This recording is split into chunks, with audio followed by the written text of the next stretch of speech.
Greetings, everyone, and welcome! Thank you all very much for coming to join me for some more Wild Arms 3. I hope everybody is safe and well. I hope everyone is doing okay this evening, or this afternoon, or this time zone.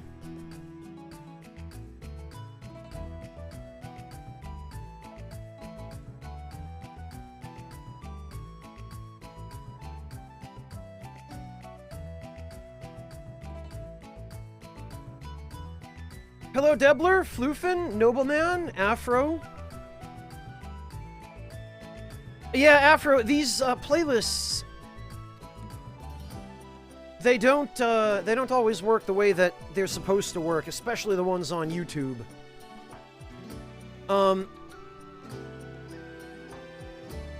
Let's see. Let me get to subs first. Hero, thank you so much for the resub. Welcome back. And Zyrek, thank you as well for the resub. Enjoy the VOD, Zyrek. I guess I'll catch you in VOD land. Hello, Missouri. Hello, Alex. Welcome.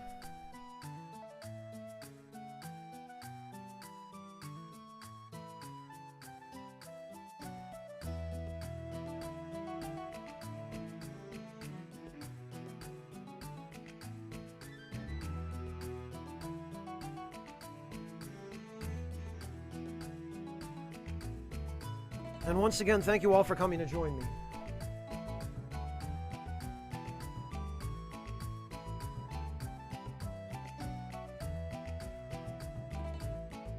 All right.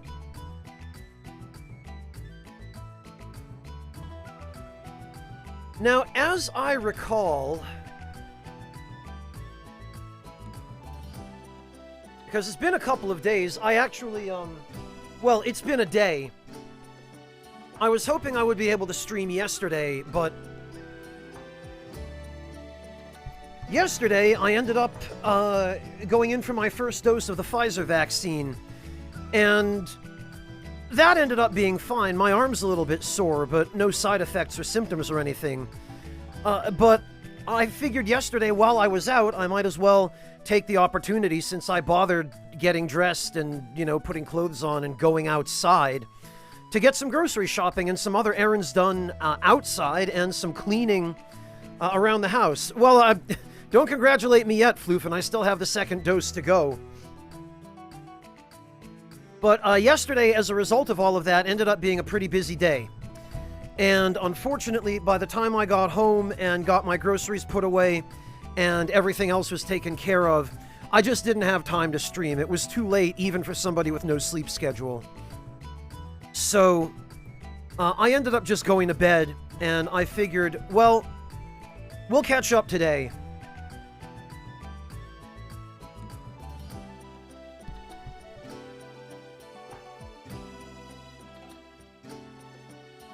And that is my plan. So we're going to pick right back up here. I think we had just been given the assignment to go find the Kazim Fire. Yes, okay, a ruin southwest of the town. Now, I say I think that because during the hour or so that I had yesterday before bed, after everything was done... Yeah, okay. It's right here. During that hour or so, I tried to get just a little bit of some of the extraneous farming done so that we wouldn't have to do it on stream today.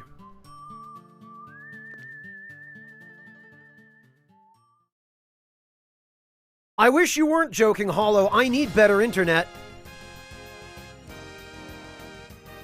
Requesting a recipe from me, endgame content. Well, there's Werner. Messing around with the computer system of the dungeon for some reason. I can't believe an artifact exists in such good shape. That's pretty darn amazing. Yeah, and I bet the security system's still up and functional too. How amazing.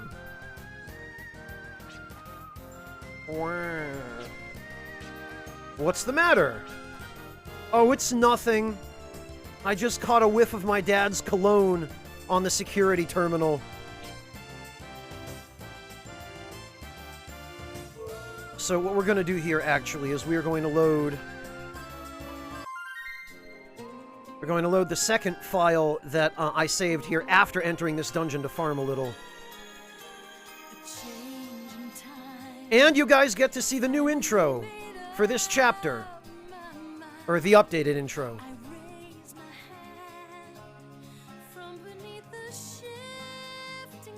Ish, nobleman.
So we can see there that the intro for this chapter has now been updated to reflect Janus's demon form, as well as the presence of Asgard. I don't know, Psychonaut. I really hope it's worth it. And hello, Super EJ. Welcome.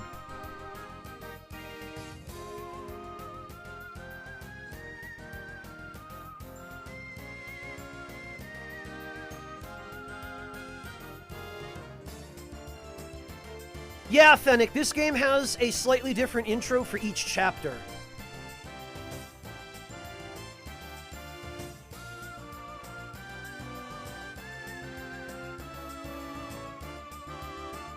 Oh, Salt, thank you so much for the resub. Hello and welcome back.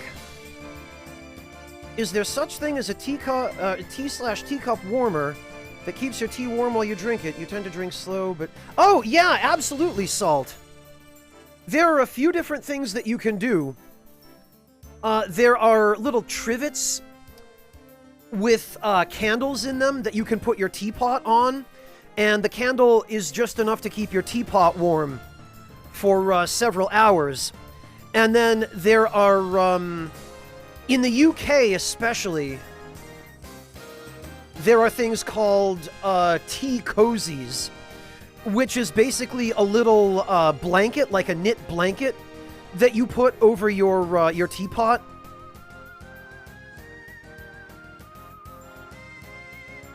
So there's a tea cozy. And let me pull up the episode for you where I think I showed, it was the episode of Tea Talk, where I showed the tea stove.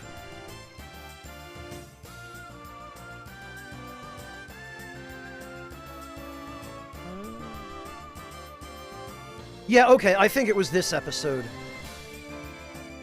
Here.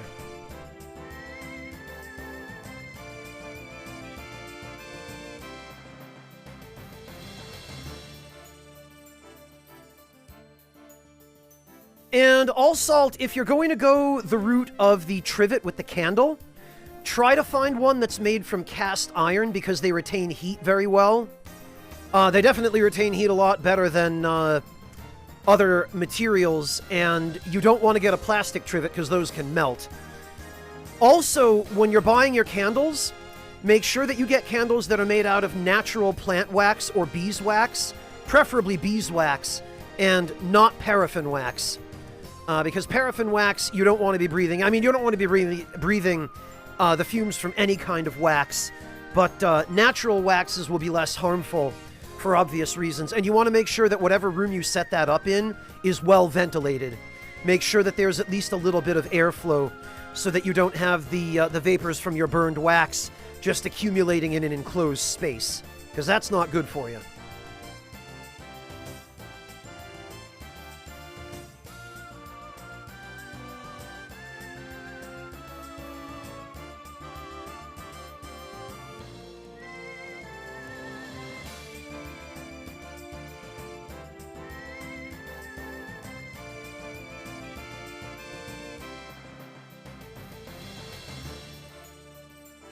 Yeah, Lauriatius, somebody, I think actually during the previous stream, asked about tea candles.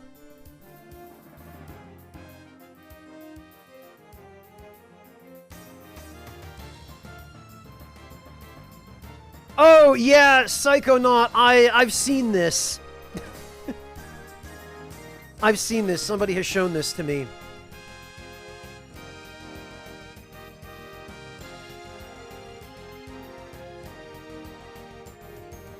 And, yeah, endgame content, if you want to request a recipe, you're more than welcome to. Basically, the way that that works is, you let me know what ingredients you have in your refrigerator or your cabinets, and I'll give you an idea of what you can make with them.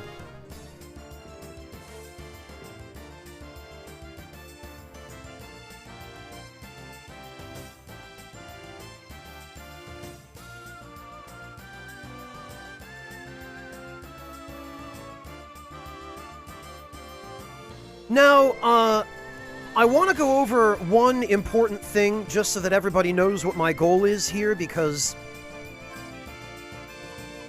there's a monster in this dungeon which drops an item that I want, and I was able to get 2 out of the 3 that I need, but I still need 1 more. And I want to say... yeah, okay. It drops this, which is the Basilard. The Basilard teaches Power Cancel, which lets you use inertia cancels in battle on that character for free.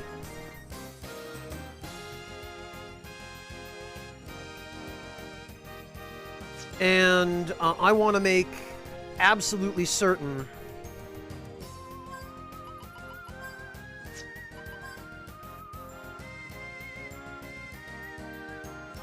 that I...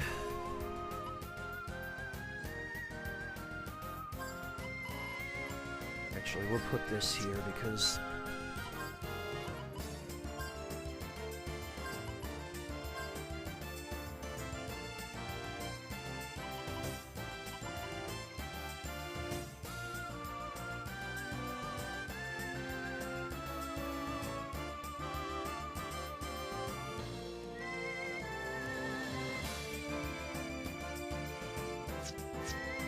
How close is Clive to level up? Oh, also, I switched, Grudiev over to Jet, just so that he would have something, because it really hurts to not have a Guardian on Jet, and I really want to increase his usefulness at least a little bit. 3,600 experience to level, okay. So, what I would like to try to do is to pick up...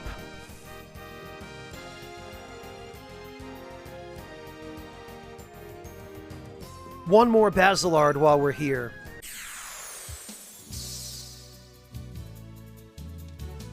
Oh, but it looks like we're not going to have an opportunity to do that. Now, this enemy here, the Unknown, they're kind of a weird enemy because... well, weird and annoying, because they're immune to physical attacks. They reduce all elemental damage by half. So the only way that you can kill them is either by using non-elemental spells or, weirdly, for some reason, by having Jet hit them with Accelerator. And I think there might be a storyline reason for this.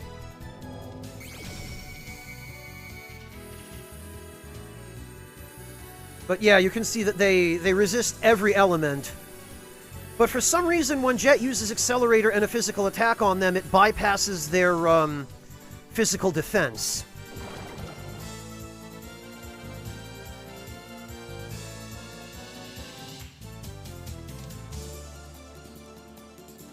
And the closest thing I can come to in terms of an explanation for why that is the case is because of who and what Jet is. And that, I think, could potentially relate to why he would have the ability to damage these enemies that none of the other party members can.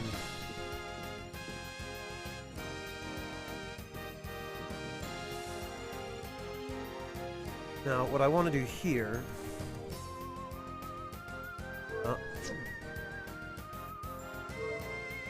I want to unlock this door.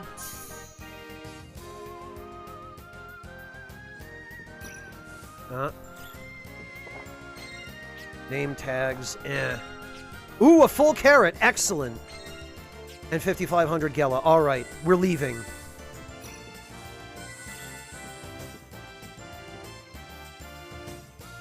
Because now that we have access to a full carrot, we absolutely have to go cultivate it. We must.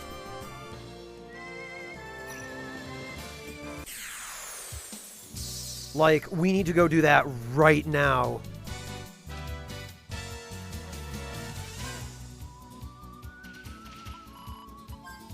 Alright, now, non-elemental magic also works on these guys. So we can just eliminate them at the beginning of the battle, but...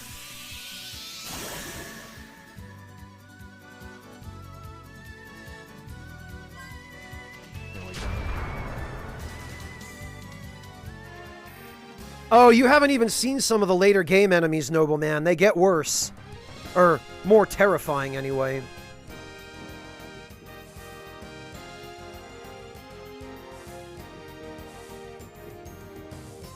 Alright, sorry, Werner, you're gonna have to wait a little while. Mama needs some full carrots.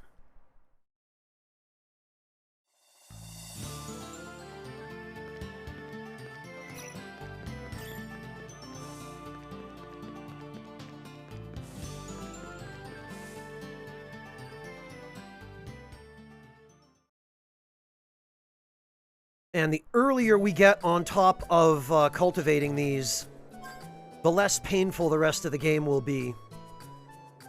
Right, we want to go to Midland, I think. Because that's where the secret garden is. And actually, there's an item that I need to get a few of from the Decaying Labyrinth near the secret garden.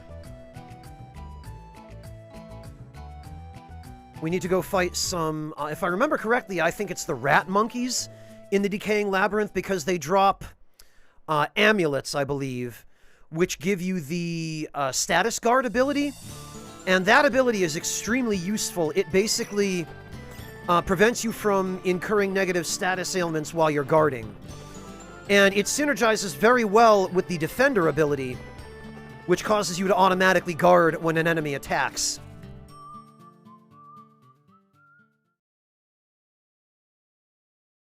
And from this point in the game onward, we're going to start running into a lot more enemies that use status attacks.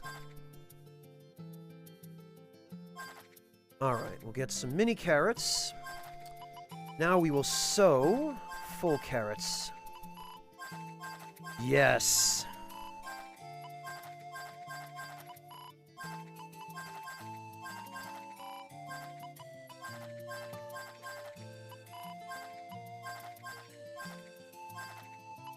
Baby Krakens? Psychonaut, do you just mean squid?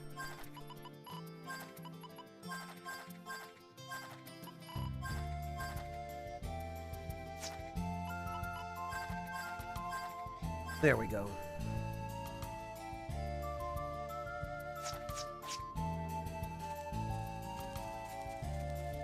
Yeah, Dark Mage, it makes perfect sense. Why wouldn't they? I mean, don't all the rat monkeys near you carry amulets? I thought that was a universal thing.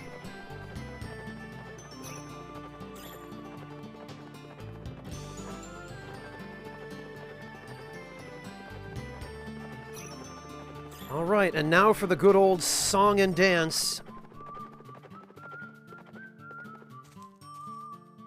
Oh, right, Psychonaut, at the restaurant, yeah.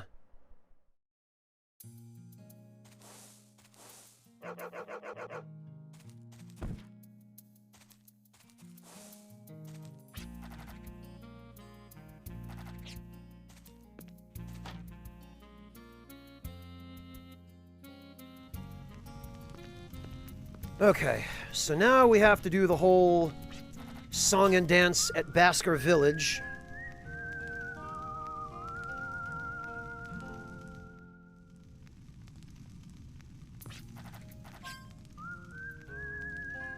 And if I remember correctly, full carrots start with a 10% success rate, so we're going to have to hand in 90 of them to get it up to 100.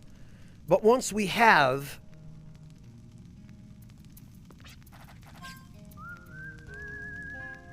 Nobleman, I've spent a fair amount of time in Canada, and having lived in the United States for probably the first...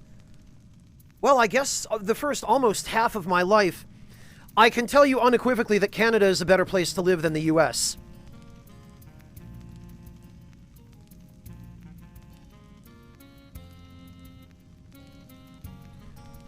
Maybe a little bit, Dark Mage.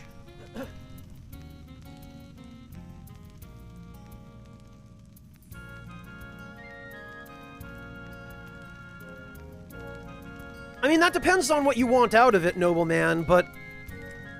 subsidized education? Real health care?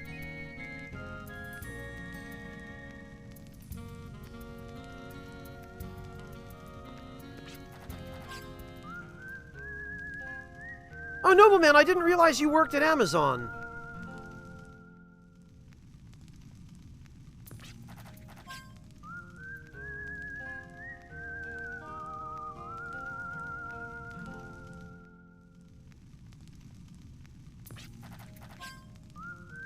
Or maybe I did. Maybe you told me that, and...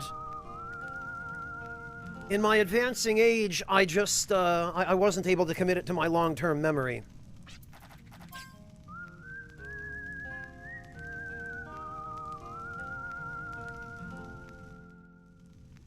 Well, yes, Endgame, but I'm talking just overall.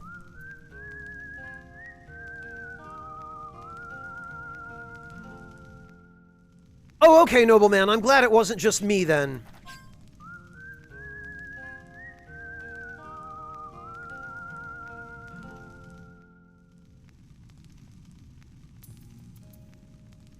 Hey, Zorza, welcome!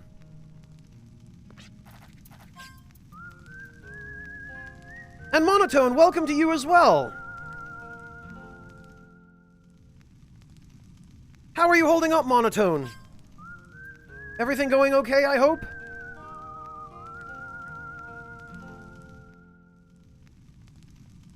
Jeez, Nobleman. Oh, wait a minute, Nobleman, actually, now that you mention it, I think you did tell me during one of the previous streams that you were a warehouse manager or something? So, not a floor worker, but somebody a little bit higher up, if I remember correctly? Because now that you mention it, it does ring a bell. Maintenance admin, okay.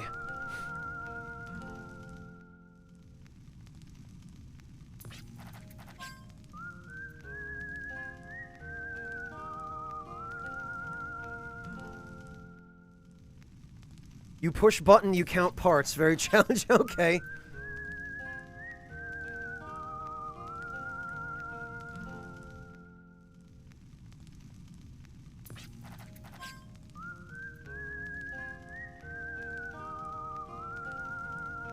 Ah, awesome, Monotone. What did you make? And more importantly, did you take pictures of it?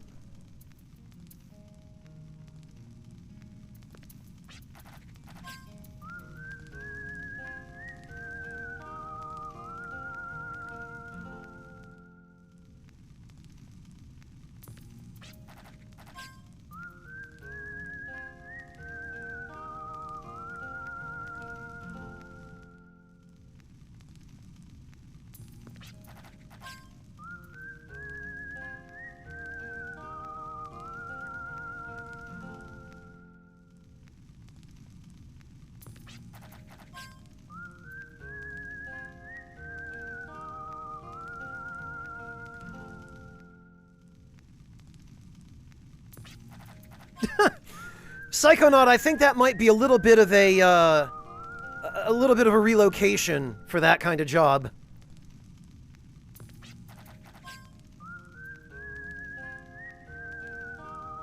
Well, Endgame, try being depressed. Works wonders. I mean, if you're a millennial, it comes with the... Alright, I really need to stop making that joke. I feel like, as a millennial, I'm obligated to milk it for all it's worth, but... there comes a point after which it just stops being funny, but continues to be real. And I feel like I've long since passed that point.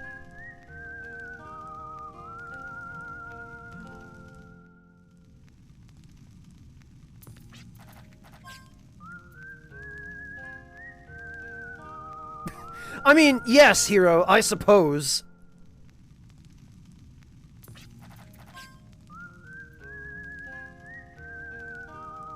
Yes, endgame content, I just turned 36 a couple weeks ago.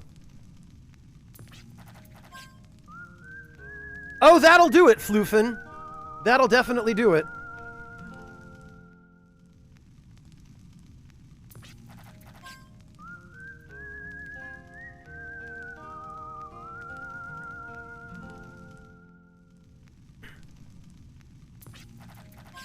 Oh, thanks, Fennec. I feel like after 21, or really for me after 18, because I don't drink or do any of the things that you become eligible to do at 21, depending on what country you live in. But after 18, birthdays kinda stopped being an occasion to celebrate, and they just started being an occasion where I wake up in the morning and I go, oh, great, I'm a year older now. Just what I needed. I mean, I guess I survived another year. That's probably a good thing. 36, nobleman, like I said. Okay, thank you, Monotone. Let me have a look.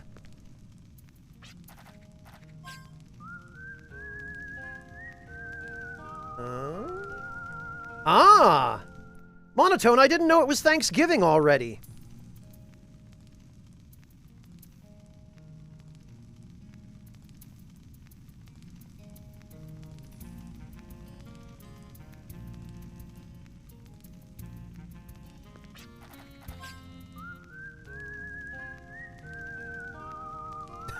Fingers crossed, endgame content. I'll consider myself lucky if I make it another 36.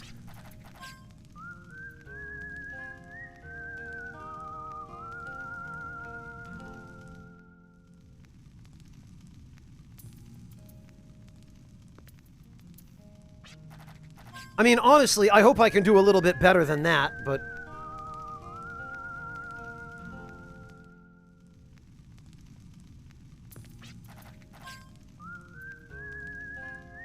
Oh, still using up that gochujang, huh, Monotone?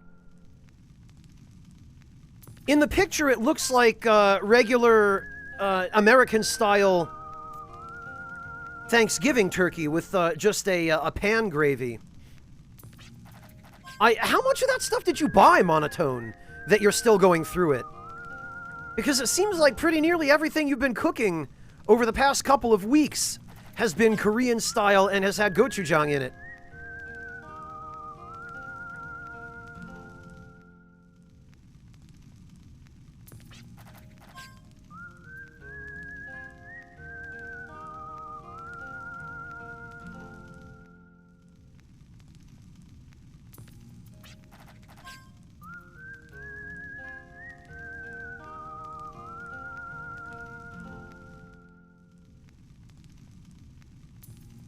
Yeah, but nobleman, you can buy individual bottles. Like, you don't have to buy it in an industrial or a commercial-sized dispenser jug.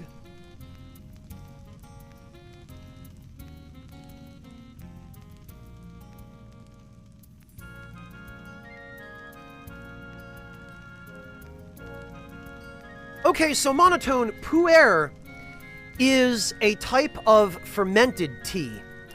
Whereas regular oolong and black tea have undergone an oxidation process, and even some green tea is oxidized at least a little bit.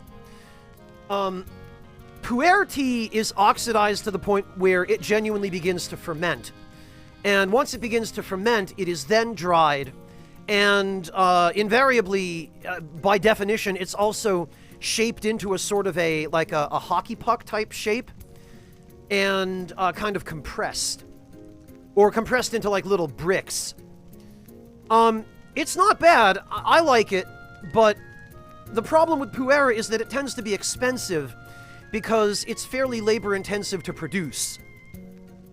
At least the stuff that's decent quality is. Hello, British Marsh. Welcome. And Monotone, there are certain types of Pu'er that are so well regarded, and Pu'er is considered to be better with age, whereas with regular tea, it loses its flavor with age. But because Pu'ers are fermented, they're considered to have the character of their flavor improved over time, kind of like a wine. And so there have been Pu'ers that were like hundreds of years old, that have sold for tens of thousands of dollars an ounce. Mind you, this was in China, where people will pay that much for tea that has a glorious reputation. And, I mean, I like tea, and even I think that's a little bit much, but there are some very, very expensive types of Pu'er Monotone, and they're expensive largely because they're aged in that manner, or because of where they come from or where they're produced.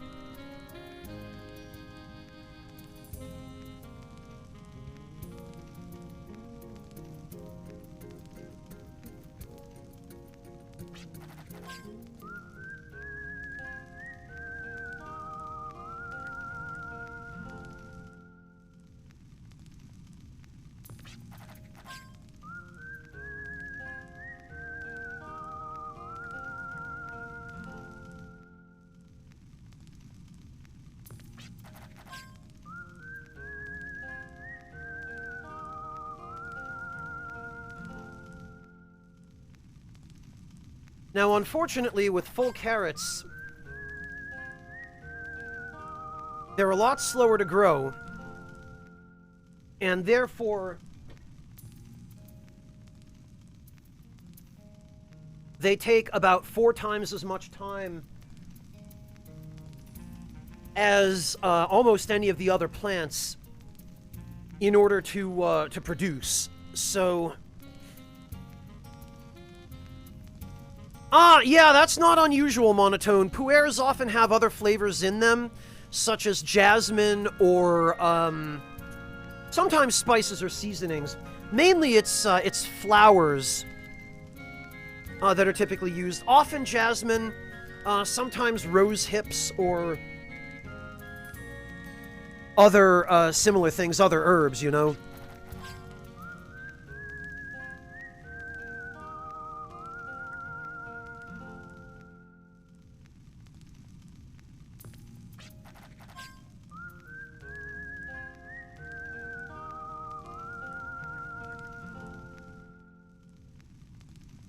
Alright, let's rest a few more times, and then we'll head back to the garden and see what we got. The carrots, unfortunately, are going to be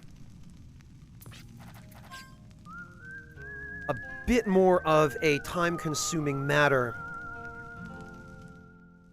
for the reasons I've already elucidated, but it will be more than worth it to have access to them, because being able to instantly max out everybody's FP at the beginning of battle by having Virginia use a full carrot via Mystic is incredibly valuable. And after this, the only thing I'll have left to cultivate is Mega Berries, and those are much easier by comparison. Aztec blend monotone. Cocoa, cinnamon, chili flakes, honey, but interesting.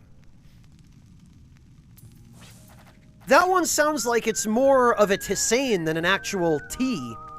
It sounds like it's probably more herbs and spices by volume than it is actual tea plant.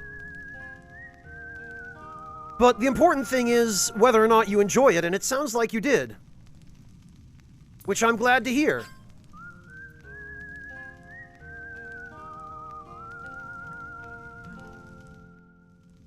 As for me, when I need to clear my sinuses, I just eat some wasabi peas.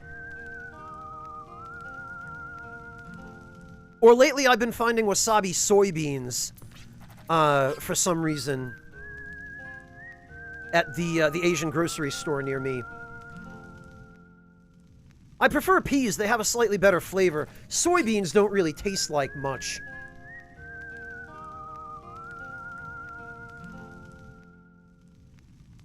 Oh, excellent, Monotone. Where did you get it? Take home a bag from where? Did you go to a tea shop or something? Or did you visit a restaurant or some other place that, that had it?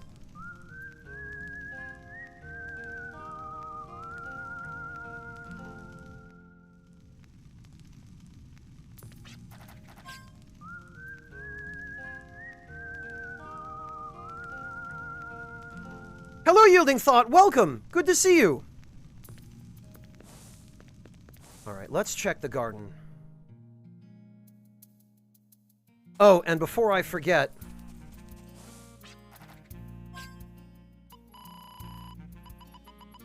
this was a little bit of a weird choice. I want to do better here.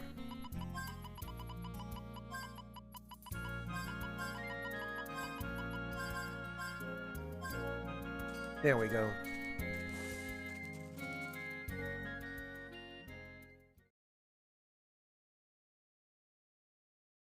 Oh, the wasabi stuff is too spicy, Monotone? Yeah, I totally understand.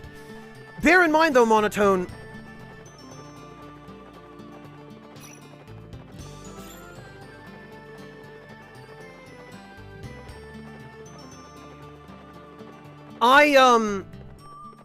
I'm sorry, I lost my train of thought there. I come from a Jewish family, and that being the case, maror, horseradish, is a pretty common condiment at family meals. And when a Jewish family makes maror, they don't go halfway on it. They don't make any of that sweet vinegary stuff. I mean, we obviously still use vinegar for it, but they make the hot horseradish, the stuff that makes your nose regret ever having the audacity to drip a little bit.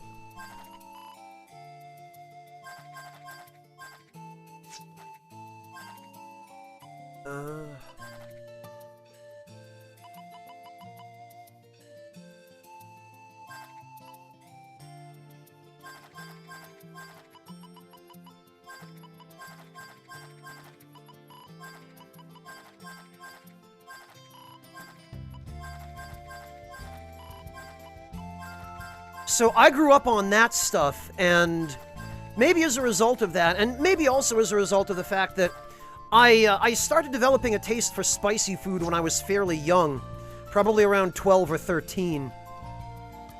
And ever since then, I don't know, I can't get enough. Right. Oh, I didn't mean to replant all of those. I meant to splice the seedlings. Blast it.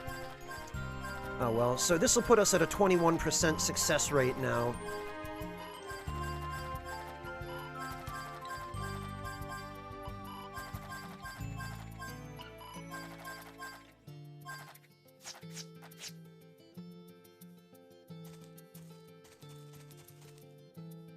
Yeah, Temawiri, it's interesting that even on PSN, there are very few modern indie games that use graphical styles like this. Like, it's sad, in fact, that Wild Arms 2 as a PS2 game from the early 2000s still looks better today than most of the indie games that are available on PSN. Like, that's depressing. Cell shading, Temuer, yes. Oh, okay, Monotone, I see. I thought perhaps you'd experienced it at a restaurant. That's often where you'll find more unusual varieties of tea, is at restaurants that have a particular focus for their cuisine, or that are maybe higher-end places where they're trying to appeal to people who don't necessarily like coffee or alcohol.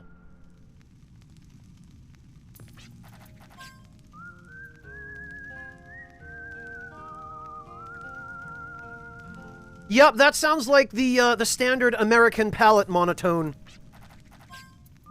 Salty, savory, or sweet. That's pretty much what my mother and father made. Well, I shouldn't say that. It's what I was raised on when we would eat out. But my mother, she didn't really used to season anything other than to put some salt on it. Because she's super, super addicted to salt. And sugar, for that matter. And my father doesn't pay any attention to flavor. He'll just mix stuff together. Competing flavors be damned. But the food that was all around me as I was growing up in the States, like the stuff that my elementary school and high school cafeteria would serve, the stuff that you would get at fast food restaurants or cheap sit-down places. Armando! Armando, thank you so much for the 5 gift subs. You didn't have to do that, Armando, but I really, really appreciate it. Thank you so much for gifting 5 subs to QC Sports, The Hollow 89, Thicky Unicorn, Heartless Healer, and British Marsh. My goodness, that was incredibly generous of you. Ah, Nirelli, ginger ale is one of the few sodas that I can actually drink. And then only when it's not too sweet. Like, I can't drink the Canada Dry ginger ale because that stuff is just, just sugar water, basically. But there have been a couple of brands of ginger ale that I've had. One in particular, Q's Ginger Ale, which is only minimally sweetened. And it has a lot of really nice herbs and spices in it. It's got, like, rose water and chili pepper essence to give it a little bit of a kick. And not too much sugar. Oh, happy birthday, Armando! Congratulations! Thank you so much. I really appreciate that. I feel like I'm the one who should be gifting you subs if it was your birthday. Congratulations! And thank you again, Armando, for helping keep the Ragtime Lounge in business, as well as helping feed a hungry spy. You know, Dead Nuts, I've never been entirely clear on the difference, if I'm honest.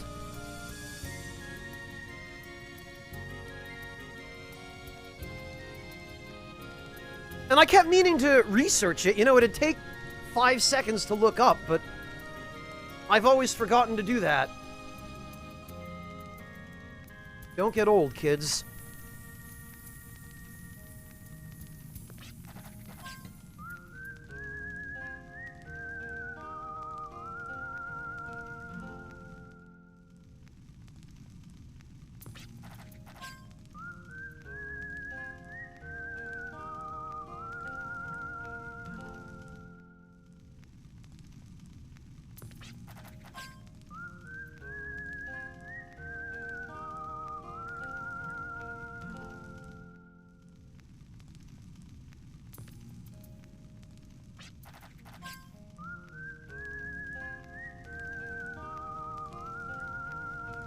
Ginger beer is heavier on ginger, typically less sweet. Interesting, okay. Sounds like maybe I need to keep a closer eye out for ginger beer then.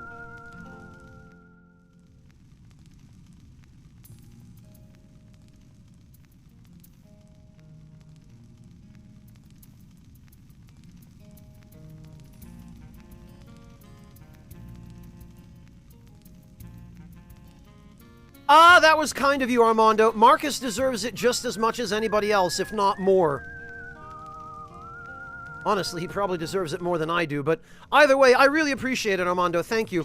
And yeah, I'm sorry I wasn't able to stream yesterday. I wanted to, but by the time I'd gotten my first dose of the COVID vaccine and finished all my grocery shopping and gotten home and put the groceries away and cleaned up and done my chores and all that other menial, mundane, day-to-day stuff that you kind of have to do as an independent adult, it just ended up being too late, and I was too tired.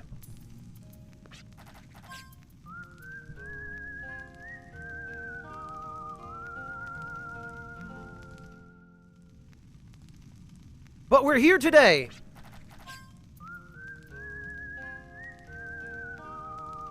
And I intend to make the most of it.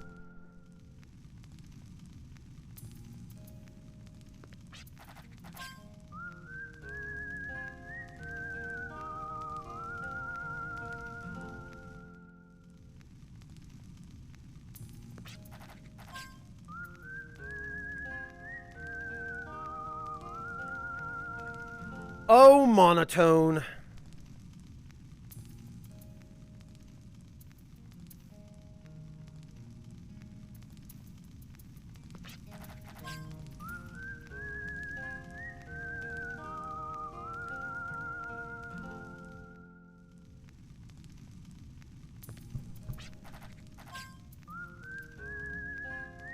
And yeah, Nirelli, high fructose corn syrup is something I try to avoid at all costs.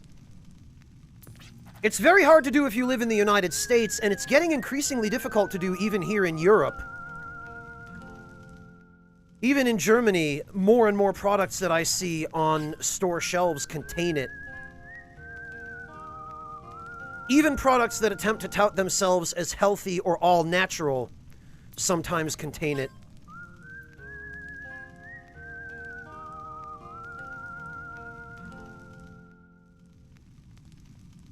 No, monotone, ginger beer isn't alcohol. I mean, I might not have known the difference between ginger beer and ginger ale, but I at least know that ginger beer isn't actually alcoholic, or most of it isn't now. I'm sure you can probably get ginger beer that's been fermented to the point where it develops alcohol, but off-the-shelf stuff is non-alcoholic. I'm pretty sure, in fact, that the only reason it's called beer in the first place is because when it first came into existence, it was actually literally brewed during a similar, through a similar process, rather.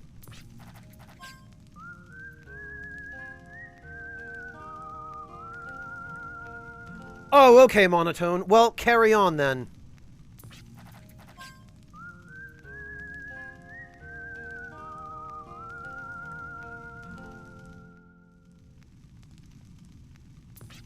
Really, Hero? You'd think they would have remembered after the first time, but then again, you can probably tell me things that I won't remember after the first or second or third time.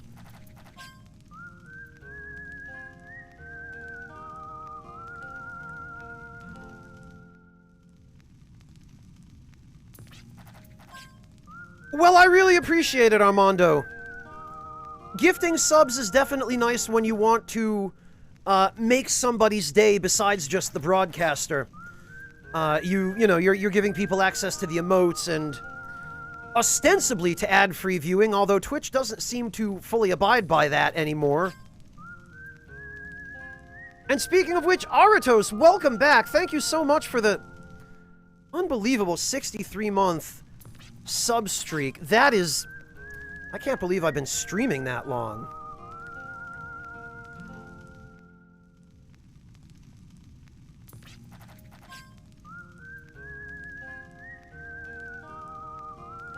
Thank you so much, Aritos. I sincerely appreciate all your support, and frankly, I can't believe anybody's been subbed to me for 5 years. Armando! Armando, thank you so much for 2 additional gift subs to Thomas of Troy and Reinbach III. Aritos, to be completely honest with you, In my personal experience, time flies no matter what you're doing. Like, you can just be sitting in your house taking a nap, and before you know it, the entire day's gone.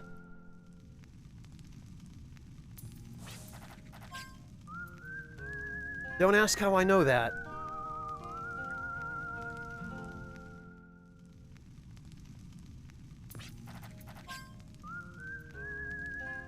It might as well be on Twitch, Temuer.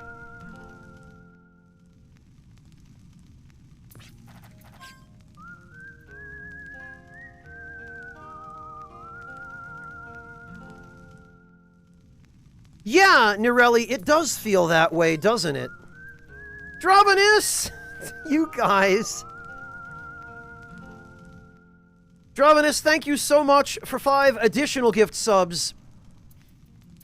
To Yielding Thought, Endgame Content, Brave Sir Robin, I'm guessing is what that is meant to represent.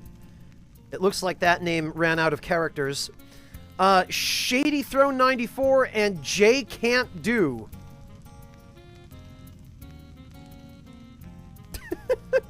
With Guac, I like that username. Yeah, the Wild Arms soundtracks are pretty fantastic.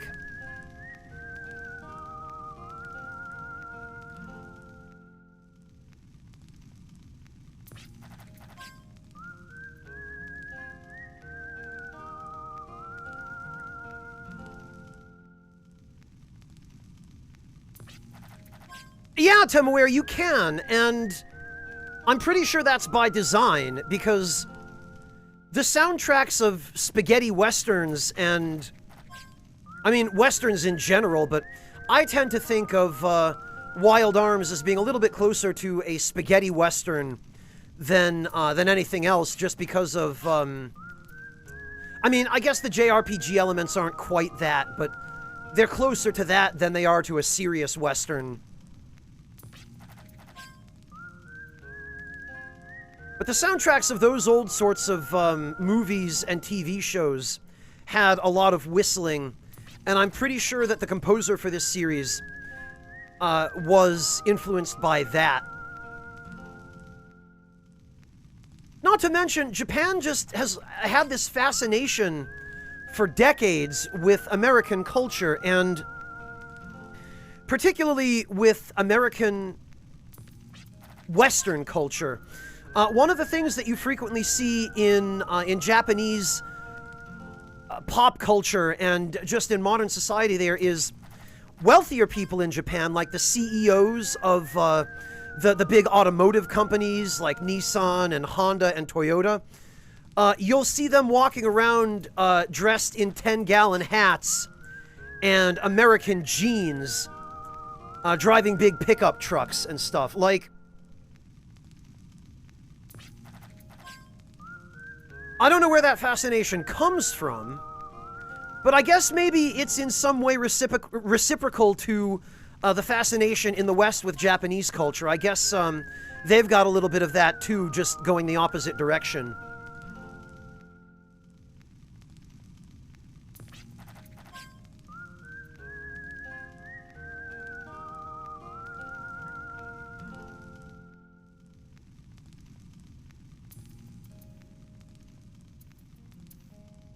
I had a pair when I was a kid, Temuer. And I have to say, they are not very easy to walk in.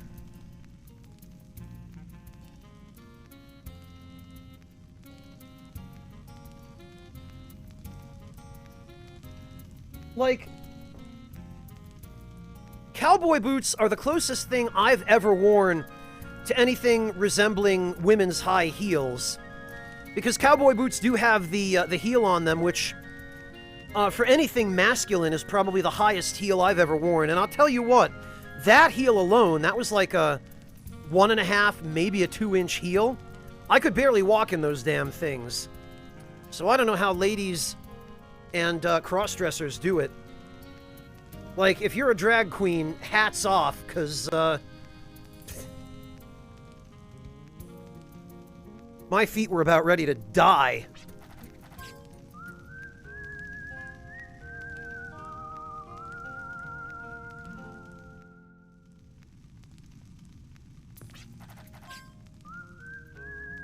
Well, nobleman, I mean, cowboy boots fit a certain idea of masculinity.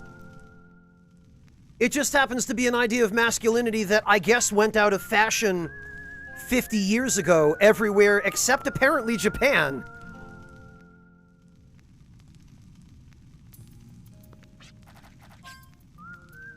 Monotone, I feel like the lab coat look suits you best, though. The only thing you're missing is gray hair. Like,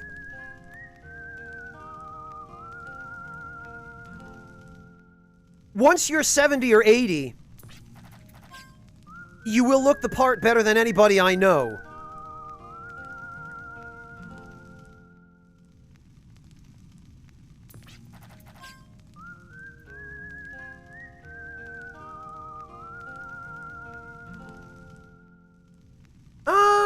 That I don't know, Temuer.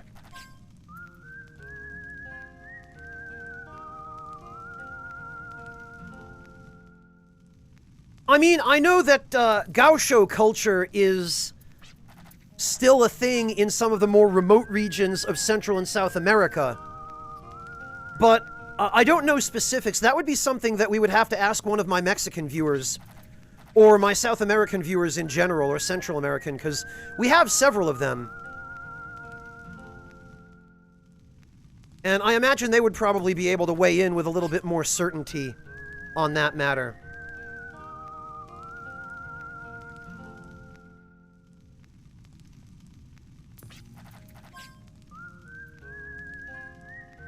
Yeah, Monotone, I feel like when you get to the point of having gray hair, you would make a perfect Dr. Wily cosplay.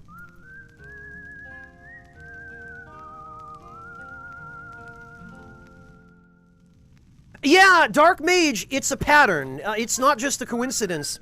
They really do have a fascination with American culture in Japan. Which is kind of astonishing to me, all things considered.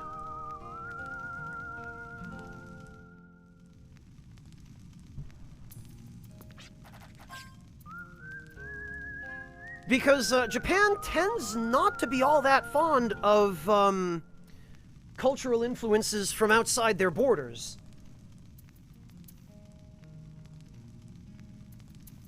And yet, for some reason...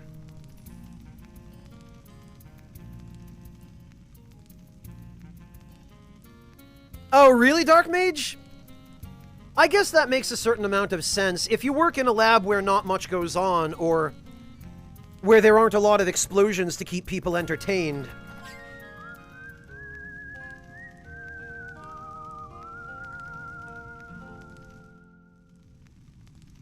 Oh, really, Anchave? Okay. Well, that does help corroborate it, then. Alright, Alex, have a good one. Take care. Thank you so much for stopping in. It's always good to see you. With Guac, the answer to your question is... there is a gardening mechanic in this game, and in order to get your produce to grow, you have to pass time. And it ends up being that the most efficient way to pass time is by repeatedly sleeping over and over again.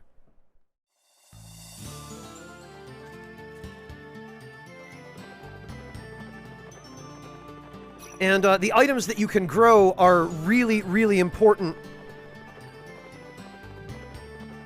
Because the gardening mechanic is basically your only real source of healing items.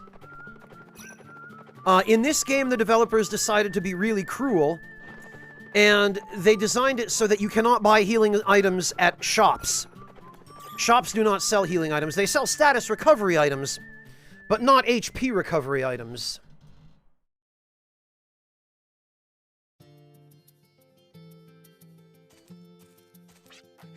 Ah, nice, Dark Mage.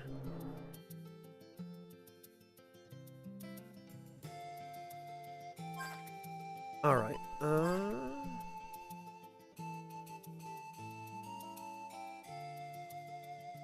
27 full carrots, excellent. So that will put us at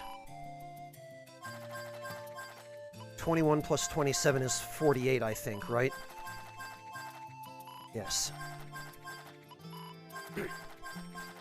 so that puts us at a 48% success rate for full carrots, and then after that, we should only need to breed seedlings 1 or maybe 2 more times.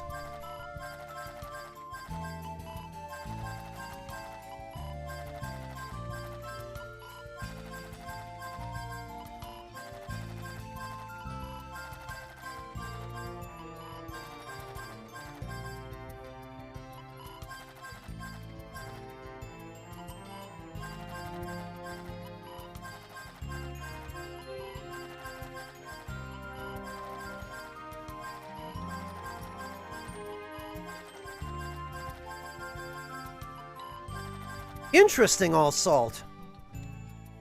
Okay, I mean, I guess interesting, but not extremely surprising.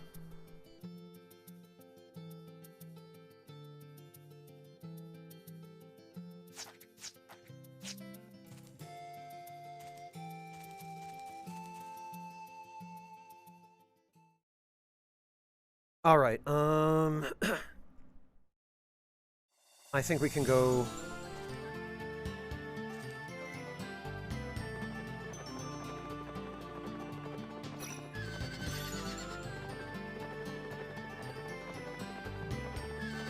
No, I don't...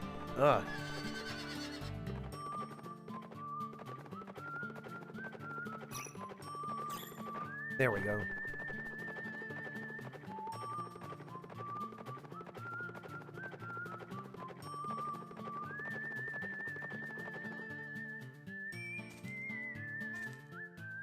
Oh, nice, nobleman!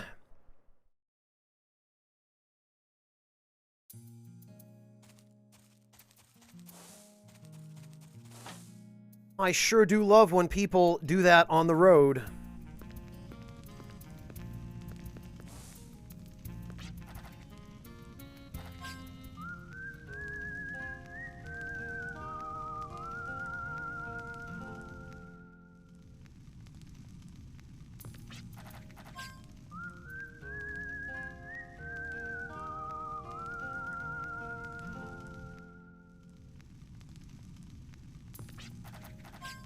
Now, really, I'm going to guess that's somewhere in the Midwest. Or, in the North.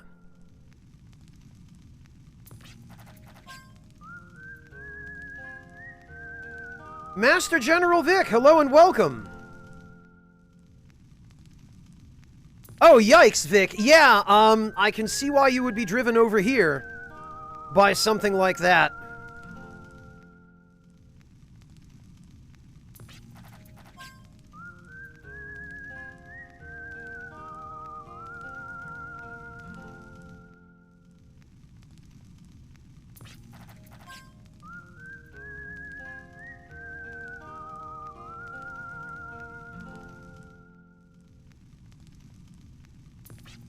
I'm really sorry to hear that, nobleman. I hope that wherever you end up, people end up being a little bit nicer.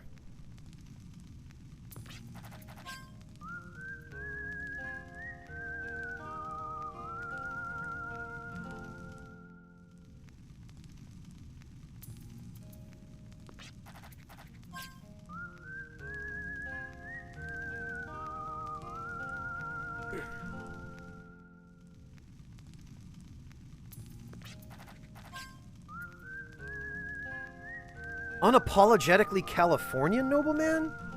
I don't even know what that means. And also, I've never heard that behavior referred to as coal rolling. That's,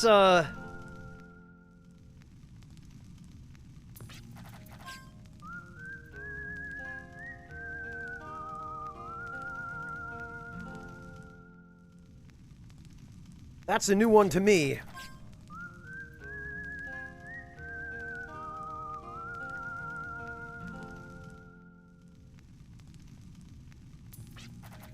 You might have done, Floofin.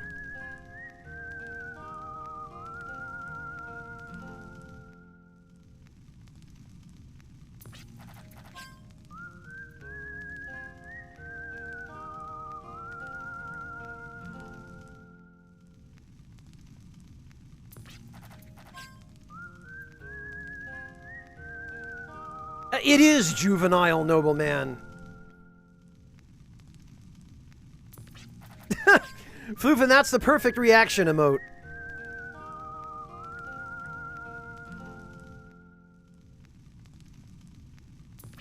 Inland California. Okay, Norelli, that makes sense.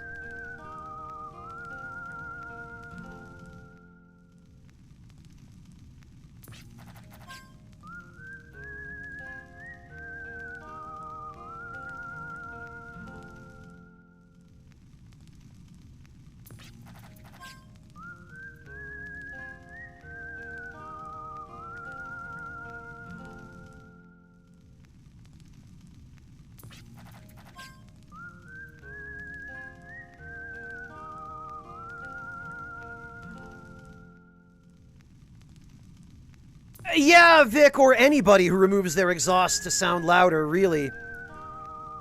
Where I used to live in Connecticut, you would see, or rather hear, that kind of thing pretty commonly where some redneck would modify an old muscle car and would put like a big block Hemi in it or something and rip off the exhaust. Or sometimes they would even go out of their way to put a glass-packed muffler on it to amplify the sound. And that's when I'm really tempted to go on eBay and just buy a 20-pound bag of caltrops and leave them out in the road at 3 a.m.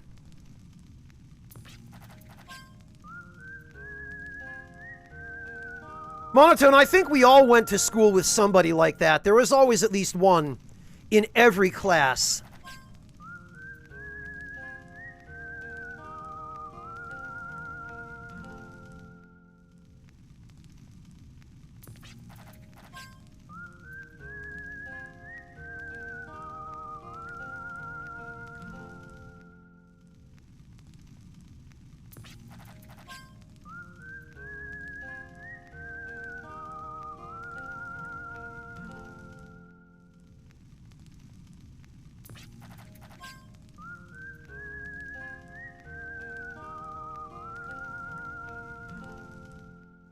Monotone, considering where you went to school, I can understand that.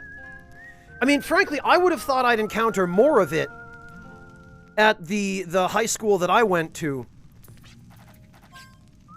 As it was, though, I think part of the reason I didn't see more of it than I did was because I went to school in a poor enough town that a lot of kids, even 17 or 18, who had driver's licenses, couldn't actually afford cars. Mind you, that's coming from the guy who bought a 1978 Mustang for $600 as his first car. So I feel like I might have gotten a somewhat better deal there.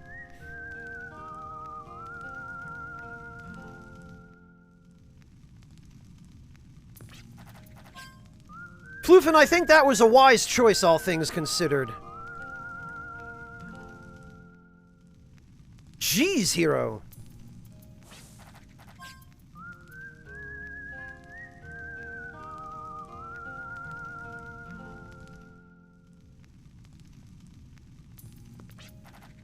Renegade, you mean the agricultural business department? Because, yeah. Yeah, those were the majority of the kids in my high school who had those kinds of trucks were the vocational agriculture kids.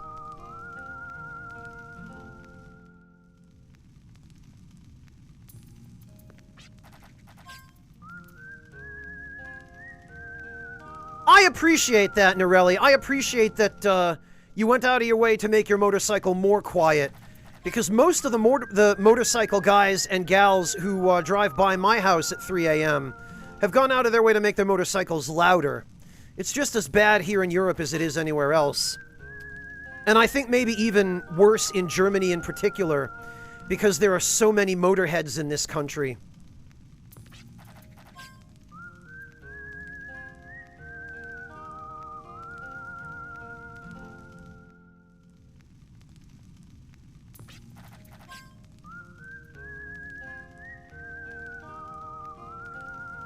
The Vicosaurus Rex. Oh no, Vicosaurus Rex. Very good, Vic.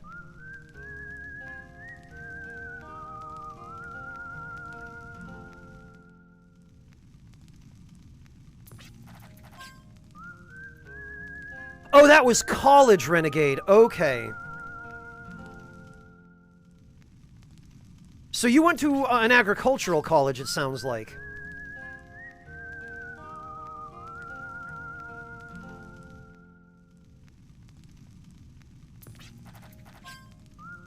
Are there, Nate?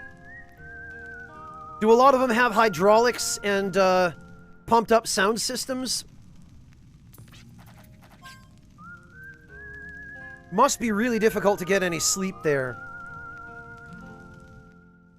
I mean, even where I live, periodically we get people driving by on this road who are just blasting some kind of obnoxious music.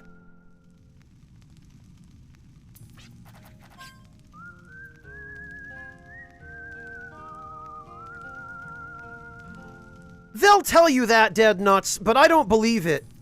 Because even a motorcycle with an unmodified exhaust is plenty loud enough to be audible from at least 20 or 30 meters away. You don't need to make your motorcycle louder. Half ag, half engineering. Gotcha, Renegade.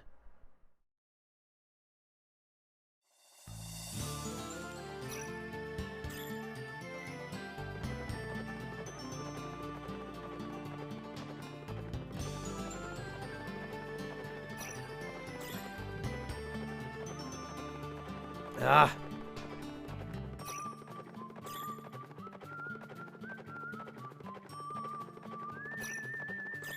Oh, really, Floofin? You going to, you gonna bite the bullet and splash out on a Tesla?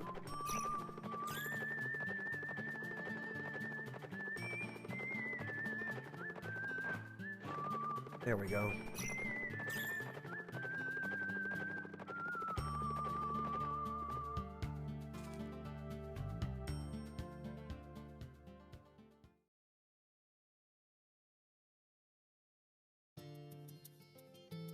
Honestly, Nate, I don't have a problem with any of that stuff. I just have a problem with noise.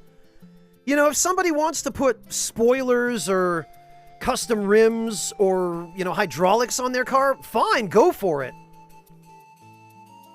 I've actually seen some pretty tasteful designs of those kinds of cars. My only problem is just the noise and also, I guess, the pollution.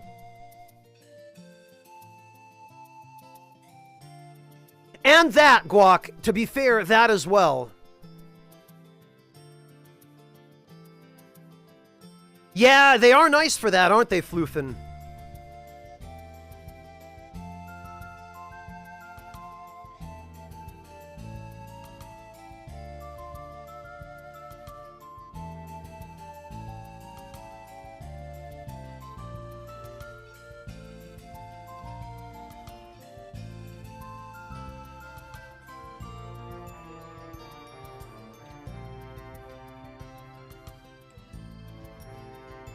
One of my friends, actually, in high school, and believe it or not, it's somebody that you guys, some of you anyway, have met.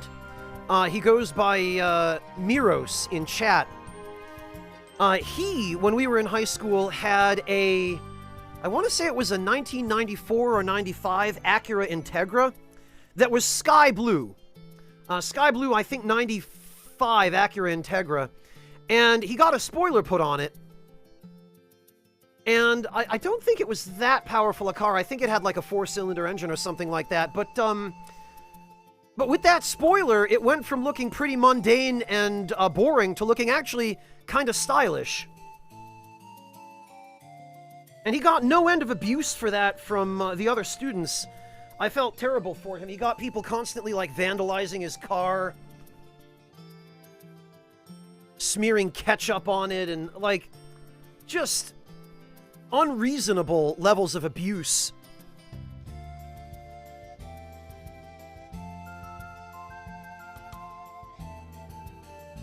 Norelli, because it's an excuse people use to try to justify being more obnoxious.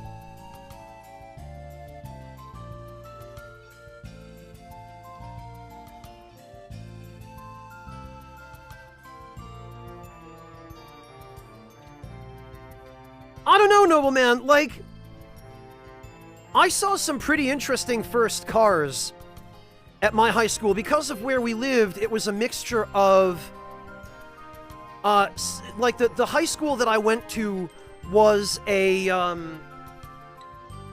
was a sort of high school where they take kids from the surrounding towns. So it wasn't kids from the local town who went there. The local town actually had its own high school. The school I went to took students from the 4 surrounding towns.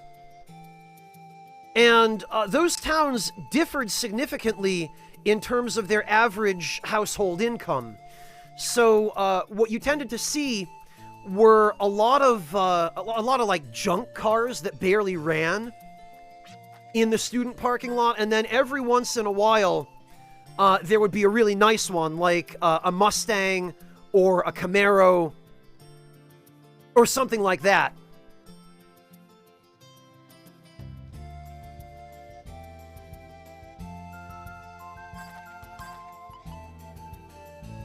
And one or two of them, I don't know exactly where they found these, but one or two of them, I guess, because either they couldn't find anything else, or it was just the best deal that they could get, or they inherited them. There was one guy who drove, like an old military surplus truck, like an M1918 or something like that. It was a classic, like a World War II military truck. And there was another one who drove a decommissioned police car. It was like a 1997 or 8 Crown Victoria, I think, that he drove. And that thing didn't look like much, but boy...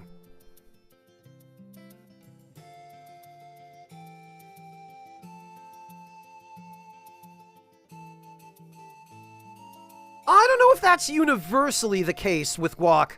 There are certain, I think, towns and cities where it's more the case than others.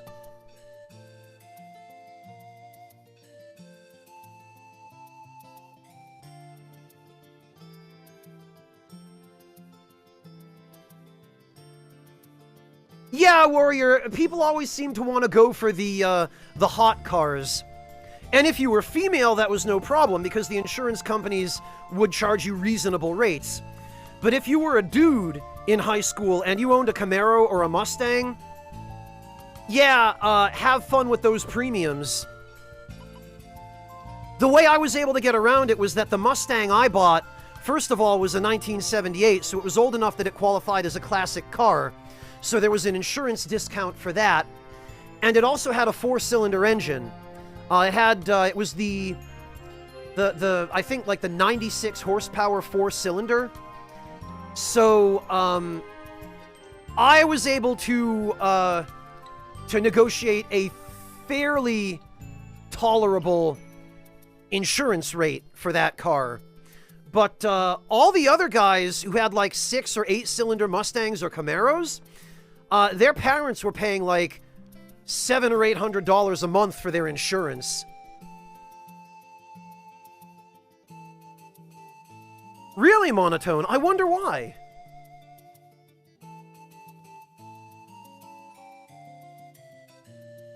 Yeah, Nobleman, the reason being, I guess, that, young men are considered to be a severe risk by insurance companies. Because, of course, young men are more likely, or most likely, to do stupid things behind the wheel to try to show off, right? Or while they're competing with each other. Or that's the perception, anyway. I don't know how the actual statistics stack up. But that's the perception among insurance companies, is that young men are statistically a greater risk of doing stupid stuff and getting in accidents, and then requiring the insurance companies to pay out.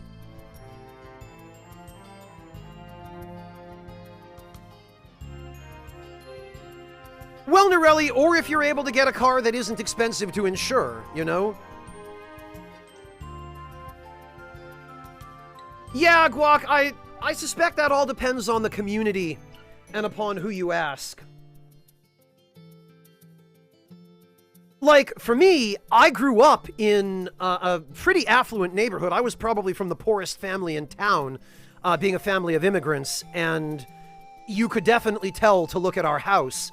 But most of the other families in town had at least one Karen in them, and they are pretty opposed to noise.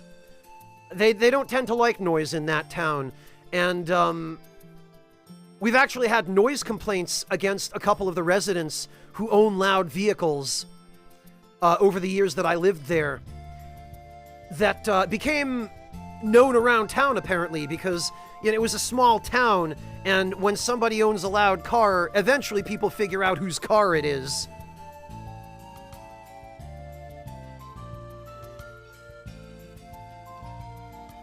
Wow, Warrior. Yeah, those are durable cars. Well, durable vehicles.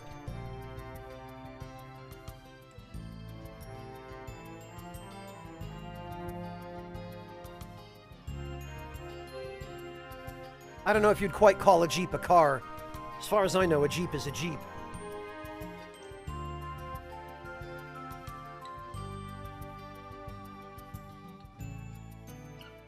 Yeah, Guac, I agree on that point. TikTok is known as the platform for Zoomers, so...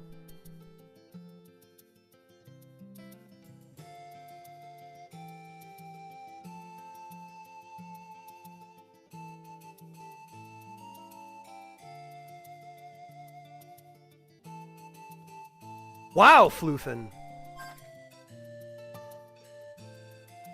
Alright, so we've turned in 48 full carrots. 48 plus 41 is 89, I think. So this will put us at 89%, which means...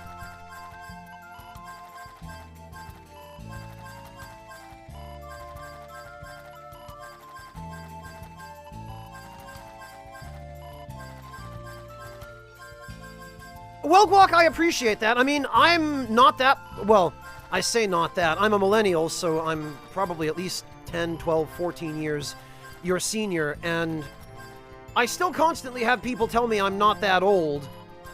I certainly feel old, but I also prefer quiet environments and good manners.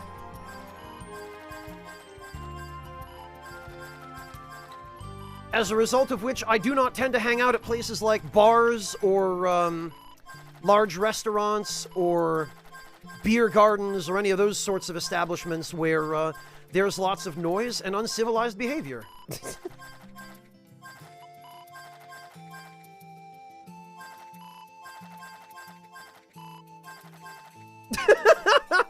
Amazing, Warrior. Amazing.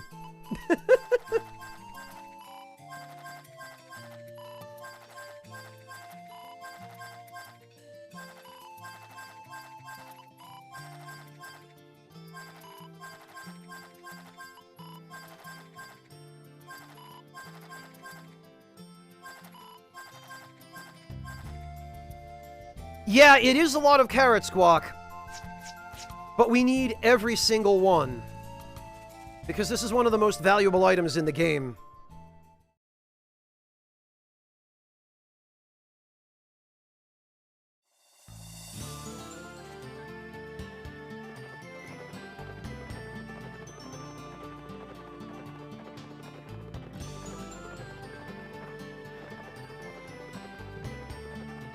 And we now have only one more visit to the...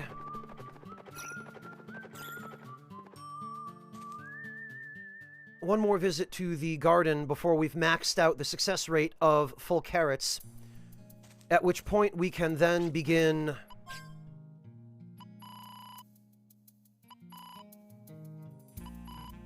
Ah, what the hell. We'll grow more of these too. I need more money.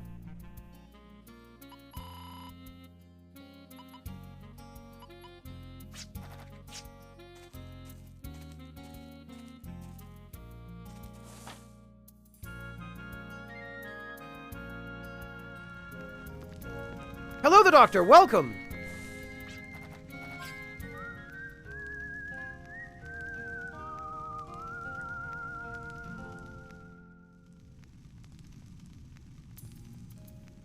Apparently, Ghost Mutton, vitamin A is crucial for filling up your ability bar in battle.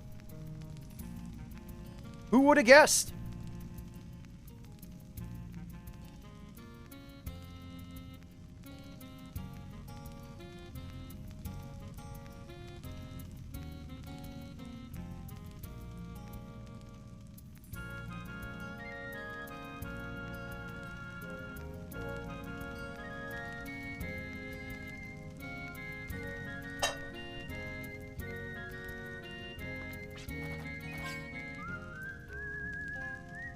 Oh, yeah, Warrior, I appreciate your striking while the iron is hot.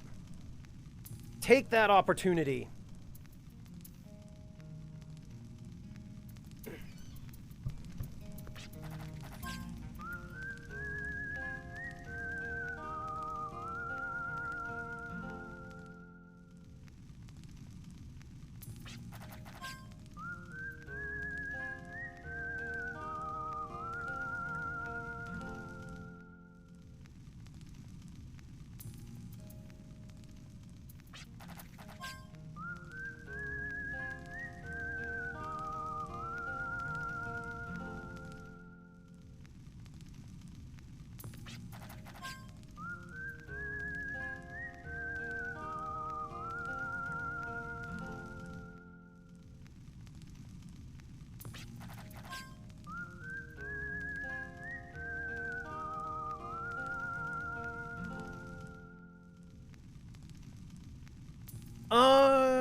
Oh, right, Norelli, yeah.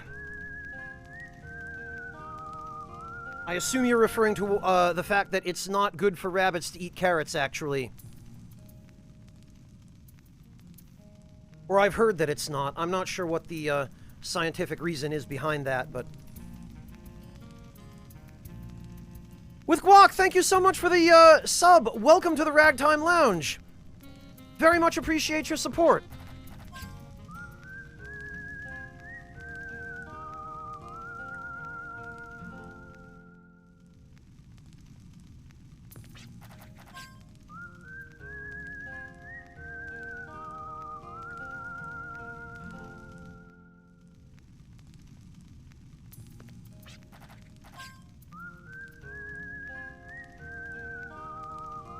Well, Guac, the way I understand it, and don't quote me on this because I'm only familiar with this to a cursory degree. This is just, this is something that I've heard several people say on different occasions, but... A little bit of carrot now and then supposedly is fine for a rabbit, but I've been told that,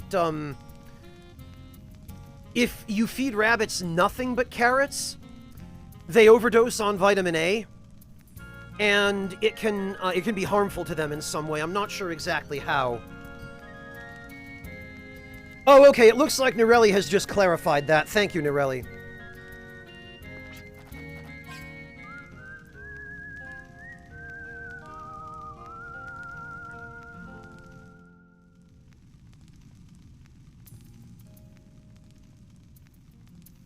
Yeah, Floofin, any good thing in too great an amount.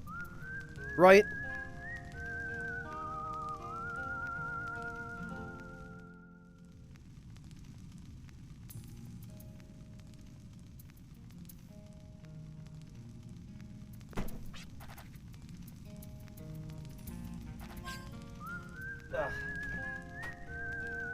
So much for opening my door for a little bit of ventilation. The wind just pulled it closed.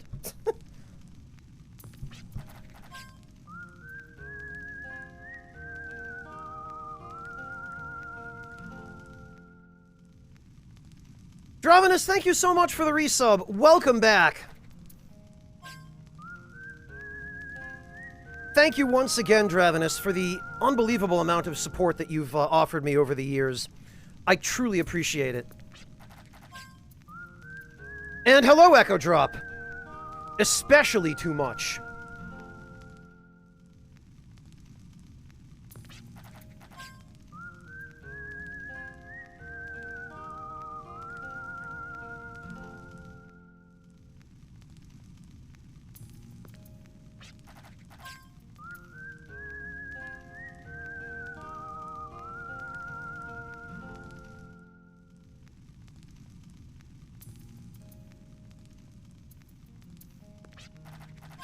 Well, I'm glad that anybody feels that way, Dravenus. I would like to think, and I certainly hope, that I've managed to do some good for somebody somewhere out there, but I always appreciate being reminded or having reaffirmed that that is in fact the case. So, thank you, Dravenus, and also, I guess, you're welcome.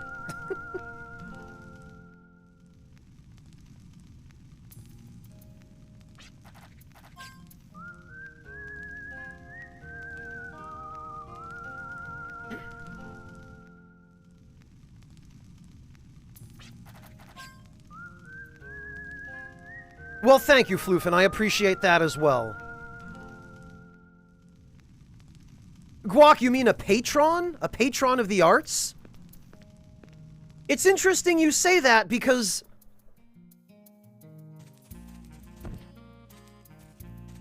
when I first read that comment, I was going to kind of laugh it off, but you do have a point, actually. I suppose Dravenus is something like a modern-day patron of the arts. If you call streaming an art, which I suppose there's an argument to be made that it is.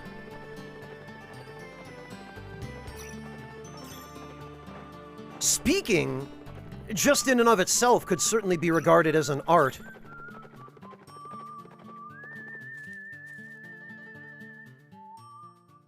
Well, nobleman, Patreon draws its name from the word patron. And it is sort of a modern imagining of that same concept. Alright, so now we should need to trade 11 carrots.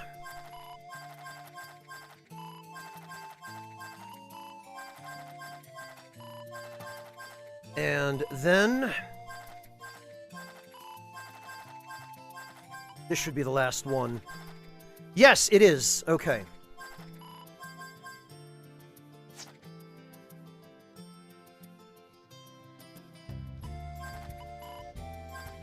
Alright, now, since we've gotten a fairly large yield out of these plants already, and they do eventually disappear after a certain number of harvests, I'm going to replant them.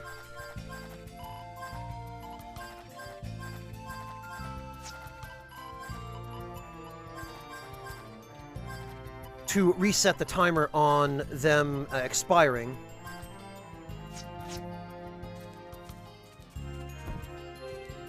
And now we are going to go...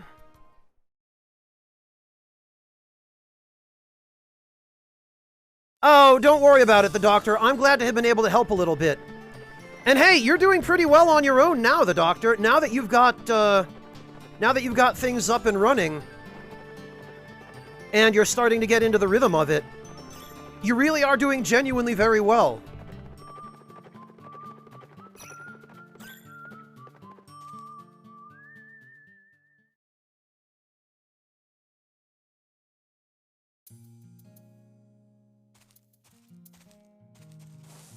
All right.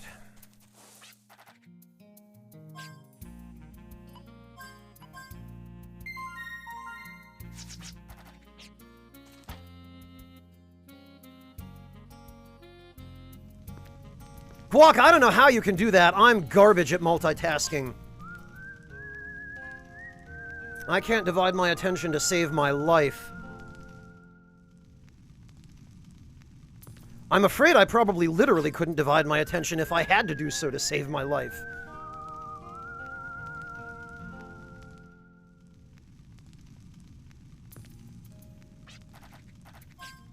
It sure would be a handy ability to have as a Twitch broadcaster, but...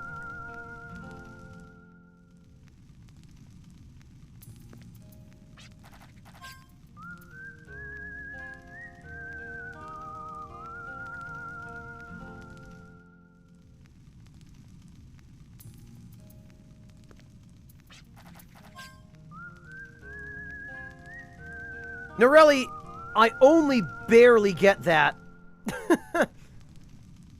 I only have the very most cursory familiarity with League of Legends. But I take it that what you're saying is, Guac is, he's using a jungler, someone in a lane where you can multitask easily.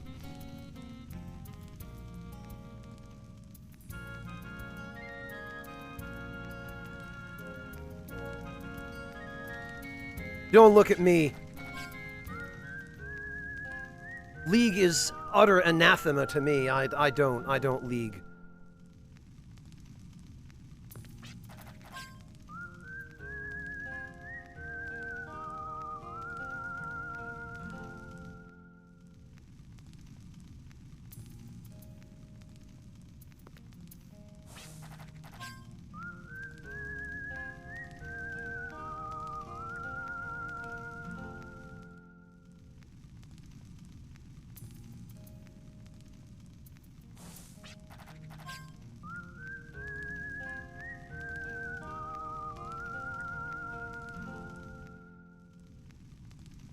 Oh, okay, Norelli. Thank you for clarifying.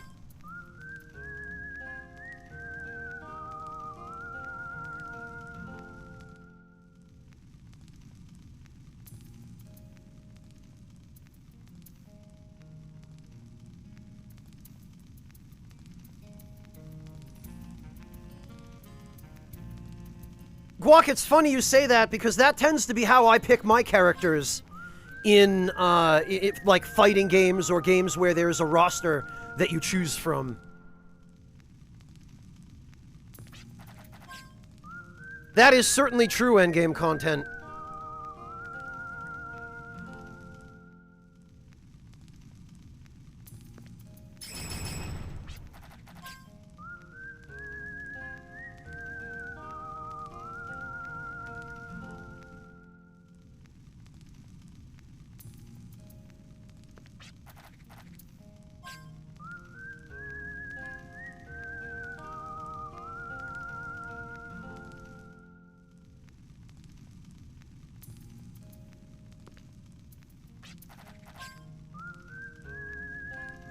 Yeah, Dravenus, when I'm playing that sort of game, I find I tend to end up in that same situation as the result of choosing characters based on who looks cool, rather than on who's supposed to be actually good.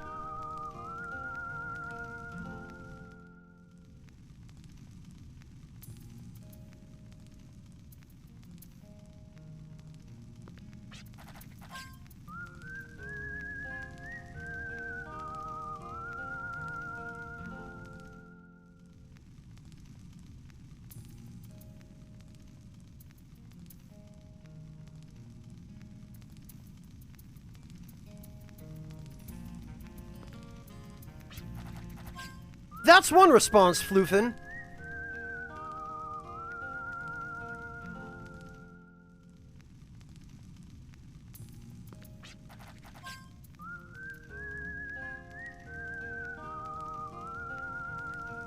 As for me, I just avoid those kinds of games.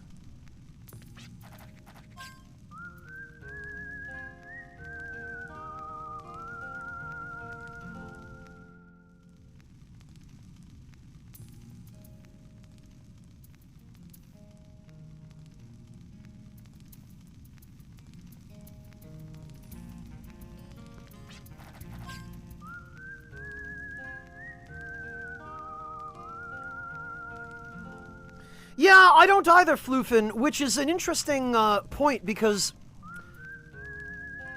you tend to see that a lot, no matter what the game or the community. I seem to end up mentioning this fairly frequently, but every now and then when I'm looking for something to watch, during what little downtime I tend to have, I will occasionally browse through the categories on Twitch for games that I enjoy or have played. And I often tend to find myself looking through the Dark Souls categories, or Demon Souls, and the number of people I see picking up the game for the first time, getting half an hour in, and just raging and blaming the game when they refuse to, you know, pay attention to their environment, or to learn from their mistakes, or to observe what's going on, or, you know, to watch enemy patterns. You see it a lot.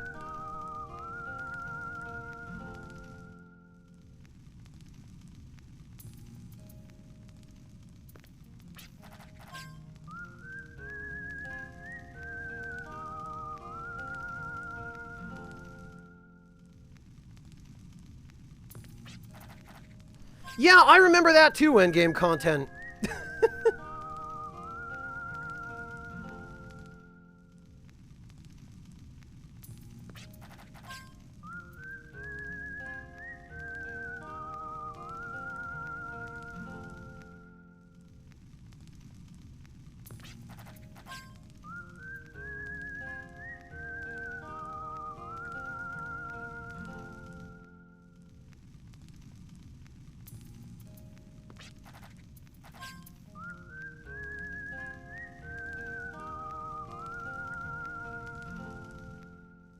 I don't know about a pioneer endgame. In all honesty, I'm just one of the people who were on the first caravans. But the very first caravan went out before I was even aware of the expedition.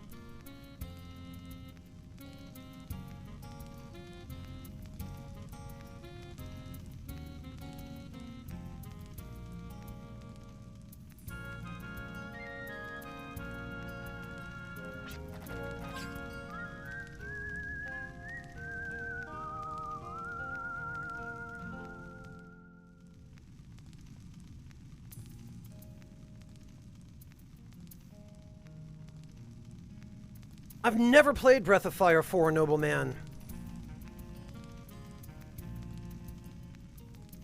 5 is the only BOF game I've played, and I don't know, man. I don't think I could, like, if the other games in that series are as depressing as 5, according to what people have been saying,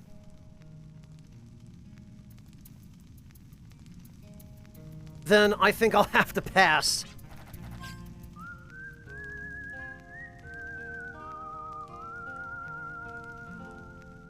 Well, endgame, sometimes it's hard not to, you know? If you're doing your first playthrough of a Souls game and you're not familiar with the way that FromSoft does things or the conventions of the series, then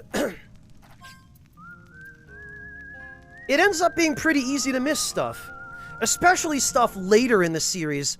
Starting with Dark Souls 2, they really started going out of their way to hide stuff in locations that are virtually impossible to find, like things you'd never think to check for unless you were working from a guide. Or unless you literally went around attacking every wall and examining every wall, because they did both in DS2.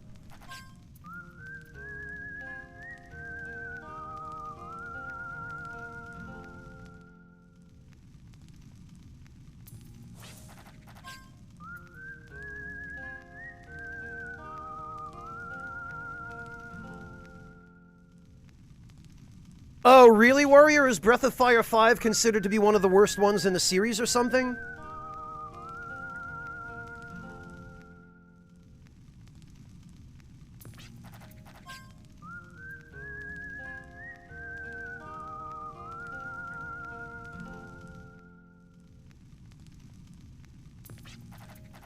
Interesting, Temuer.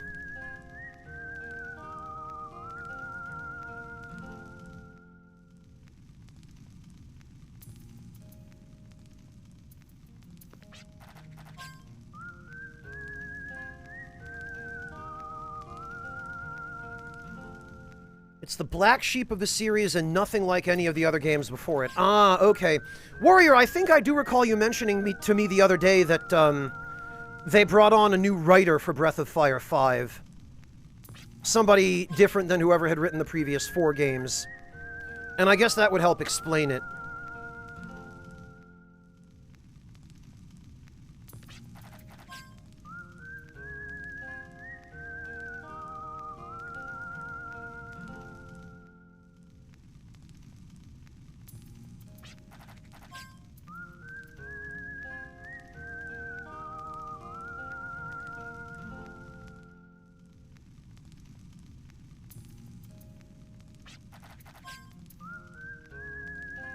Okay, the consensus seems to be that people really like 3, people like 4, 1 and 2 maybe not so much, and I guess 5 really tanked, it sounds like.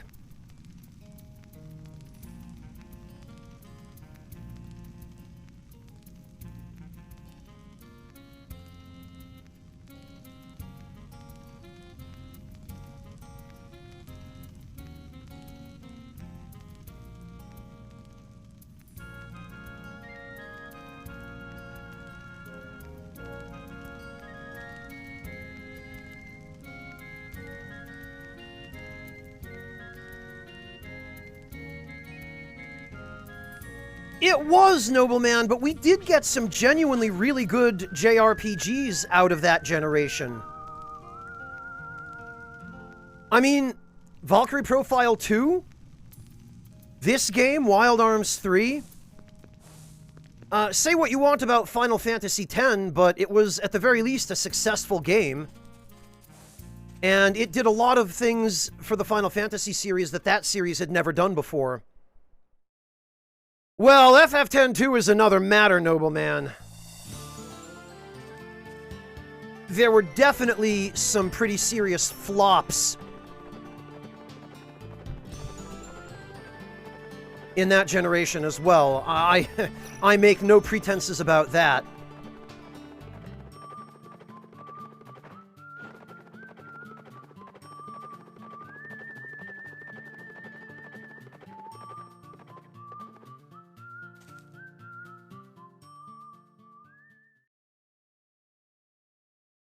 The writing absolutely was, Hunter.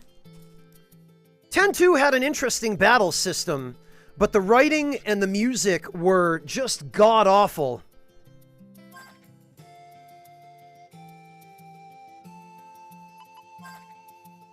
Alright. So we are maxed out on full carrots. Now we need to replace our holy roots.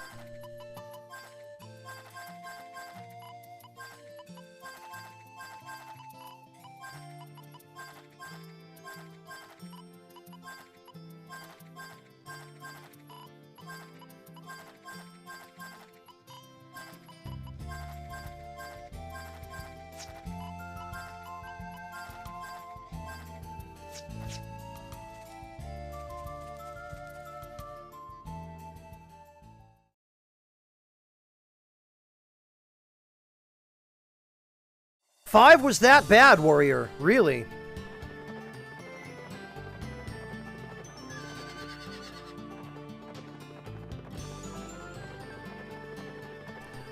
I haven't read the whole thing, Cobra, but I listened to a little bit of the audiobook. And yeah, that's just Squaresoft not understanding when it's time to leave well enough alone.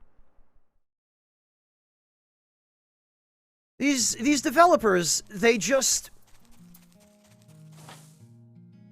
keep milking a franchise absolutely to death, and then after it's dead, they keep beating its corpse.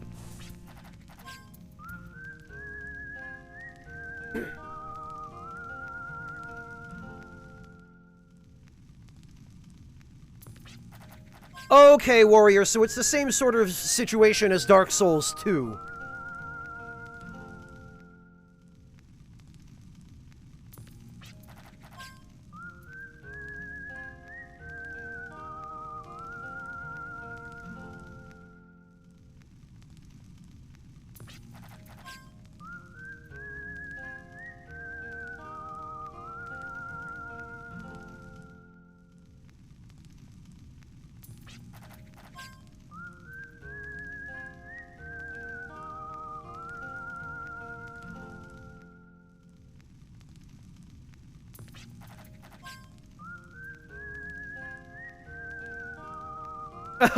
Right, Yielding Thought, of course.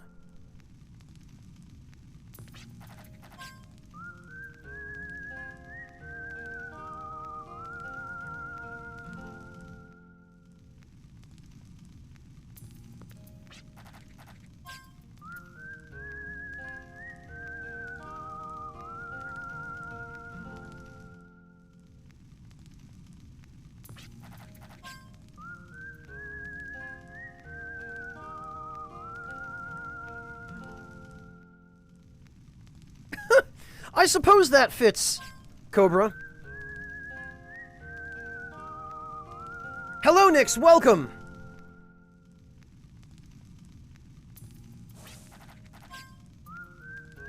Cobra, the thing is, though, when Wooly said that, what he was referring to was the fact that people don't really understand what they want. Right? They clamor for more of thing that was good.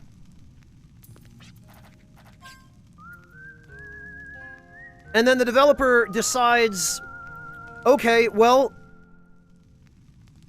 either we're going to copy-paste thing that was good, or we're going to change thing that was good. And if they go for the change route, then it's a 50-50 shot that either the changes are going to be well received or they're going to be rejected.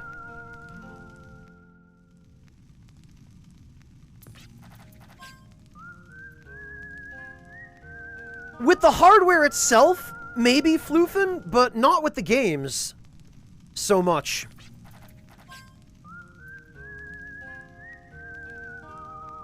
Oh, I've heard about the mobile game. Yeah, Rando. I didn't realize it was part of the mainline series. I thought it was a spin-off.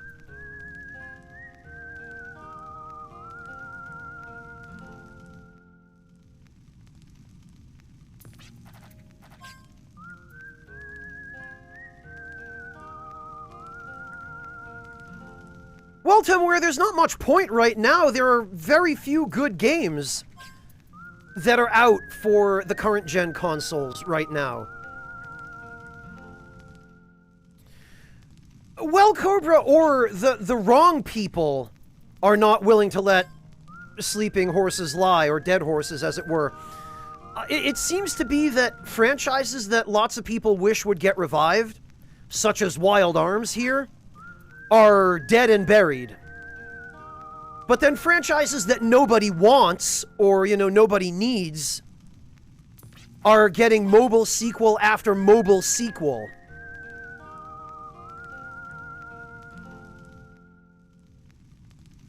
Or else franchises that deserve better than mobile are just getting mobile. Yeah, Cobra, or really anything Bethesda, right?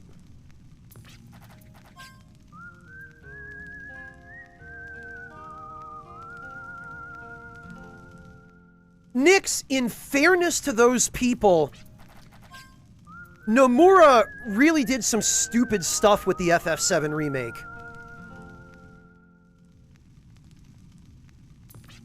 And I'm not going to get into exactly what, because it gets into spoiler territory, but some of the ways in which they altered the story are just incredibly stupid and asinine.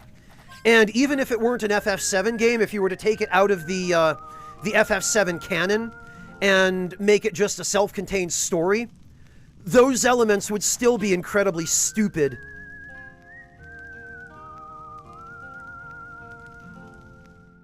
Those of you who watch me play the FF7 remake are probably already well aware of what I'm talking about. Echo Drop, I've heard all kinds of conflicting arguments on it. But at the end of the day, as far as I can tell, it sounds like Nomura did have a fair amount of creative direction over the game, and supposedly some of the stupidest ideas that were implemented in the remake were his. Goodness sake. I need to prop this door open with something.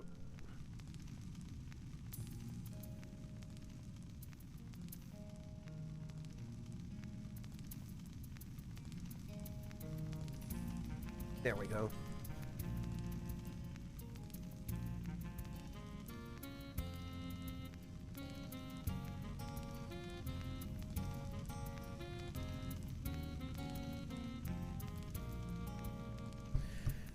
Fennec, I've heard conflicting information on that.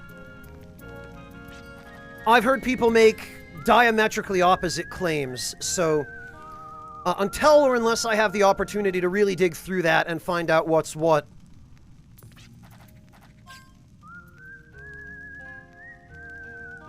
Very good, Reinbach.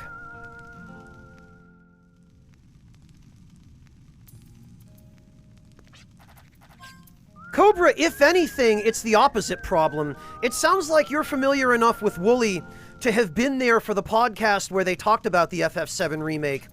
And something that Wooly and Pat mutually agreed upon is probably the best way to summarize my sentiments on it, which are that they went way too hard on Sephiroth. Pretty much the entire reason he was so imposing and mysterious in the original game was because you learn almost nothing about him until you actually start running into him much later, and you only run into him once or twice. and then only for very brief amounts of time, but if you were to pick up the remake without ever having played the original, you could be entirely forgiven for thinking that the remake is just about Sephiroth, like that's all there is to it. I saw a really fantastic tweet a while ago, Cobra. I don't remember the exact wording of it, but it was something to the effect that the person had played FF7 Remake with zero context, and their assessment of the plot was that Sephiroth's purpose was to follow Cloud around and mildly inconvenience him, such that if Cloud woke up in the morning and found out that there was no milk for his cereal, it was because Sephiroth drank it.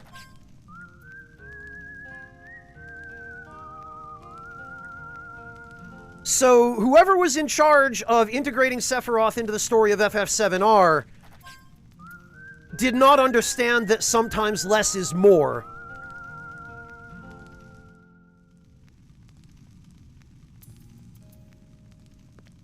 Yeah, Cobra, I got a good chuckle out of that as well. And then there's that whole meme of Sephiroth holding a pear and the caption of him saying, "Shall I give you despair?"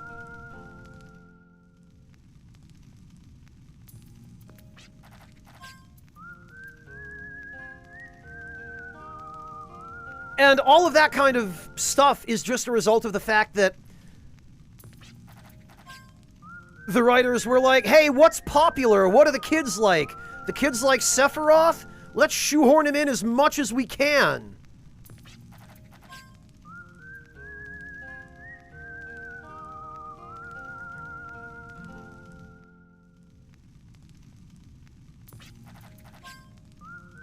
So all that to say, there was a lot that I liked about the FF7 remake.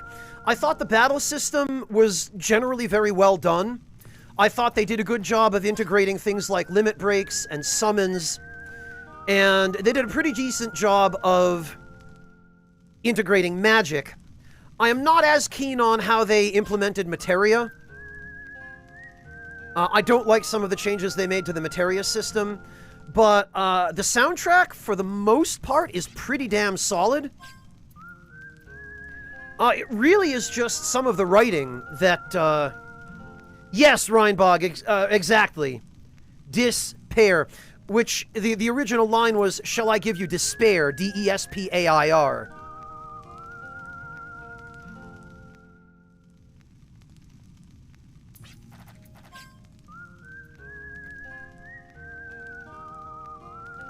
Oh, is that so, Nix? The worst game in FF7 canon? Are we talking about one of the cell phone games? Or are we talking about Gact?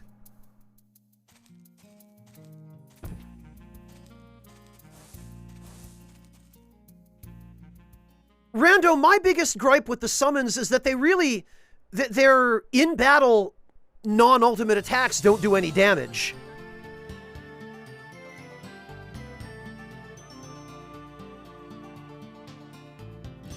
Oh, Dirge of Cerberus, of course. Well, Cobra, that's what I was getting to. I end up getting terribly sidetracked in these discussions, and I forget what my original point is. But yes, I was going to say, and this is something that Pat and Wooly talked about on the podcast as well, I think, Cobra, is that, I think late last year, sometime, it was announced that they are basically going to be releasing a version of the original FF7 that is just the original FF7 with upgraded visuals. So it basically is exactly what people, I think, mostly wanted when they were expecting a remake of FF7.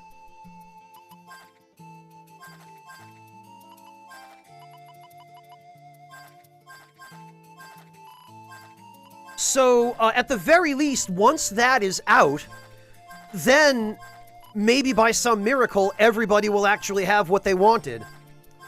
Because the people who wanted something a little bit different will have FF7R, And then the people who wanted basically just a shot-for-shot remake of the original PS1 game with improved visuals and maybe some additional quality of life, well, they'll have what they want as well. I am too endgame content, and I will be playing it.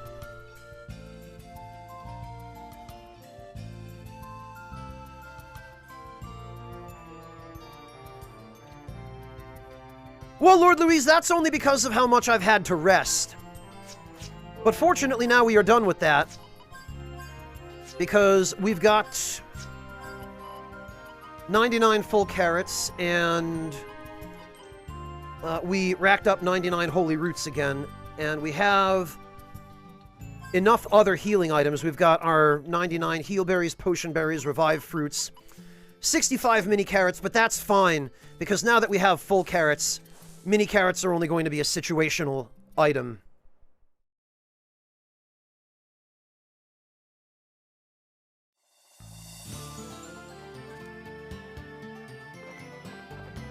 You know, Antchave, or is that name supposed to be pronounced Anchave? I'm sorry, I'm doing my best, but any assistance you care to provide me would be helpful with pronunciation. Yes, I actually have never played Dirge of Cerberus. I've watched a bunch of the cutscenes, but I never played or owned the original game.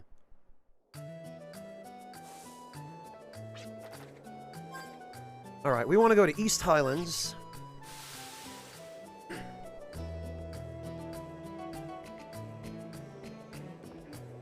I do believe I remember hearing about something to that effect, Cobra, yes.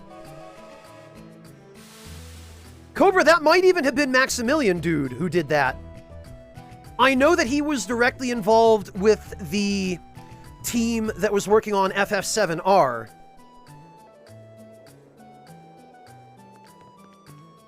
Or he had direct contact with them at different points during the development.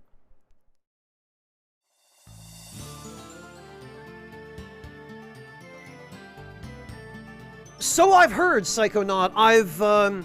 Actually, Marcus has played the remaster of FF12 a couple of times through, actually. He seems to like doing challenge runs of that game.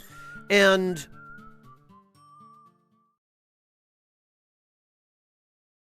he seems to really enjoy it. He's had good things to say about it for the most part.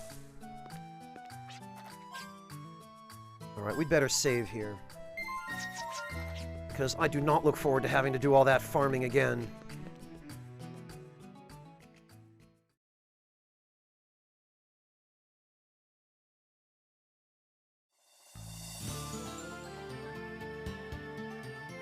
Well, Ghost Mutton, I feel like, at least for me personally, a lot of that, once again, goes back to the fact that there are just so few good games coming out these days. Most of them are just little $5 and $10 low effort, low budget, low quality studio games from startup studios in somebody's garage that you know, there are indie companies with 1 and 2 people working it there that that do fantastic games, but most of the stuff coming out does not qualify.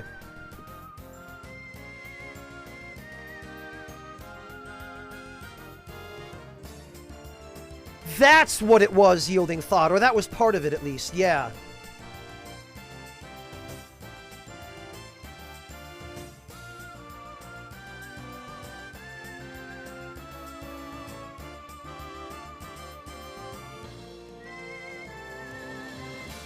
Alright. Me personally, Cobra? No, I don't. To me, finishing a game means getting as much out of it as... Well, no, I shouldn't say that. Finishing a game, to me, means you complete the main story, right? And if it's a game like some of the Nier games, where there are wildly different endings and story paths, then that can, as far as I'm concerned, it can also involve completing those story paths as well.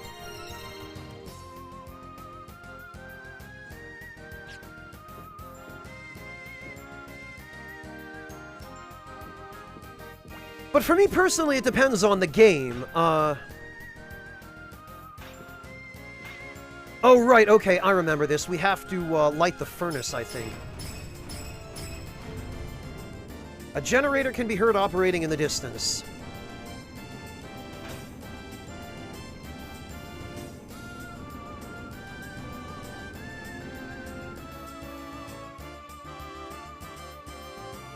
Yeah, Yielding Thought, and I remember Max talking about how he showed up at the meet and greet event with the devs, wearing one of the original dev team FF7 jackets that he had gotten on eBay for like $9,000 or something.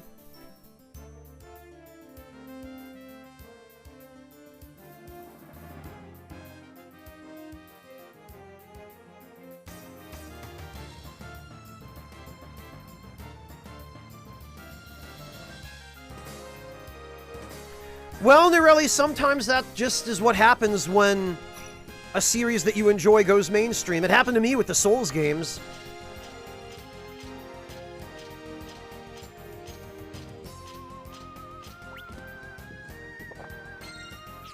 Alright.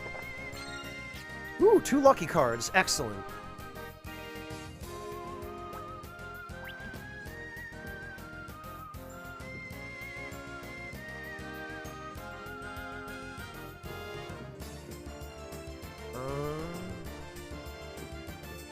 Alright, and now I think the elevator should be working.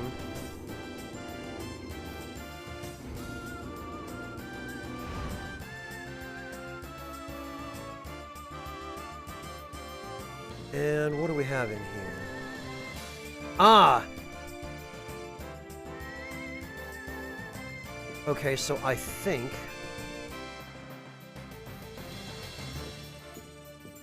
Oh, okay, we can climb up here. Alright. So what we need to do here is drop onto the button.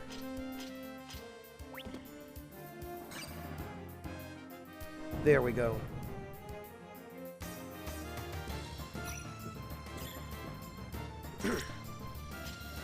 Then I think we want to go up here first. This... Okay, not what I thought it was, but... Press the square button to temporarily increase your strength tremendously. This makes it possible for you to lift and move heavy blocks you otherwise would not be able to lift. Wait a minute.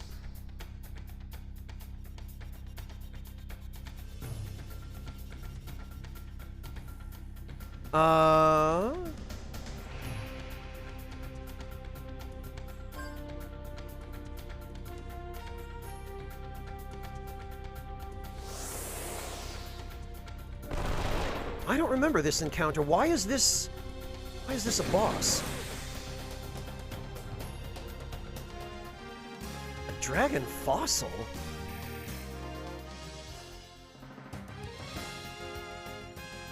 Also, that Vacuumon had more health than they normally do.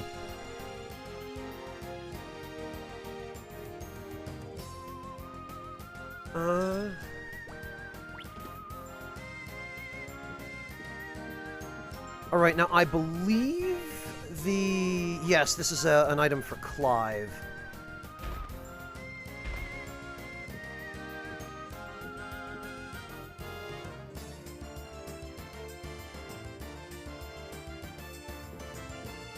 And this, if I remember correctly...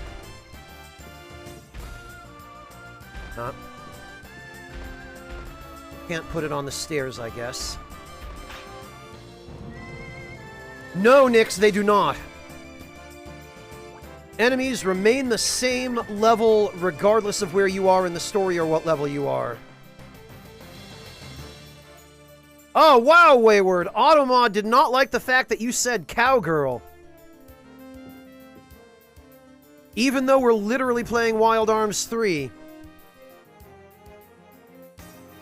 Hello, Wayward. Welcome.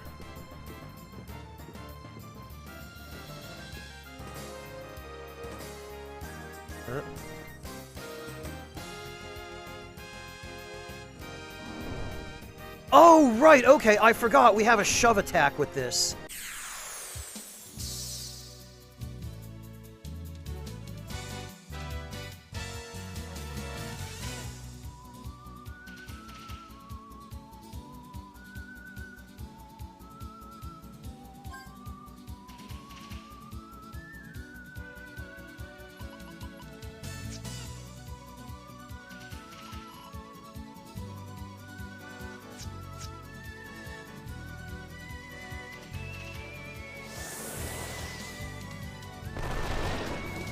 It is yielding thought. It's never good. It's always bad. No, Hunter, that was just a transformation ability she had. She transforms into comic book characters, basically. Manga characters, so...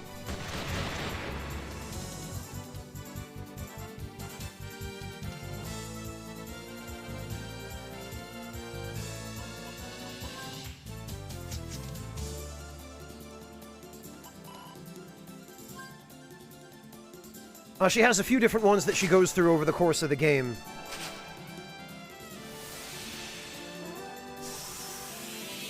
Well, Wayward, context is kind of the problem.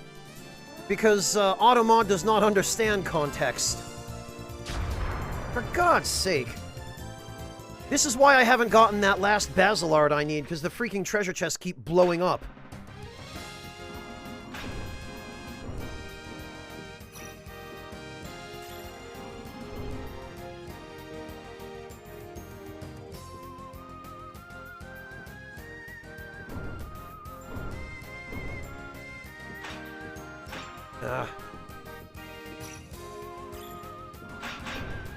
Okay.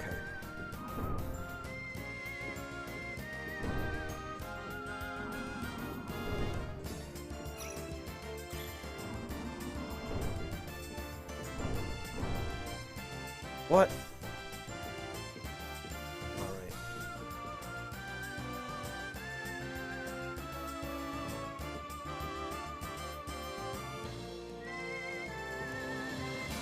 Okay, so actually, I think the solution here is...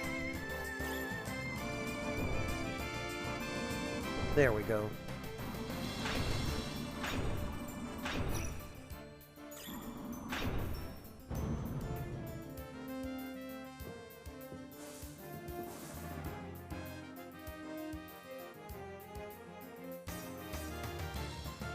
Well, solve problems with swords. Enemy scaling can go one of two ways, right? Either it can make the game unreasonably difficult, or it can make the game unreasonably easy, which is what ends up happening in Final Fantasy VIII if you abuse the enemy scaling mechanic in that game. Or you can end up with a situation like Final Fantasy Tactics, where it does a little bit of both. Like, in Final Fantasy Tactics, all the random battles scale, but the story battles do not. So what you end up being able to do is you can grind your characters all the way up to level 99 in random battles, and then stomp your way through the story battles and just waste everyone.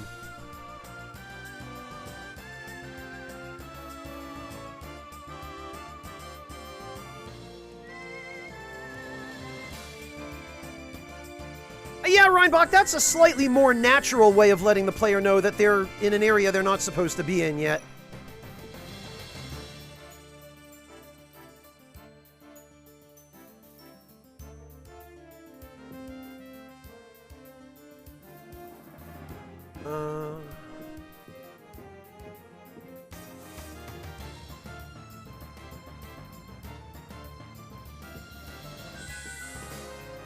Okay. This'll be a mimic then.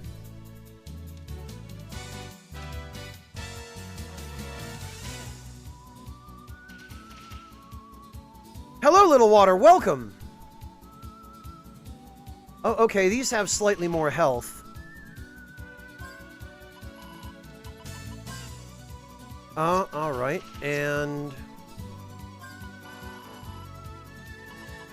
Okay, then you know what? It's carrot time!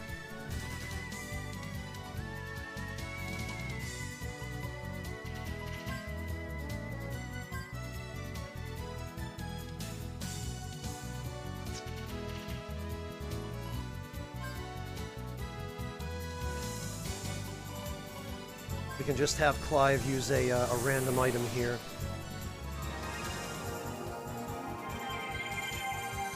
Wow, Cobra! That's a hell of a description. Well enough, thank you, Little Water. How about yourself?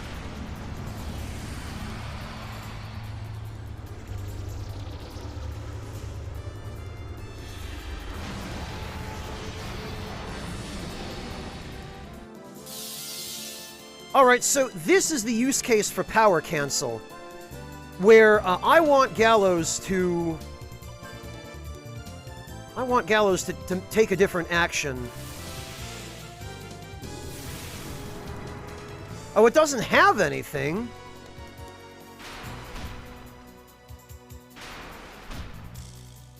Good old attack blocker. Alright then. Bye-bye, mimics.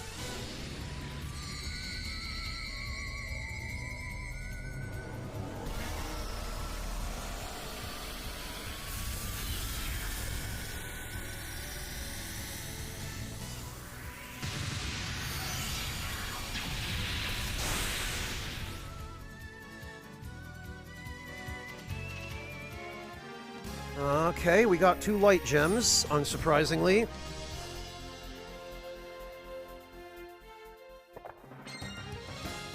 Oh! We need that. That actually is, that's really important. Increase the chance of disarming traps from chest. Perfect! I didn't remember getting it this early, but we desperately need that. So that's going to go straight on the lucky hand. And Gallows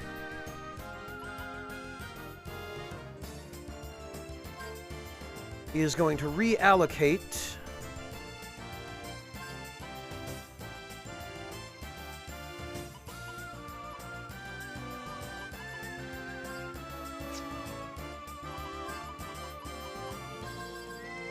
It's a little bit unreasonable how much it costs, but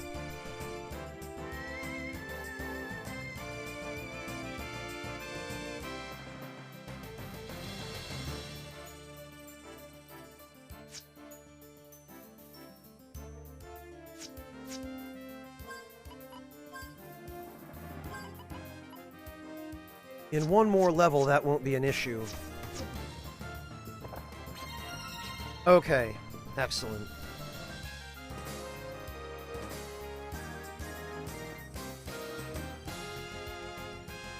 Yeah, about time, Cobra! How very like a Japanese developer to be about 15 or 20 years behind quality of life in Western games.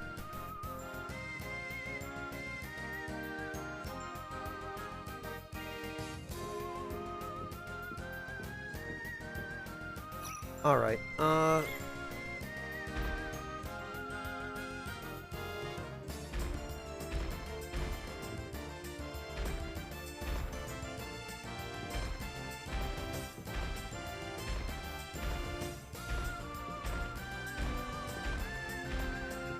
pretty sure there's nothing else in there.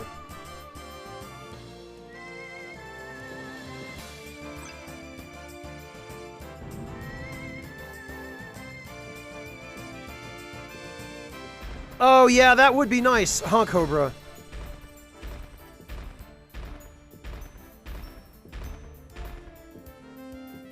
Rando, that's Nintendo's fan base in general. That's not just Pokemon.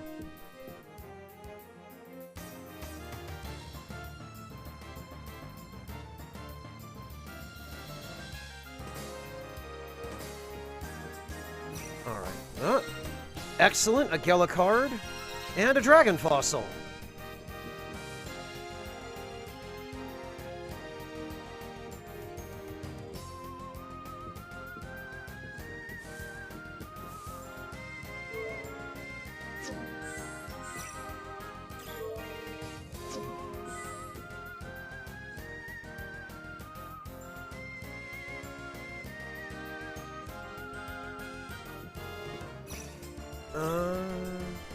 Oh, I think I remember this. This one is...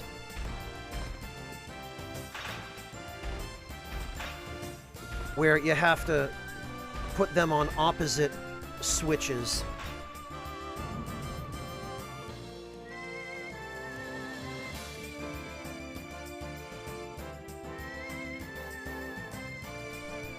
Well, Cobra, I mean... it's not unexpected that that's the case. The Pokemon games have been around long enough that the people who were kids when those games came out are now in their mid-20s, you know?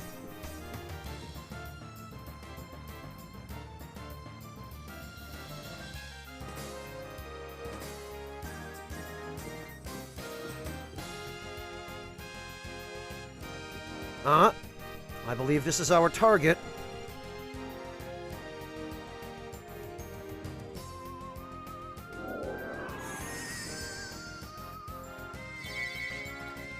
I can't believe a flame has been crystallized. Yeah, 20s to 30s, depends. Depends what game you started with. So this is one of the energy forces which provide an energy for a prehistoric culture. Quite interesting indeed. Well, Cobra, that's because Nintendo's attitude hasn't changed. Well, it's all fine and dandy that we got this thing, but does that whatchamacallit order know how to use it? This is some pretty funky technology, you know? That ain't our concern. We're getting paid to bring this thing back, that's all. Sheesh, you always have to be so frank. We got the Kazim Fire, which looks like a rubber kitchen glove or a rooster's comb.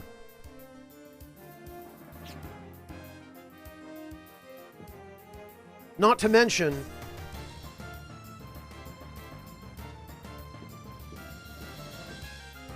the Kazim Fire has a very interesting property.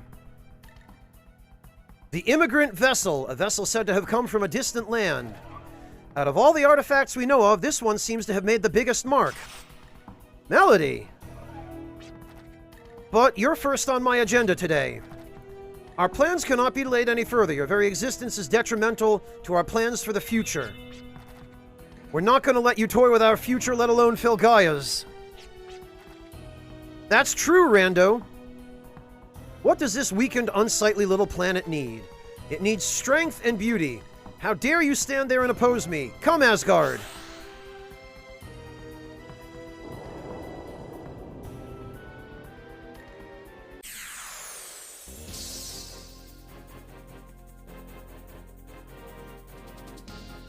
Alright, well, here we go. It's carrot time!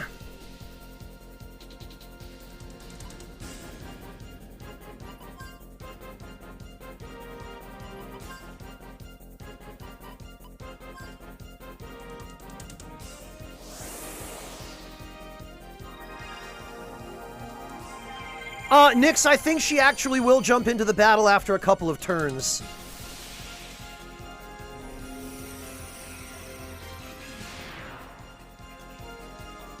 They kinda did solve problems. Yeah, he's, and there's this crap again.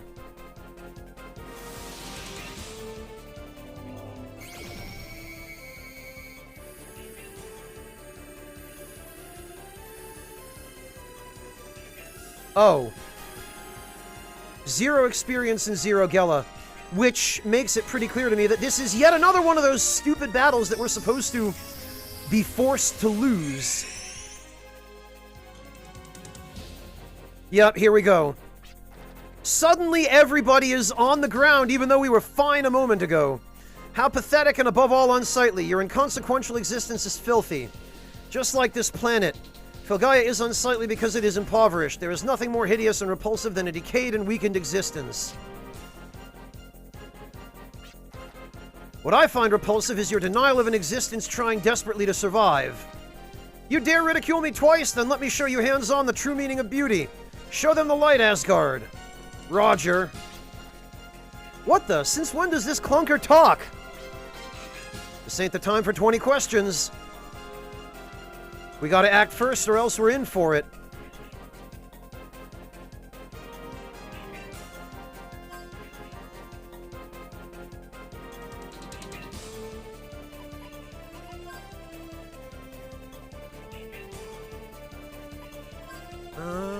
Let's get rid of Melody.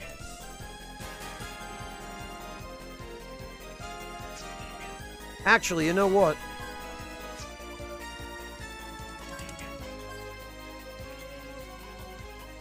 Oh, we can't summon. Right, okay.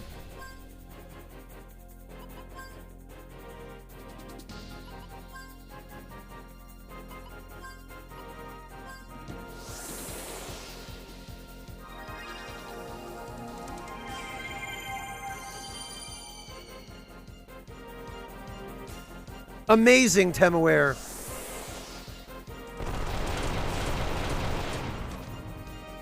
Oh, I shot Asgard, not Melody. Whoops.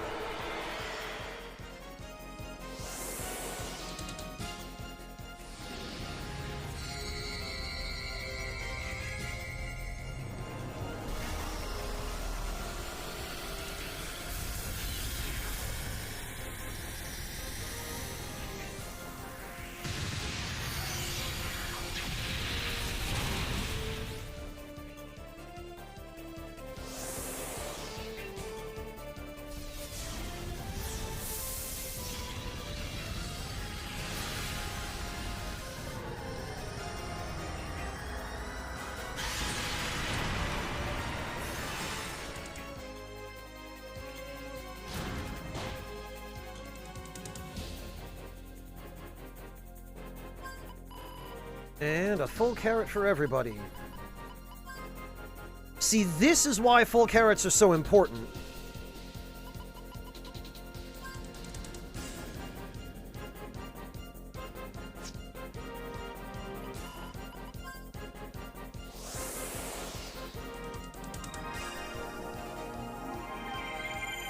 And now we want to action cancel.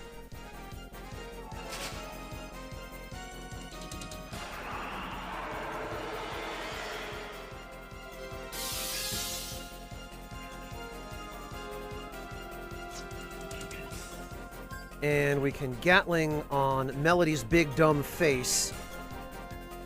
Oh, Asgard defends her. That's what's happening.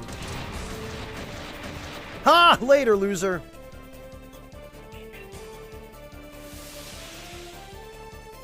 Auto Defender only blocks the first hit.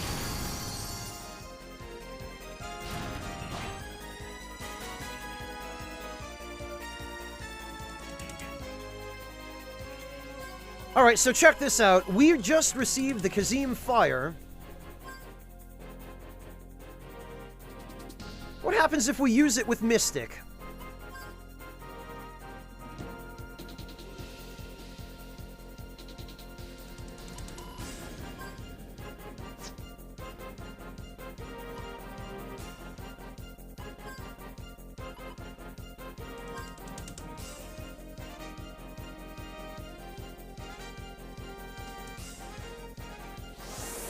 No, Nix, it doesn't, but that's what makes this whole thing even stupider, because...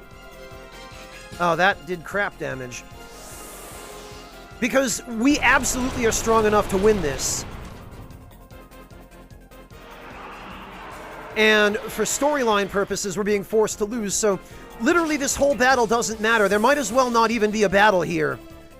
We might as well just get punked in a cutscene, rather than have this farce of a battle, you know? And forced me to waste resources.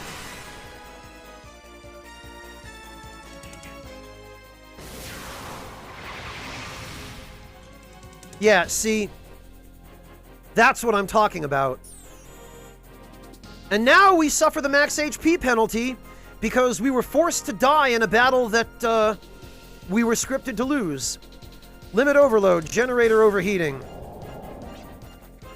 If every existence had an equal and beautiful moment to shine, it is when the light of life goes out. No matter how pathetic or unsightly, the moment of death is when you shine best. That's correct, British Marsh, yes. So you have to fight the battle and waste your resources to the point where you trigger the scripted loss. Because if you die before that, it's just game over. Which is even stupider. Clemps! Clemps, hello and welcome again! Thank you so much for the raid. Am I the only person you raid, Clemps? Thank you so much. How are you doing? And also, go enjoy your dinner, which I imagine you're probably about to go do. And welcome, rats! Thank you all for coming to join us for some more Wild Arms 3. My name is Franz, and I play video games on the internet. Badly.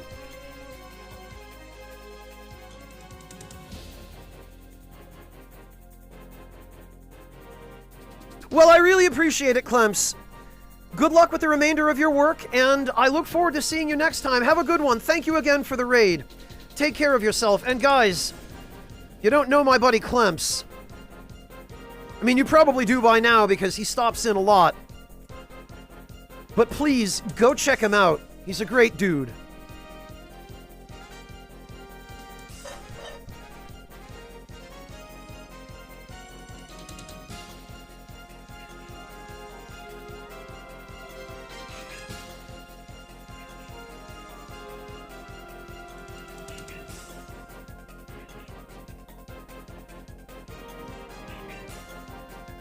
Yeah, Endgame, raids have been a part of Twitch for as long as I can remember. I'm not sure exactly how they first came about. Whether they were something that Twitch came up with or that the community came up with.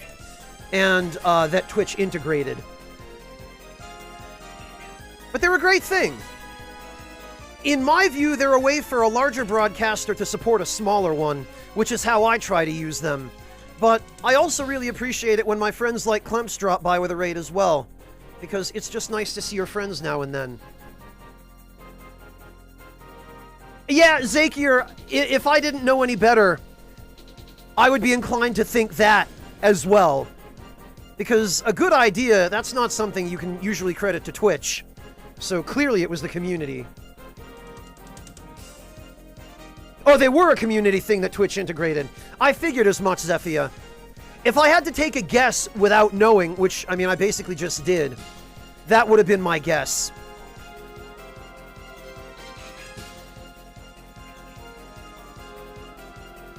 Oh, hey, Dolo, welcome. Yeah, Cobra, it's funny how much transfer there is between so many different communities. Now, witness the light.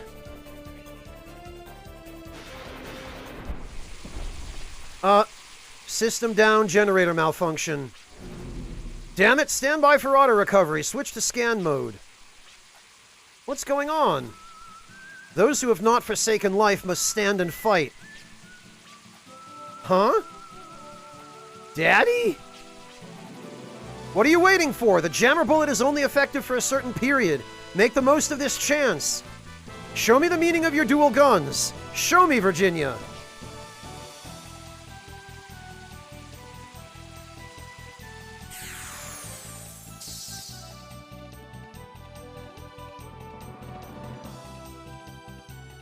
And, of course, now he's no longer stunned, but...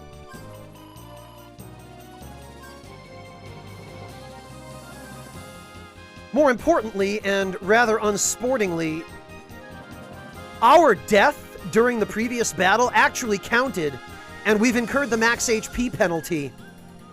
Because that's just how mean the developers are.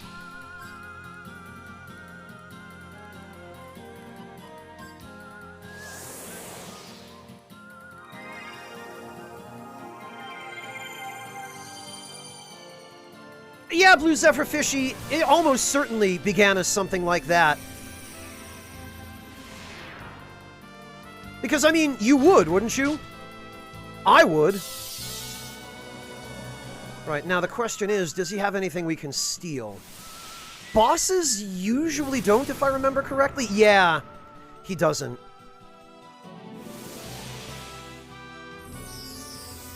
Nexus Arc, the max HP penalty is exactly what it sounds like. If one of your characters in this game ends a battle while unconscious, they are revived after the battle with 1 HP, but their max HP is temporarily capped at, I think, 80% of what it normally is, so it's like a punishment for ending the battle KO'd. Or it's, I guess maybe you could look at it as a price to pay for the free revival after battle.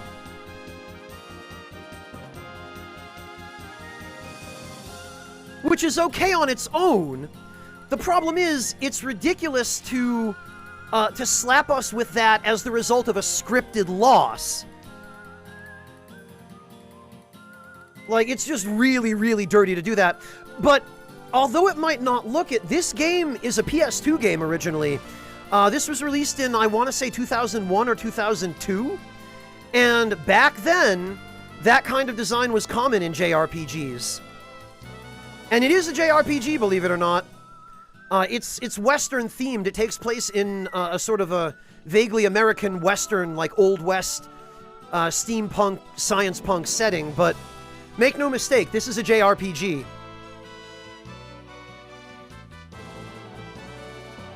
And as much as it does suffer from some unfortunate, very, very dated mechanics, there are also a lot of things that it does really well. And one of those things, as people in chat have been saying, is its graphical style. This game uses cel-shaded graphics. And it also uses kind of a, almost like a film grain filter. And the combination of the graphics and the visual effects that it uses enable it to hold up unbelievably well as a PS2 game, even in 2021. It is incredible how good this game looks. So many years, like this is, I think, 19 or 20 years on now.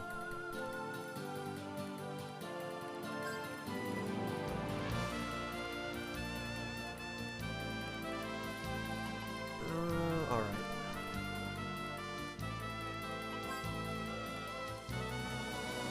Now, do we get money or experience from this battle?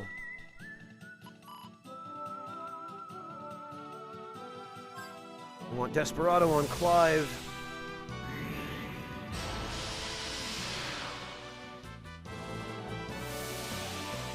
Hello, Siadore! Welcome!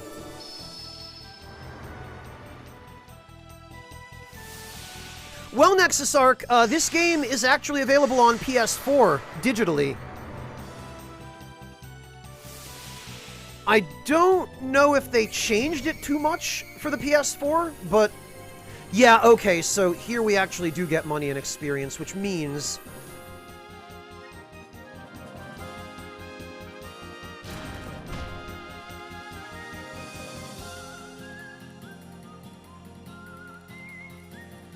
yeah, Blue Zephyr, and especially, this is something we've talked about the past few streams. It always seems to come up with a new group of people in chat, but the early 3D, like the attempts that some game developers made at realistic, lifelike 3D on the PS2 and especially the PS1, ended up looking absolutely horrible. Even for their time, they looked horrible, many of them, compared to graphical styles like this, which there's almost a timeless quality to this, you know? I feel like this will still hold up in another 10 or 20 years. Okay, so I want to use a... Where are they? I want to use one of my lucky cards with Mystic, because that way we get to use it on everybody. Jet can throw a Gela card.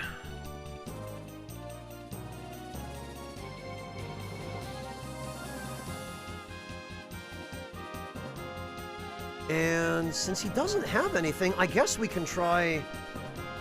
We can try this.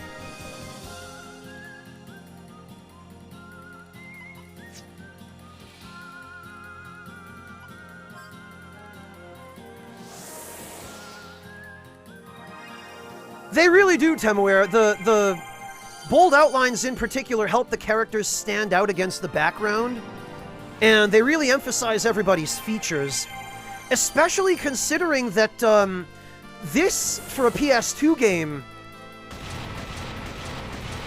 does something that not an awful lot of PS2 games used to do, which is that it actually has facial animations.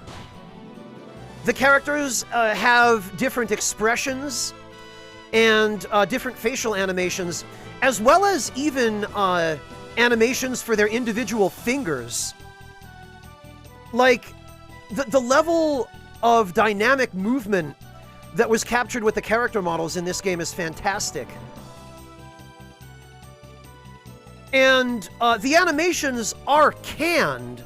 Mind you, there isn't actually a cloth physics system, but you could be fooled into thinking that there is if you don't look too closely. Because, like, look at Virginia's dress flowing as she moves. And look at her braid. You know, like individual locks of hair move. And individual pieces of clothing move.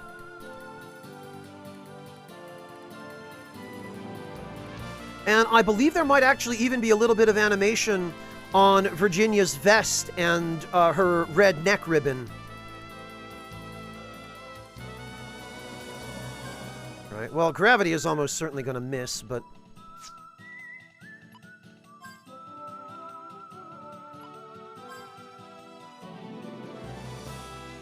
we ought to be able to finish him this turn. I don't think he has that much health.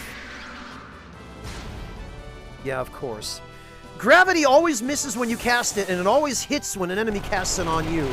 That's another thing this game suffers from, unfortunately, is, the developers were horrified of letting players actually use status ailments or any kind of proportional damage attack. So anytime you try to cast a status attack like Sleep, or a proportional damage spell like Gravity, it will almost always fail. And yet anytime an enemy tries to use those same abilities on you, it will always hit you. Always. No, this can't be. The wisdom of Hyades is tampered with Asgard's drive system? Only we are capable of such things, except maybe... and they're gonna just peace out.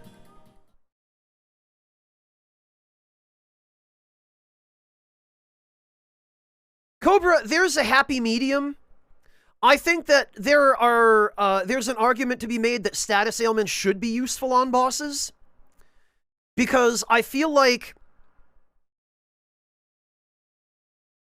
if they are, they can add to the skill factor of a boss fight, right? Like, if there's a way that you can apply a status ailment to a boss using skill, rather than just using brainless mechanics, then you should be able to do so. Like, for example, if you can land a combo of a certain number of hits on a boss, and by doing that, inflict a status ailment or something, or land a debuff, you know? That sort of thing gives you additional options. And I feel like the best way to design those sorts of fights are so that they work if you do a straight fight, but it's a longer, maybe harder, and more arduous fight if you don't use strategy or skill. And that there should be things available to the player that are challenging to use, or that take consideration and set up in order to use effectively, but that if you're willing to synergize abilities, they should give you a reward. You know, they should give you some kind of payoff. Exactly, Theodore.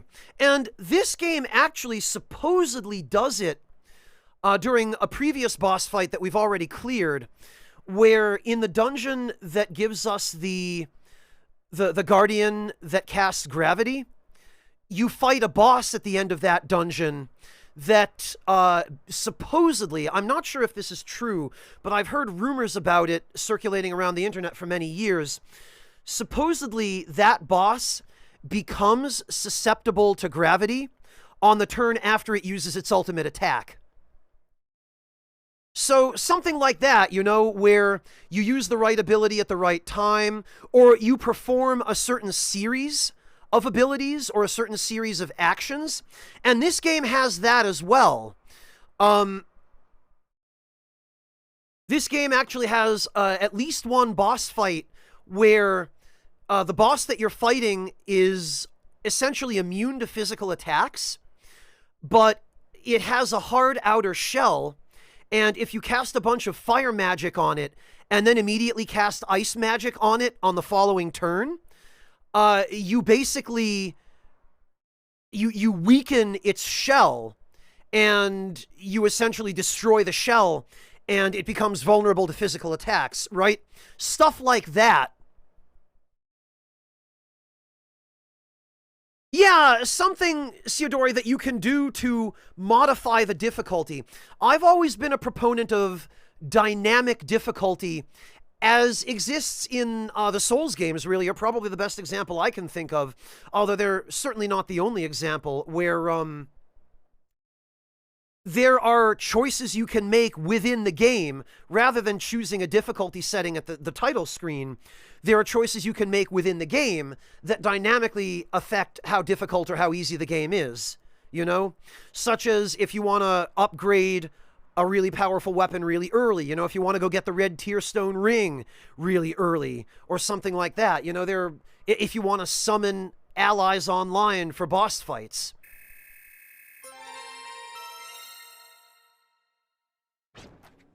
I'm a proponent of that kind of game design where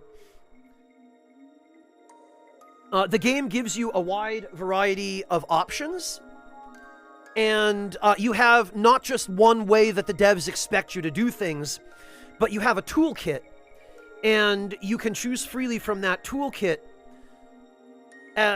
in terms of how you approach different situations. Wait! Even if he was my real father, how should I behave? What should I say? There are so many things I want to ask, so much I don't know where to start. I don't know how to start. Say something! Why won't you talk to me? No, that's not what I wanted to say. You aren't going after him? He is your... Not now. We have to deliver the Kazim fire to our client. Right now, I'm a drifter, not his daughter.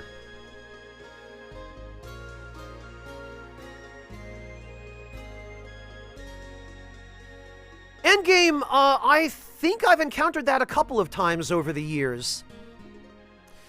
You know what, Endgame, actually, I think you might be thinking of Valkyrie Profile 2, where, in Valkyrie Profile 2, there are certain hidden conditions in every chapter of the game, and if you meet those conditions, you get a special, like, secret reward at the end of those chapters. Although, I mean, I guess that could also be a lot of other games as well. Exactly, Ghost Mutton, exactly. That's definitely one of the draws of tabletop RPGs, where you're not constrained by the memory limit of a particular storage medium or a console.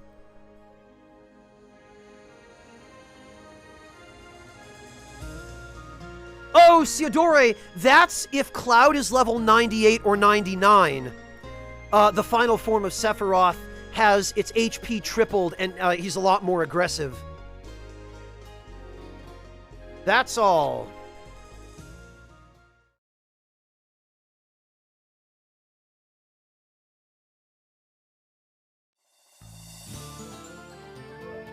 All right, now we can give Gallows the next level of disarm, and this, I think, should guarantee successful disarming of treasure chests. And Clive can now have SOS Reflex Boost.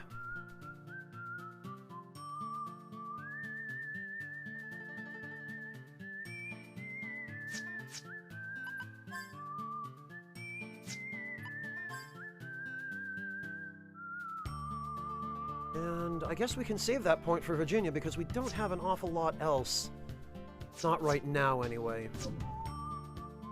What we need to do, though, is we need to go back to Humphreys Peak and rest. To get rid of this asinine, uncharitably inflicted max HP penalty.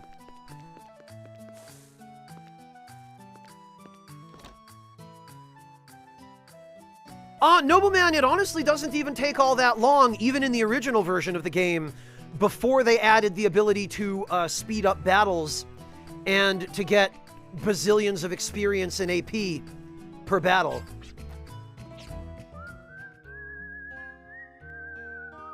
But we didn't use it as a consumable, Cobra. Using items via Mystic is different. Virginia's Mystic command basically has the ability to draw out the latent power of certain items. And there are a few of those kinds of items over the course of the game. And then there are some non-unique ones as well. Like, for example, if you have Virginia use an elemental ring via Mystic, the ring is not consumed. You can use it multiple times with Mystic. What it does is it gives an elemental property to the target's physical attacks. So, for example, if we had Virginia use Mystic and then use a light ring on Clive, Clive's physical attacks would gain the light elemental property for that battle. And there are a few other items over the course of the game that do the same thing. If you have her use one of the pieces of equipment that teach a resistance skill to a guardian, then it basically is an unlimited number of uses in battle with that item, and it acts the same way as the consumable version that would cure that status. Yeah, probably not far off. Problems with swords. The Mystic ability definitely has some sort of alchemical element to it, I guess. Or it seems like it should relate to alchemy.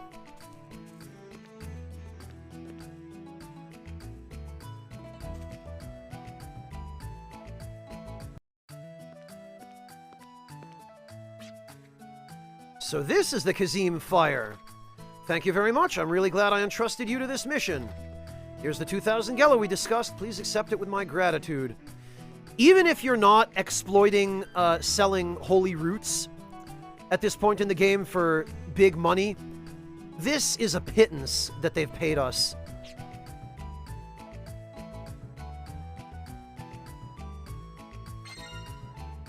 You received 2,000 Gela. Like, we've found more money than this in treasure chests in dungeons. Well, now that I know I can trust you, Drifters, I have one more mission I would like to request. Is something the matter?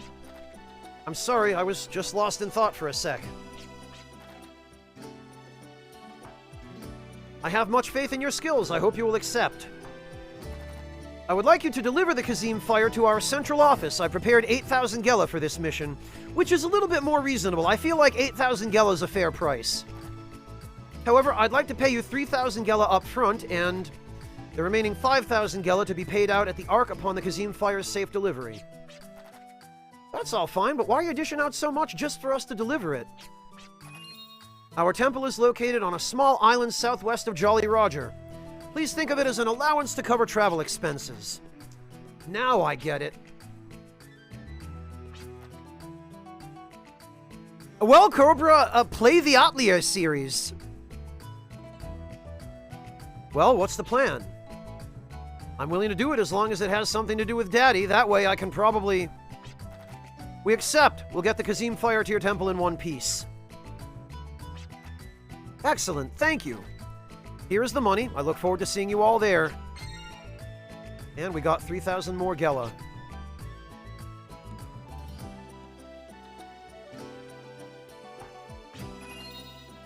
The order is located southwest of Jolly Roger by Sandcraft. It is on a small island floating in the dunes. Right, so we need to go get the Sandcraft now.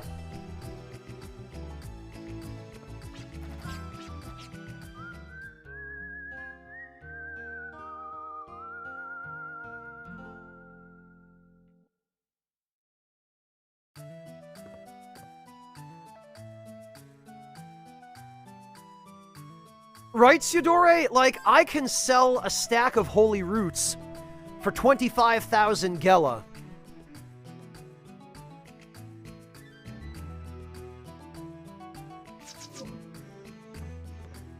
Right now, however, there are a couple of things that I need.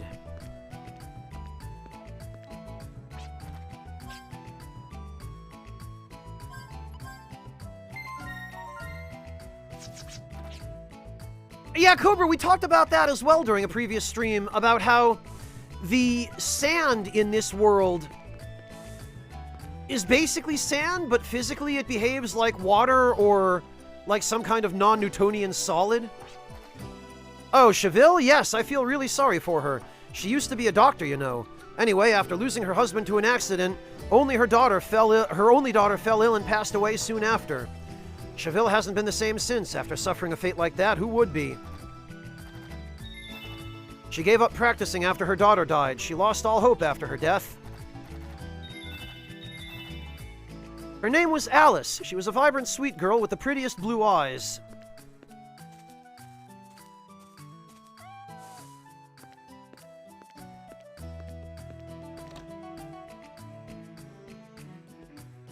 I might be thinking of non-Newtonian fluids, nobleman. I might have misspoken. I trust my husband's skills, but there's no denying that his job is dangerous. I shudder with anxiety sometimes. But just as my father did, my husband is completely absorbed in uncovering the history of the planet. There's no stopping him when he is that passionate about his work. Whenever you write to let us know you're coming home, it's twice the joy when I see you at the doorstep. And even when you come home unexpectedly, it's like a surprise present. Either way, I'm just glad you're home. Clive is a lucky dude. He has a really sweet wife.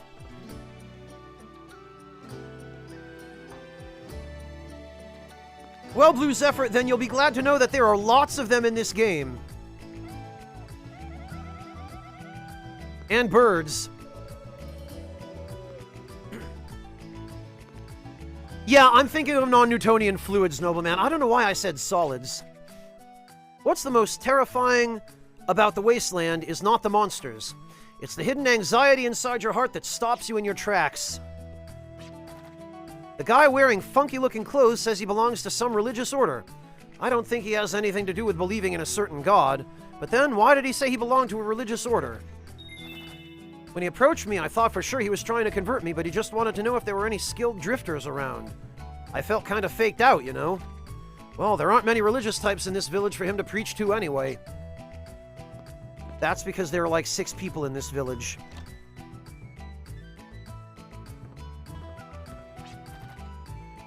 Great hope is too big to grasp, while tiny hope runs through my fingers like grains of sand.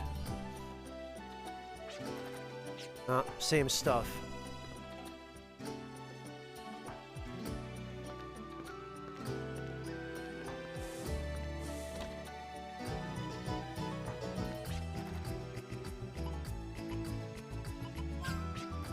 I was looking through my account books and realized I've been getting a steady increase in customers over the past 10 years.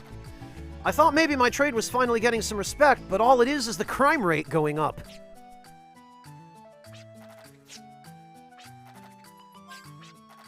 I can do simple repairs on the memory figure myself, but when it comes to the internal maintenance, we have to call in a specialist. The figure may look goofy, but that baby's an artifact with highly advanced technology.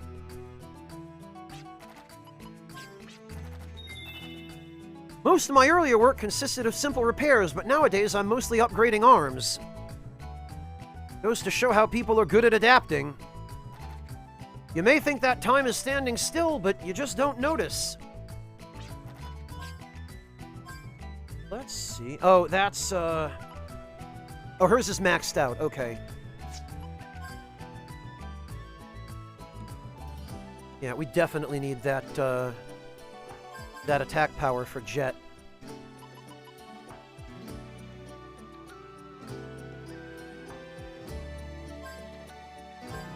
And we'll go 1 crit.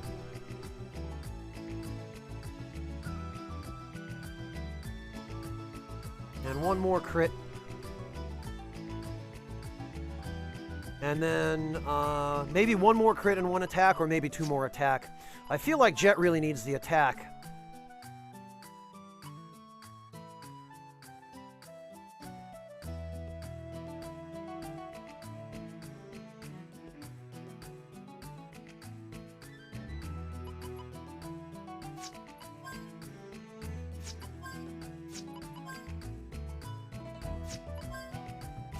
And I feel like Gallows could use some hit accuracy, because that actually does increase his damage because of the way his weapon works. Since he has a shotgun, it results in a tighter spread.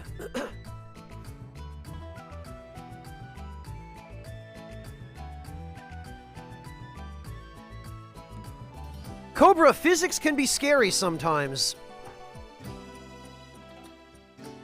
Temuera, critical hits are a % chance. And they are modified by your weapon's crit rate as well as by your character's luck. And also by any abilities your character has that boost crit.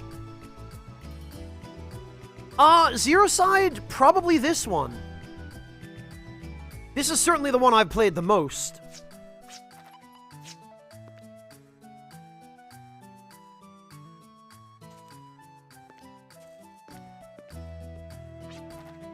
Alright, let's just save again.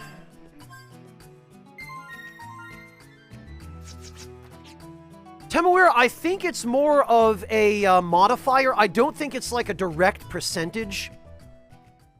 I don't know what exactly the algorithm is, but a 0.3%, like a 0.3 crit rate on your arm, I believe is a 0.3 modifier of your overall crit rate. I've never played Alter Code F, Zero Side. Right, so what I need to do here is we need to run into the Vacuumon enemy, the gold things. Those. Actually, that's perfect.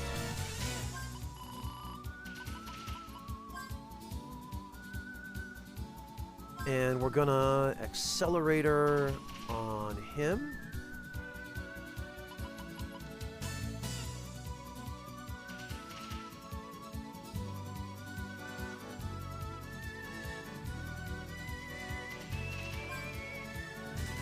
And Clive is going to haste Gallows.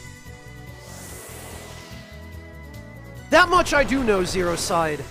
I know it's a remake of the first Wild Arms. I never had an opportunity to play the remake.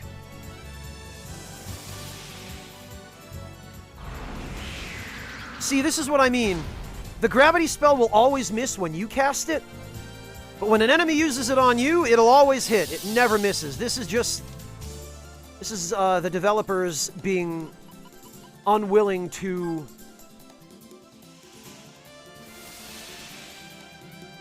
let the player use anything that enemies can use.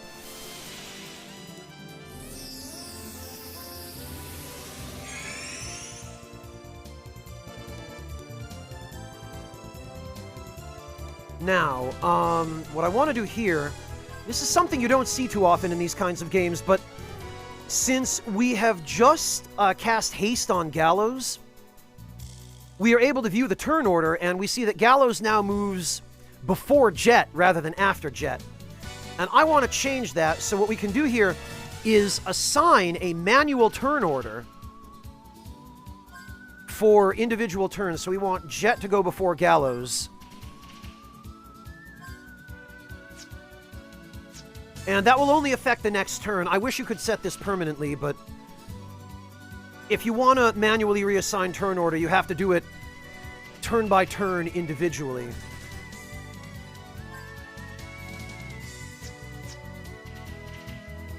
All right, and I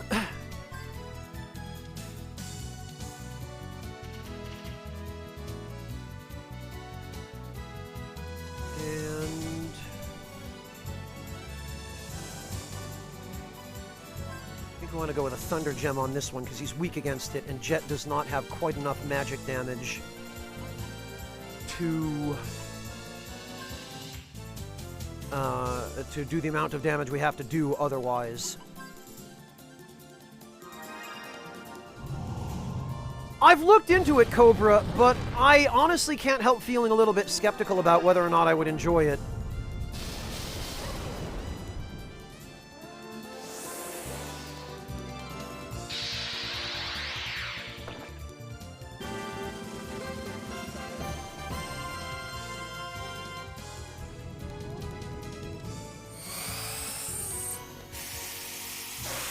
There we go. Alright, now we will have Gallows open that. Ah, we only got Warp Stars. Okay, Warward, have a good one. Take care. Thank you so much for stopping in.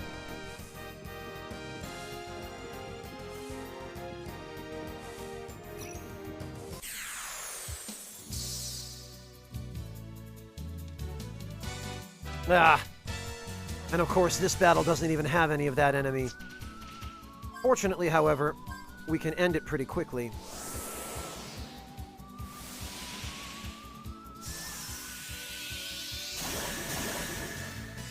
Yeah, Endgame, that's the impression I got from the research I did on Octopath.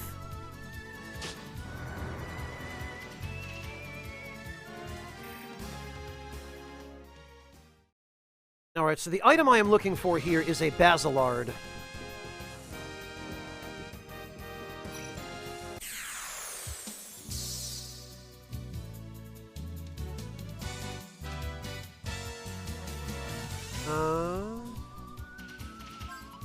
And for this, I guess we can just use a mini carrot.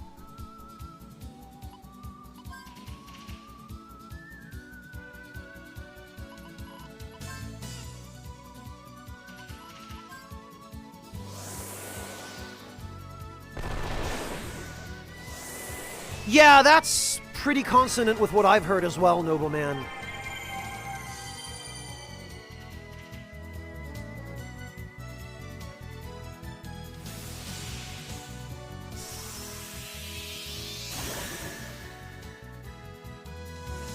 Interesting, swords, interesting.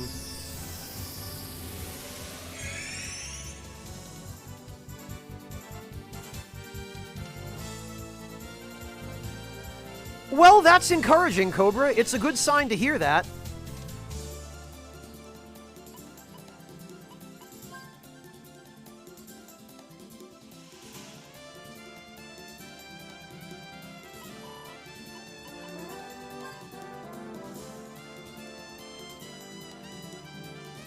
Actually, we need to adjust the turn order here.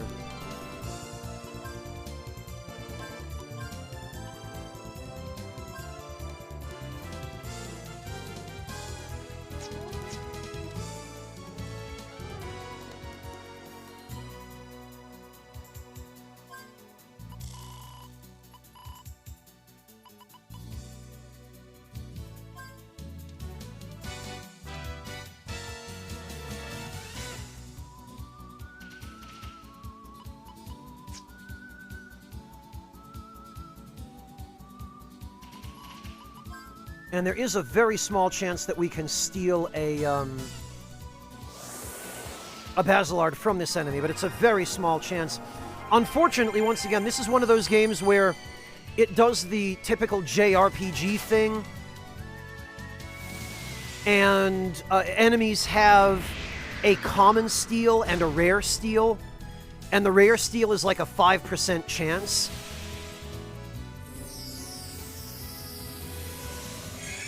Enemies also have a rare drop and a common drop as well in many cases.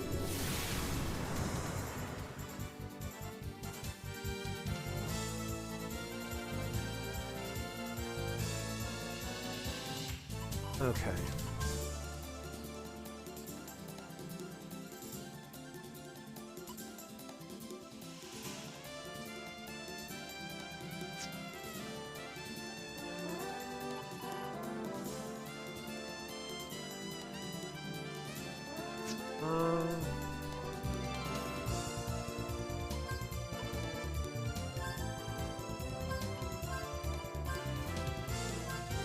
Okay, Virginia, Jet, Clive, and then Gallows. So we use a light gem. Have Jet cast slow. Have Gallows summon. And we have Clive. Oh, actually. No, we want repress. Then we have Jet use slow. Then we have Gallows use Lucky Hand. And I think it'll be enough to have Clive use a gem.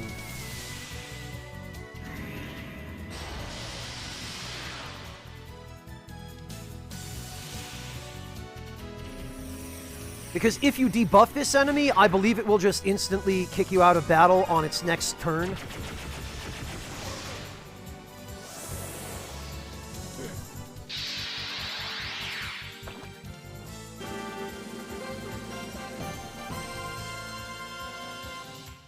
Hello, Fontes, welcome!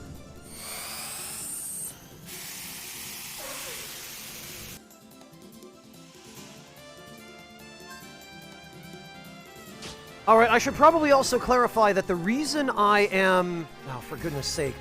The reason I'm making the effort to win battles with Lucky Shot as the final blow is because if Lucky Shot finishes off an enemy, that enemy is guaranteed to drop an item. The only problem is, it's not guaranteed what kind of item it will drop. Whether it will be the common drop or the rare drop.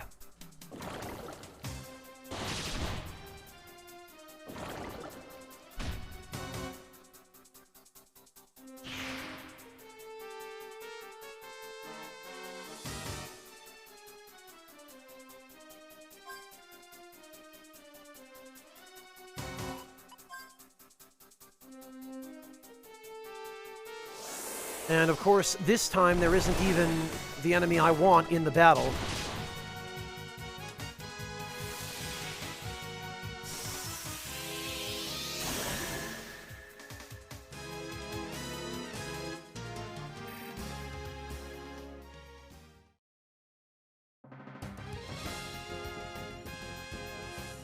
Man, I wish I had the Clamor dolls for this. It would make this a little bit less troublesome getting into battles.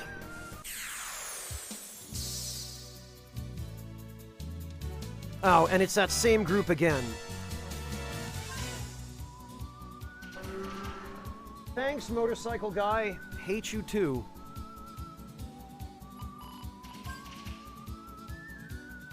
Even at this hour of the day, they just don't stop.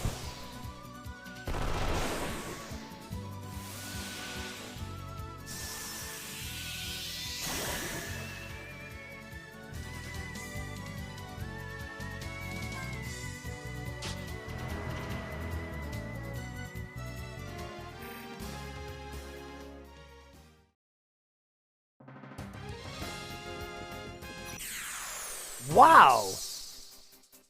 Man, we're getting ambushed all over the place. Oh, great! And now we get ambushed by the enemy that I want to, hunt. Alright, well, there is a way that we can deal with this. We set Virginia, Jet, whoops, Virginia, Jet, Clive, and then Gallows. Then we have Virginia use a full carrot.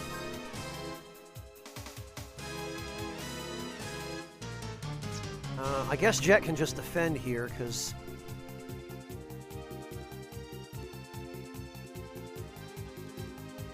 And actually, we don't want to have Virginia use that with Mystic. We want to just have her use a regular one.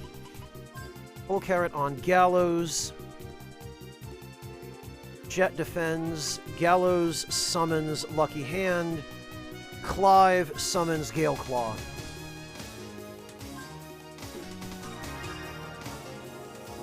Cobra, there probably isn't anywhere that I could move where I wouldn't have a problem like this. And believe me, I do want to move. I would like to, I just don't have the money at this point.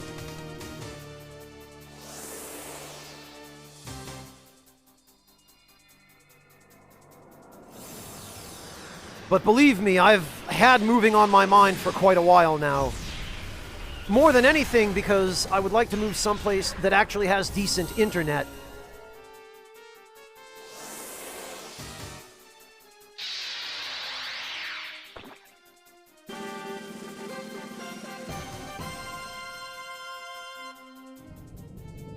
I mean, that would be my probably #1 impetus for moving, but... Honestly, Ghost Mutton, I'm starting to feel like I might be better off somewhere other than Germany. I mean, it would have to be someplace where the spoken language is either English or German, but...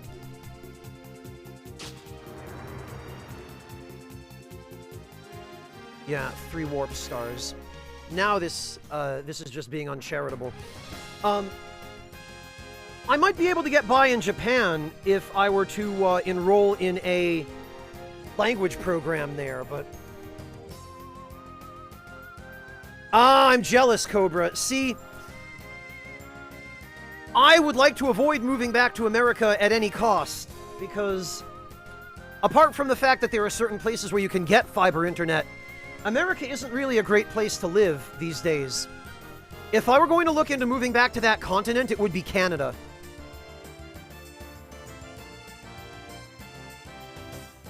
Yeah, Tin Man, I've spent a little bit of time there, and I really enjoyed the time I spent. But of course, spending a couple of weeks there is different from living there. And, I mean, even I understand that.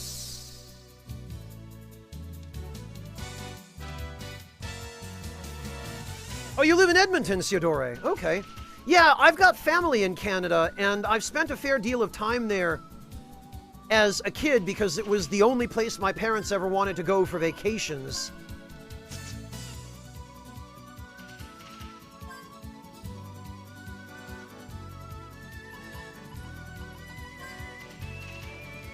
So I'm reasonably familiar.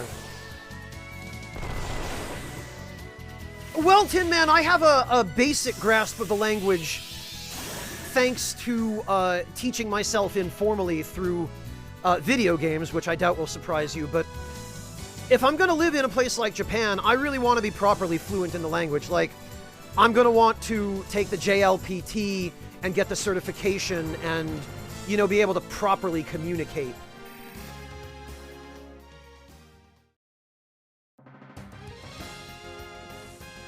Good luck, nobleman, genuinely.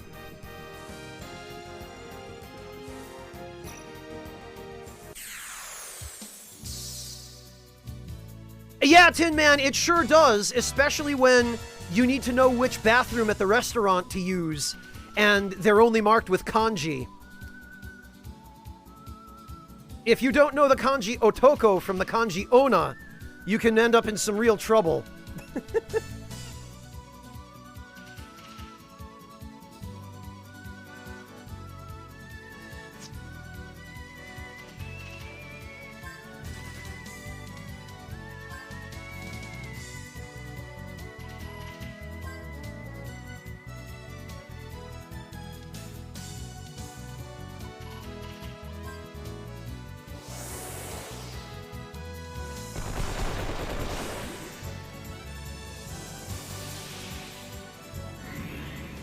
Ah, good luck, Tin Man. I hope it works out.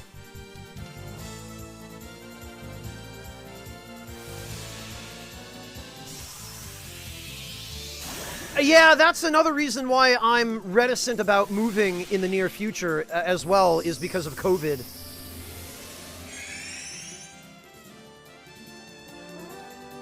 Not really, Red Angel. Internet is a serious problem in Germany. Our internet infrastructure is very, very badly aged.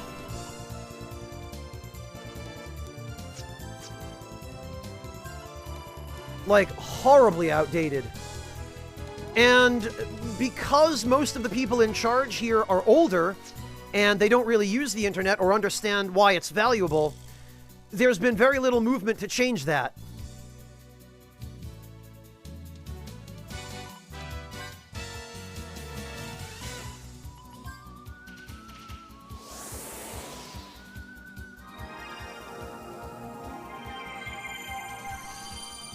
Lauriatius, I mean, I don't know if it totally counts, but I guess there's Switzerland,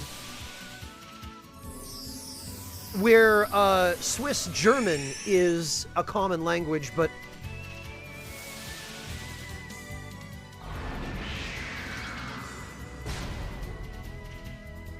I don't know how the internet is there, and I don't know how mutually intelligible Swiss German is with High German.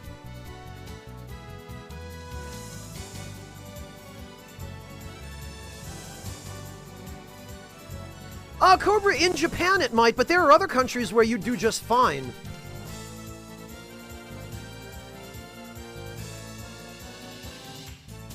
Yeah, Lauriatius, I'm unsure about that as well, now that you mention it.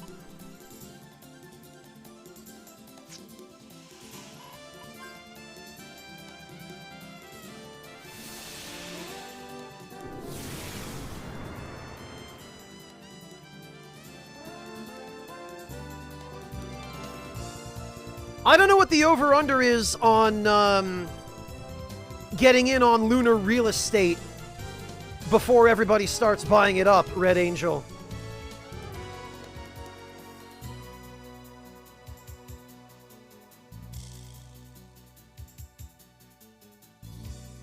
Yeah, Tin Man, but if you're going to move to a country that has a native language that you don't speak, it really is best to just learn that language. It works out better for everybody.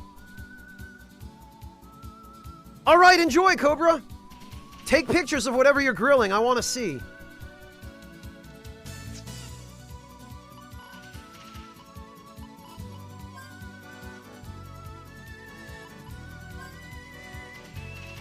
Actually, what is our turn order going to be for this battle?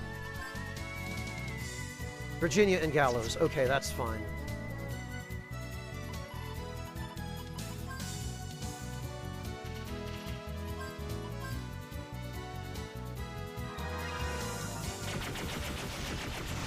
Oh, okay, Tin Man, that's totally fair. Although, I guess it also depends on where you go, Tin Man, because in the bigger cities like Tokyo especially, and then Fukuoka and Kanazawa and Nagasaki, English is a lot more prevalent, whereas if you go out into the countryside, chances are you'll have a harder time finding people who speak English.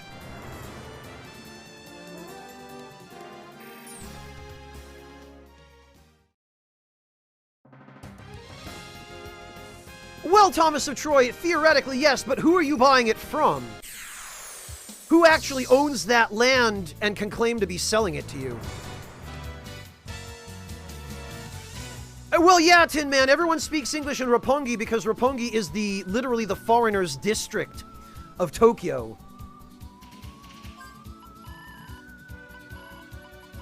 It's where all the foreigners hang out, and I feel like if I'm going to move to Japan, I don't really want to just hang out around foreigners all the time, because then I might as well just stay in Germany. You know?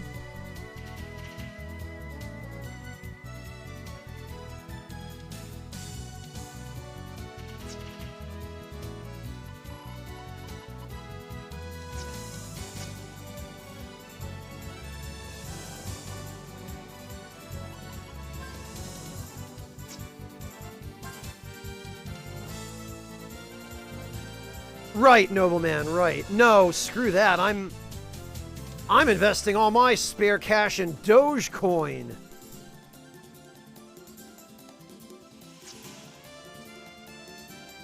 Okay, so those guys are still...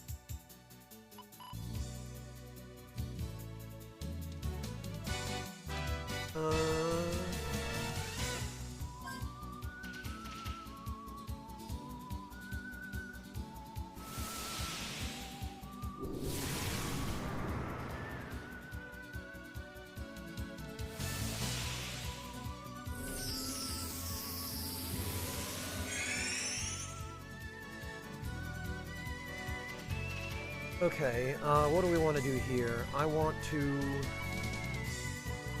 use a light gem. Oh, actually, we want to modify the turn order again.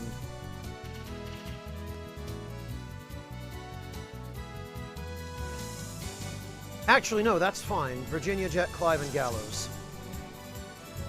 So Virginia can use a light gem. Jet can use a thunder gem. Gallows can summon. And Clive can haste Gallows.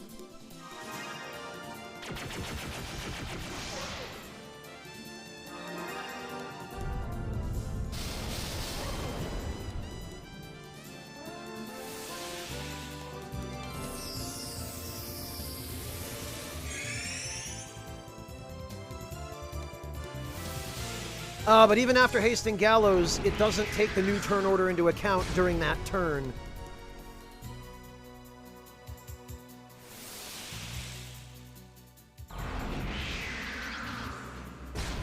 See, they've cast Gravity a whole bunch of times on us, and it hasn't missed once.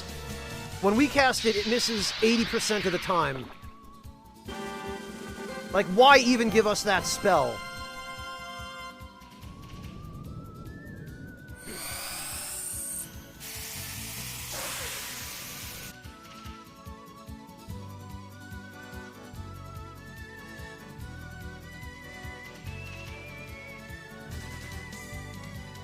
Okay.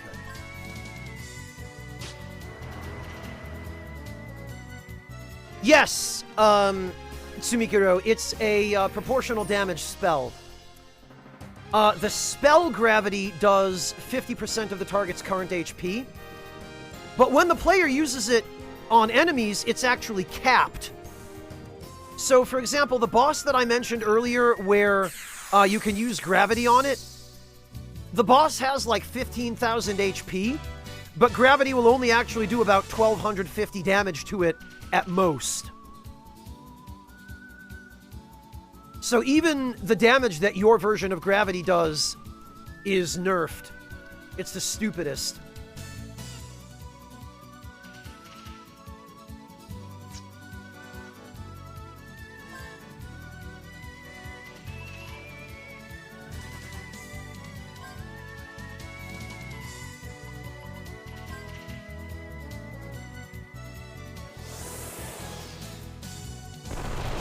That's correct, Sumikiro, yes. And again, that comes down to the fact that this game comes from an era where developers, especially of JRPGs, were just terrified of letting players have the same tools as enemies. So, like, bosses would use status attacks on you that hit all the time, and if you even were allowed to use those status attacks in the first place, they would always miss when you used them.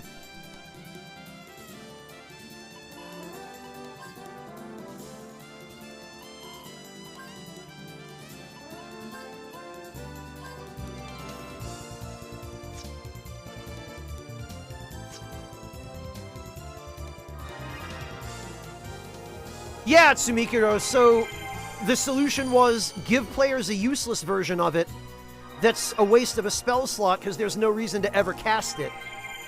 You saw that a lot in games like this, and you still to some extent do even today because some developers still haven't learned.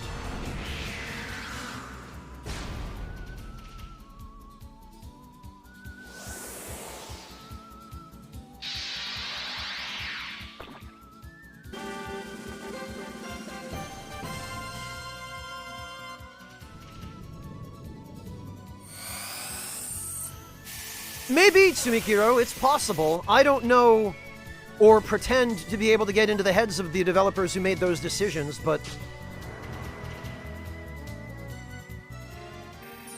goodness sake. I got the first 2 Basilards I needed within about 20 minutes.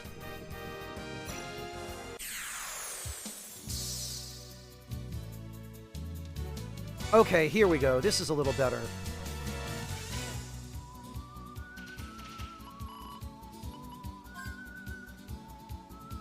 Actually, even better than that is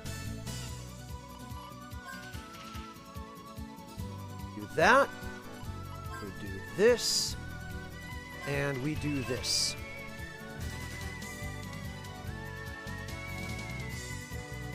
Actually, hello RLA, welcome! It's good to see you. I am doing all right, thanks, RLA. How about yourself?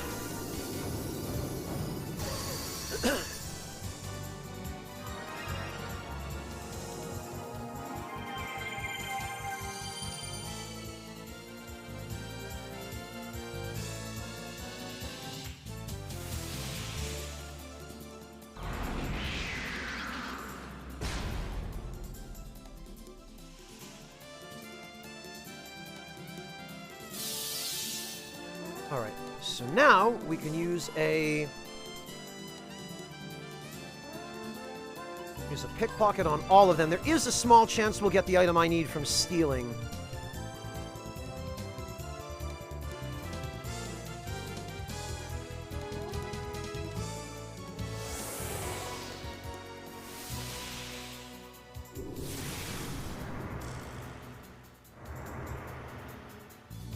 Nope, just more warp stars.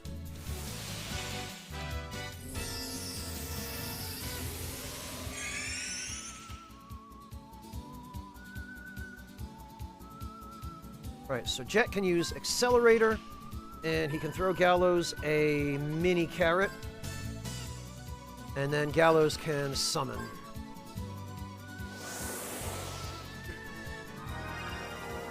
Ha! Nice, RLA! What kind of cookie, and what kind of ice cream?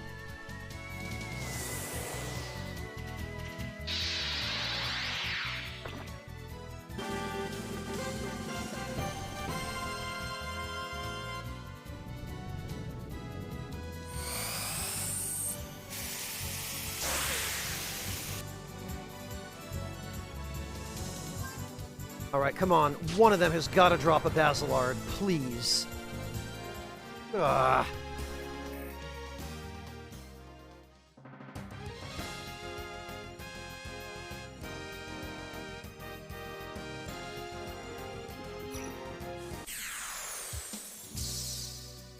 Oh, and actually, I think that was my last,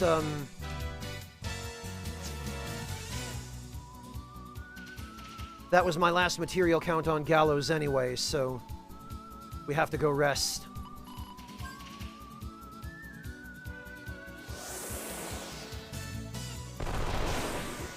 Oh, wow, RLA. Fancy.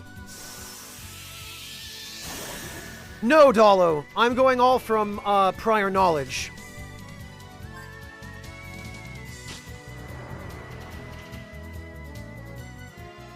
Oh, and of course we get the rare drop from the enemy I didn't want it from.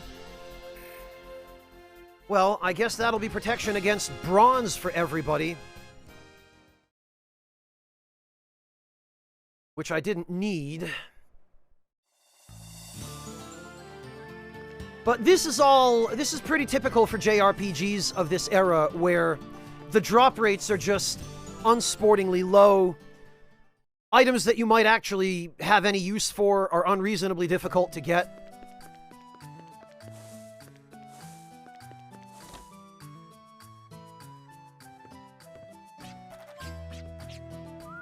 Yeah, Siodore, I've played this game probably 3 times in full back in the day, so I know it pretty well.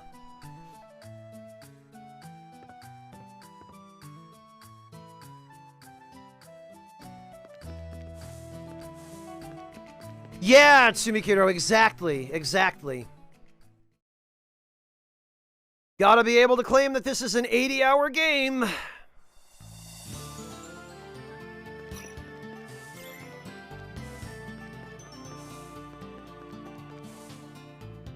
And actually, I'd probably better, since I at least did manage to get the rare drop from something.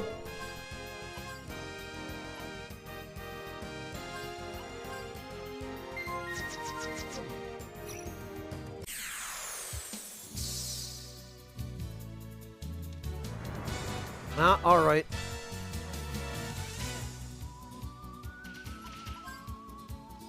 I mean, at least these enemy groups aren't terrible to deal with.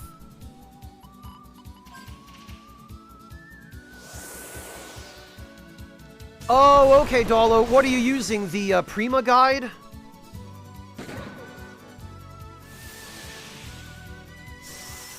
Yes, I did, Siodore, because some of the default spell names are really unclear and ambiguous as to what they actually do. So I always rename them just to names that I understand better, and so that I have a better idea of what the spell actually does.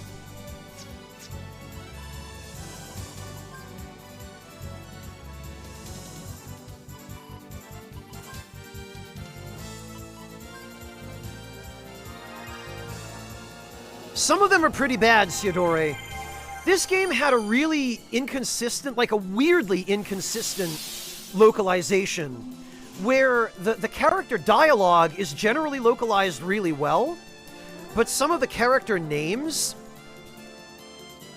and especially the spell names, are just localized really poorly. And I have my suspicions as to why that is. I think there is a very specific reason for it.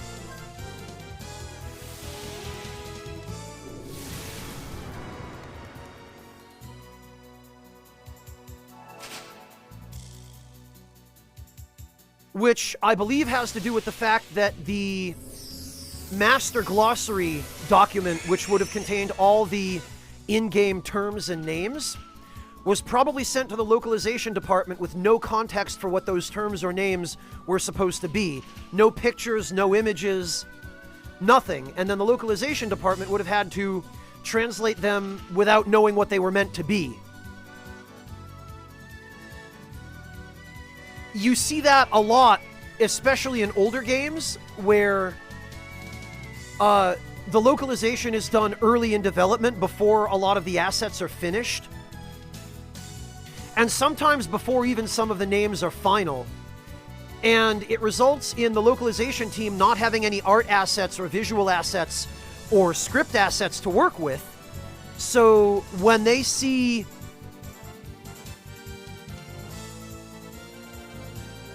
Tsumikiro, when they see a name like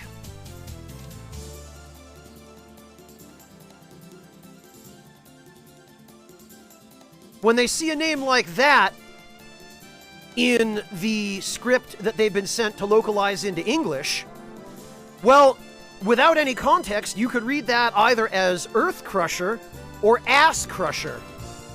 Because the katakana doesn't make that clear. It just says Asukurasha. Right?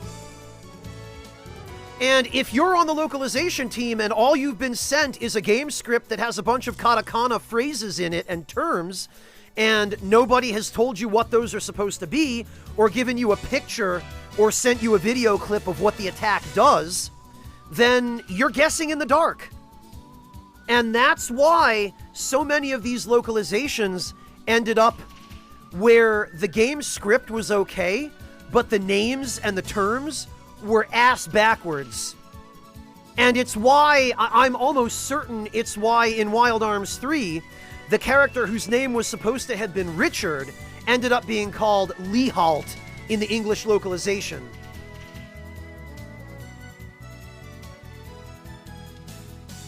Because the katakana form of the name Richard would have been Ri Hyaruto. And without knowing that the name was supposed to be Richard in English, the localization team, I'm certain, took a look at that and said, huh? What? Lee Hall? What? There's another really good example of it in Final Fantasy Tactics. In the original PS1 localization for Final Fantasy Tactics, where the breath attacks that the dragon-type enemies used, they were originally in the Japanese version of the game. They were called Fire Breath, Ice Breath. Yeah, Nobleman, I know I've given this example before. I'm sure you're thinking the exact same thing. Where,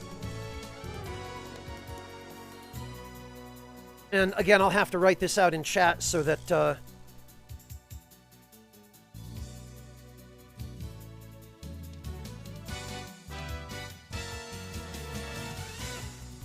So, the attack names in Japanese were Fire Bresu,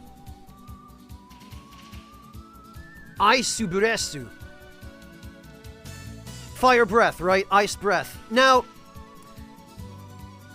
in the English version of the game, they were translated as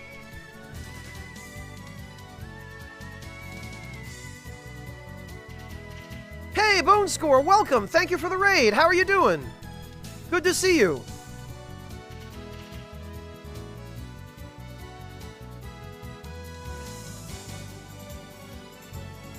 Yeah, exactly, Sidori. So, There are a couple of different problems that, particularly in JRPGs, happen with the word breath in localization.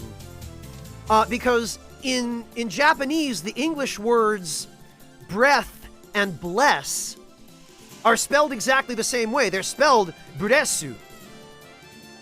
Because in Japan, they do not distinguish between the L sound and the R sound. It has the same sound and it's represented by the same letter, or letters. So what is a really, really common mistake in JRPG localizations is you'll commonly see a breath attack whose name is translated as Fire Bless or Ice Bless or something like that.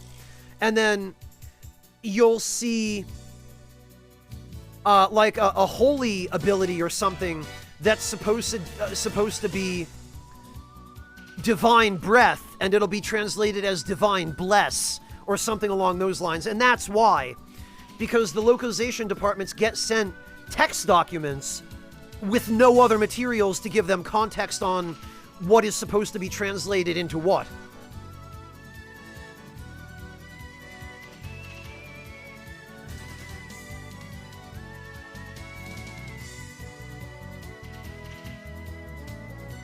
Glad to hear that, Bone Score.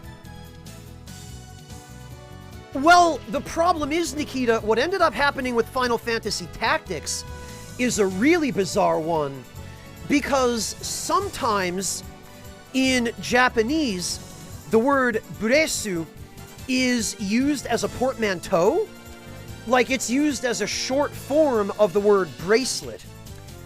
You see that a lot in Japanese. You see portmanteaus and combined words. There's a term for it. I don't remember what the term is, but it's like how the English phrase personal computer in Japanese becomes pasokon.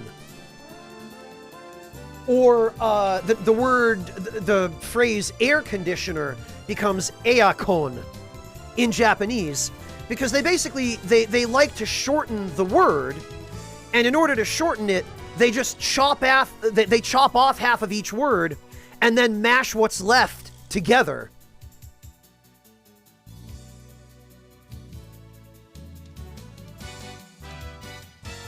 So, sometimes, but not always, in Japanese, the word buresu is apparently a shortened form of the word bracelet. Now, that's not common. I'm not a native speaker, and even I know that's not common. But for whatever reason, the localization department at Squaresoft took a look at Fire Buresu and Ice Buresu, and they thought, oh, I guess the equipment designers were referring to fire bracelets and ice bracelets.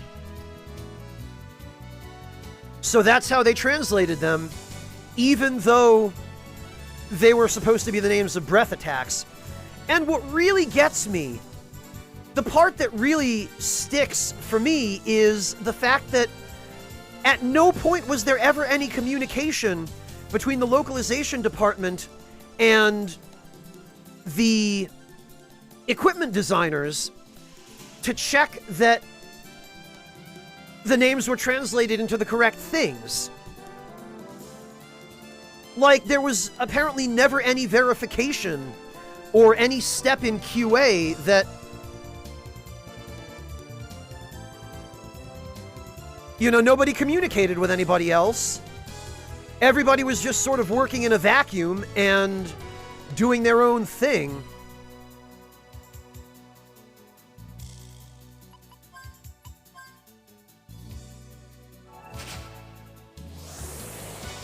Pretty much, Ciodore.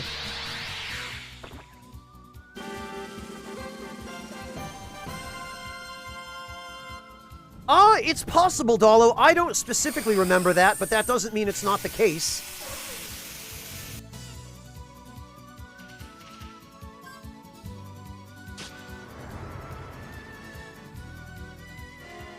And another bloody warp star. That's the problem. Is the... Like, I feel like if you go to the trouble of finishing off an enemy with Chapapanga, that should guarantee the rare drop.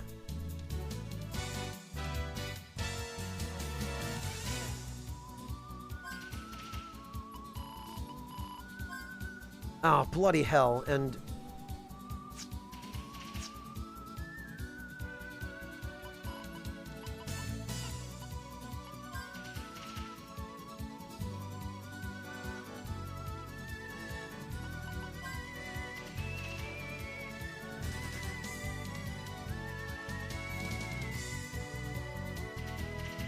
Actually, no, we can go Manual, Virginia, Jet, Clive, and Gallows. Okay, so Virginia uses an Ice Gem, Jet uses a Thunder Gem, Gallows uses Lucky Hand, and Clive uses a Full Carrot.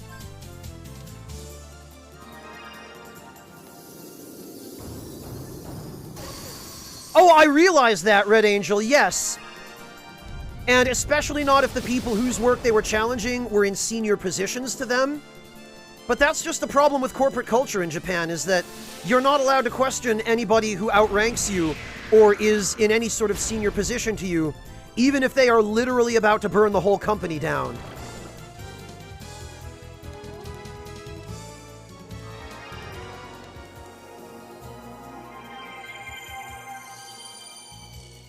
Not only a lack of desire bone score, but a lack of interest. It's just one of those things that's part of the culture in Japan, especially among older people. I get the impression it's not quite as common among younger folks there, but older generations especially, they do not seem to hold foreign markets in very high regard. They don't seem to think that it's all that important to pay attention to foreign markets. Which is why a lot of the localizations of early JRPGs were really bad, because they didn't want to spend the money on them. They didn't think it was important. They didn't think they would sell well outside of Japan. Or they flat out refused to localize games outside of Japan.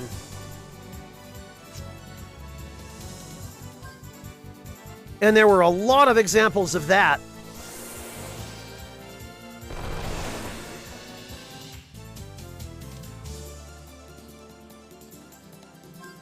What do you mean, Ultima? Clarify, please.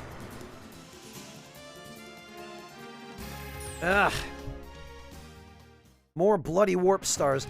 The worst part is, this is the only way to get more of this type of item. You find one. Ultima, a stronger version of them might be.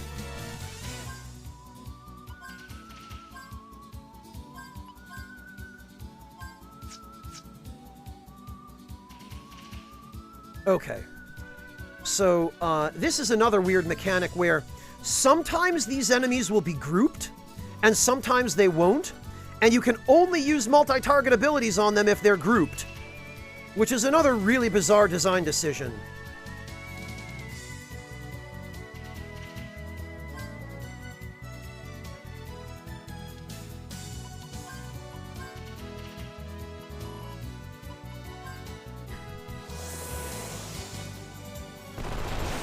Yeah, Red Angel, and the game developers that have multinational offices, like Bandai Namco and Nintendo and Atlas, where the parent company is Japanese, and the shareholders and all of the higher-ups who make the decisions are in Japan, they constantly override feedback and requests and decisions from their Western counterparts and subsidiaries. There was that really famous example not too long ago, Red Angel, where the Nintendo of America YouTube channel streamed some footage of the new Pokemon game that they were launching on YouTube, and the Nintendo of Japan YouTube channel copyright claimed the stream and took it down.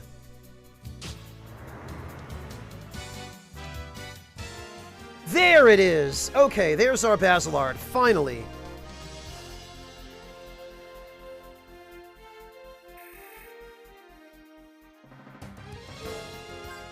So we are definitely going to save.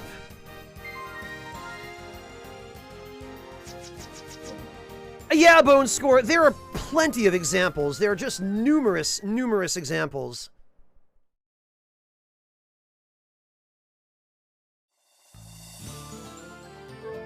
Alright, now what can we fit on Jet? Because...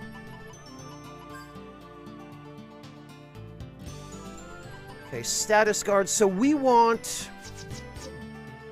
okay, next we want to actually go back to the Secret Garden, which is really convenient because I need to stock back up on full carrots. We got one, Temuer, and that's the bare minimum that I need before we can proceed. So yes, we can move on now.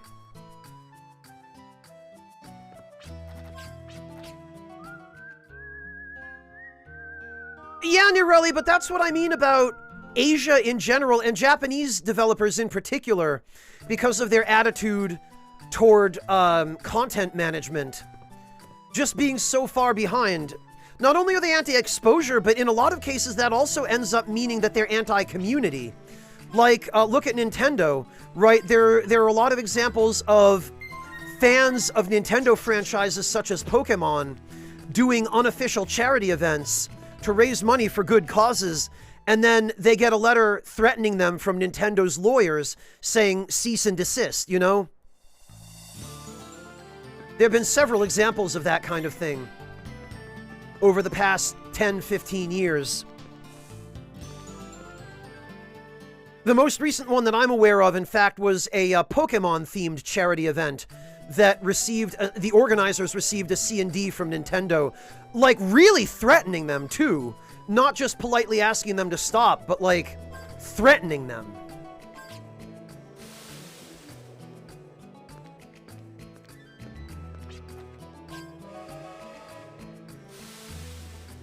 And it all just comes back to these outdated ideas on rights enforcement, rights management, on how the consumer market works in the video game industry, and really in any media industry.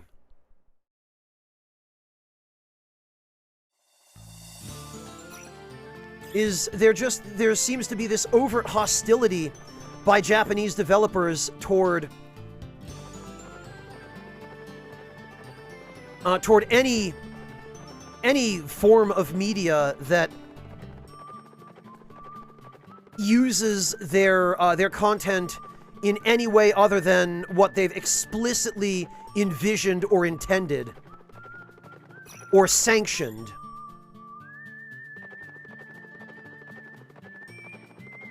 And one of the best examples of that is how FromSoft is still issuing soft bans, or sometimes even hard bans, to people for as little as using third-party controller support for the PC versions of the Souls games. Dark Souls 2 in particular, it was a problem with that. People were getting soft banned in Dark Souls 2 for nothing but using DS4 Windows, because the antiquated attitude on the part of the Japanese devs is, you're using something that we didn't intend, and we don't care if it's just quality of life. You're modifying the game in a way that we didn't give you permission to modify it. So, therefore, you are in violation of our EULA, and we are going to ban you.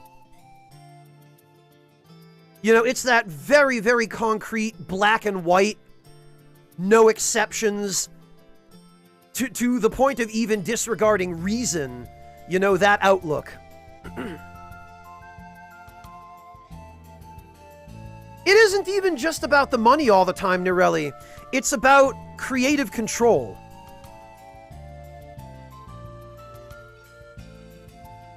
Temuer, that is explicitly because of who is in charge of Final Fantasy XIV. That is only because Yoshida actually pays attention to his community both in Japan and abroad. He is the exception, and the industry, especially the game industry in Japan, desperately needs more people like him, because he is starting to prove to the rest of Square Enix that heavy-handed is not better. That it pays to actually listen to all of your fans and not just the ones in Japan, and it pays to take a gentler and more community-centric and community-first approach. So there is a very specific reason for that, Temuer, and that is only because Yoshida is... he keeps with the times. He knows what he's doing.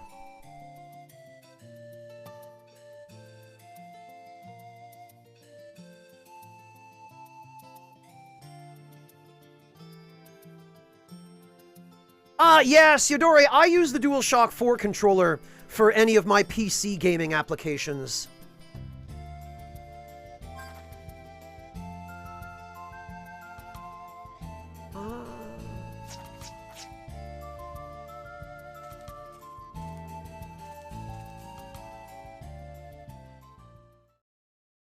Well, Nirelli, Kojima is a little bit of a weird edge case. Because Kojima himself might not mind it when people do creative things with his intellectual property. The problem is, Konami owns or co-owns a lot of intellectual property that Kojima created. And Konami is very much that backward, out-of-touch kind of company where they have no tolerance for anything that they didn't specifically grant permission for. And at this point, Konami might as well not even be a game company anymore in the first place.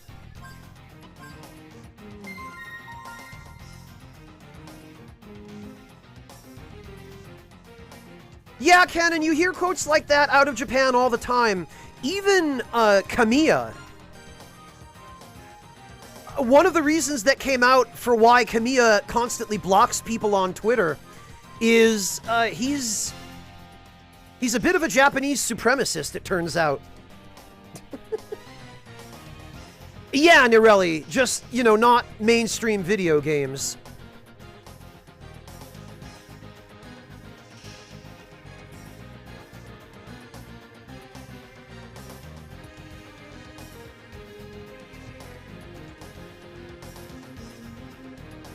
Yeah, Cannon Shout, he put out a video that he made himself, apparently, a long time ago, where he kind of, in a satirical way, explained why he blocks people.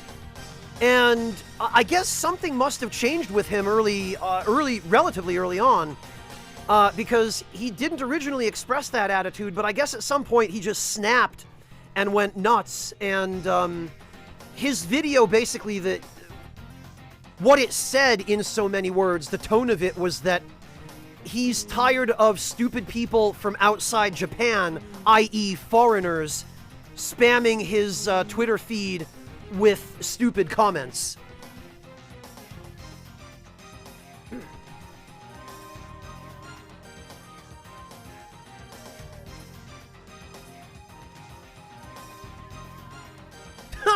Yeah, Nobleman, he probably does.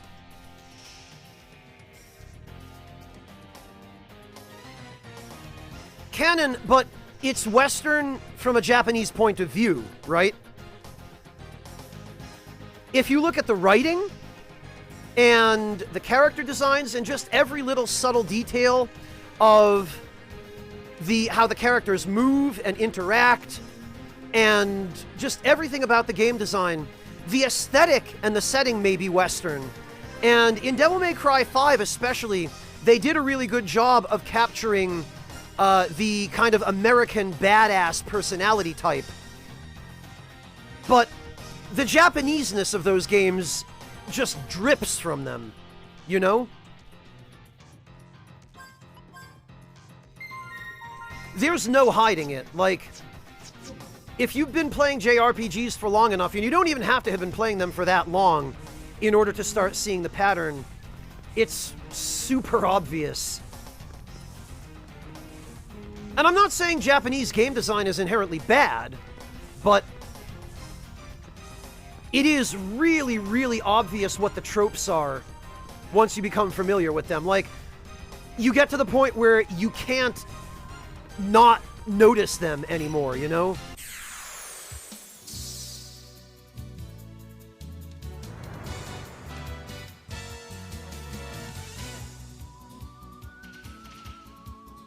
You know, Cobra, that's a really interesting question.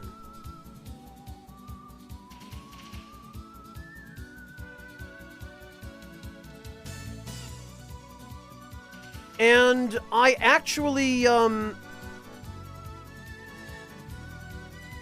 I would be interested to know the answer.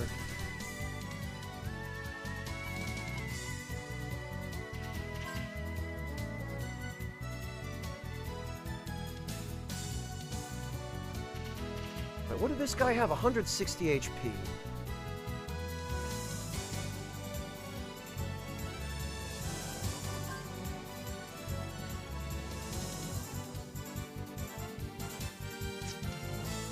Actually, I think we want to...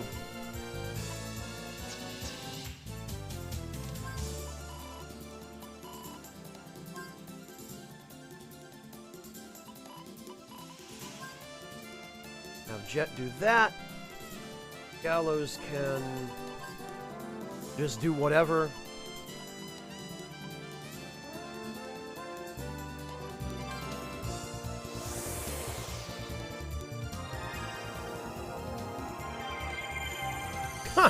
Nobleman, you joke, but...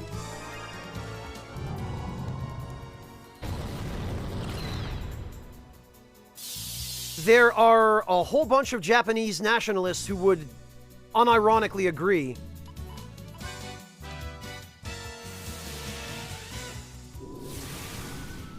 Okay, so he has something.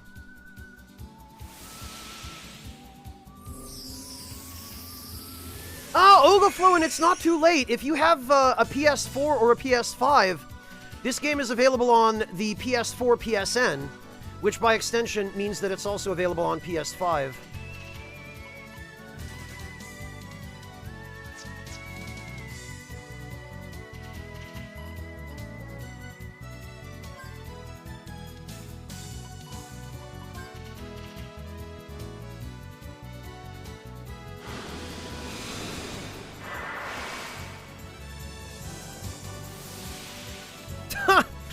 Cobra, I hate to think that that would happen in this day and age, but it's not entirely outside the realm of possibility.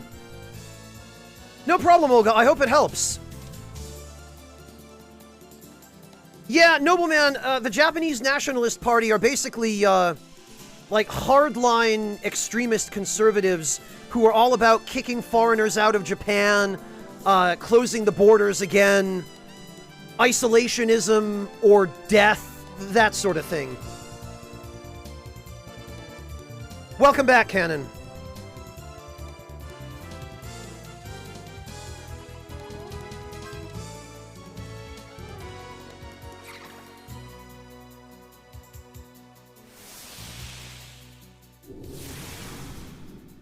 Now here comes the fun part, and by fun I mean not.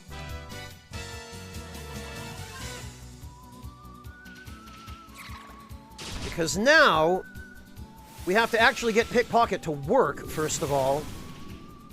And it has a miserable success rate on pretty nearly every enemy.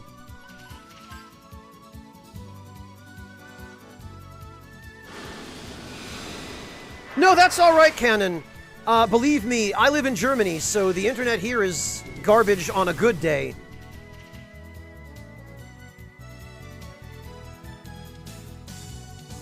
Alright, you know what?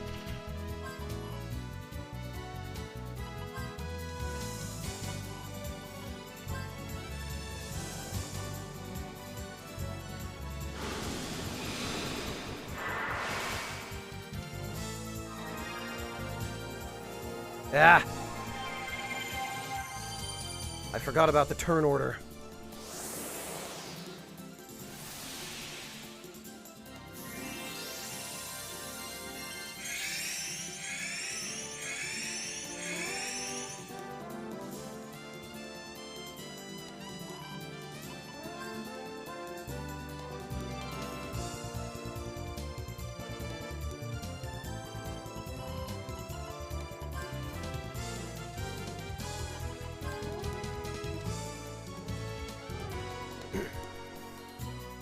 Yes, Cobra, it is. It's a very poorly implemented and poorly designed mechanic. in Wild Arms 3, unfortunately, where the things that it doesn't have anywhere near enough of an effect on.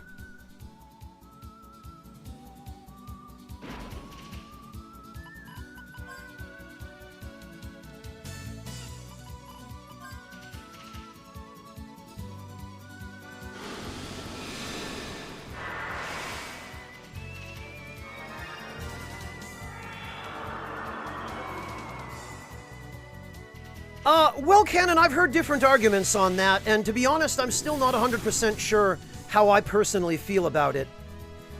One argument is, if somebody is, like, openly and flagrantly a racist or a fascist or otherwise some form of anti-humanist and, you know, wants to do people harm, then you should unequivocally boycott them and never support them in any way, shape, or form. And I understand the reasoning behind that argument, and then the counter-argument to it is, well, you should try to separate a terrible person from things that they might have done or made or created that contributed to the overall good of society. Like, for example, and this is one that I come back to pretty frequently. But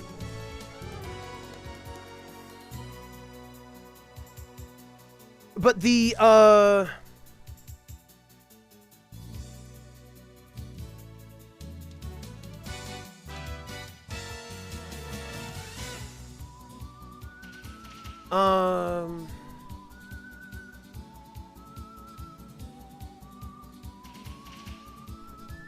let me try and find the relevant article.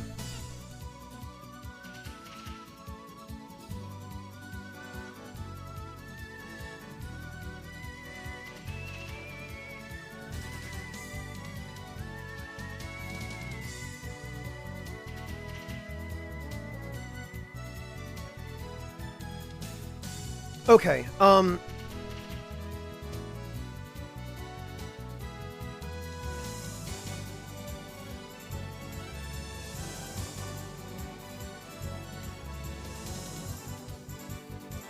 it was John Harvey Kellogg.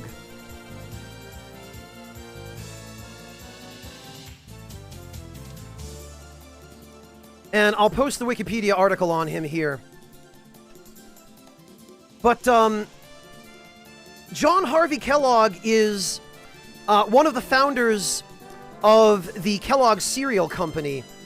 And originally, he was the director of essentially an asylum, like a sanitarium. And he made a great many very important contributions to modern medicine and modern foods as well through the Kellogg Company. However, he also, rather bizarrely, was he was a eugenicist, for example.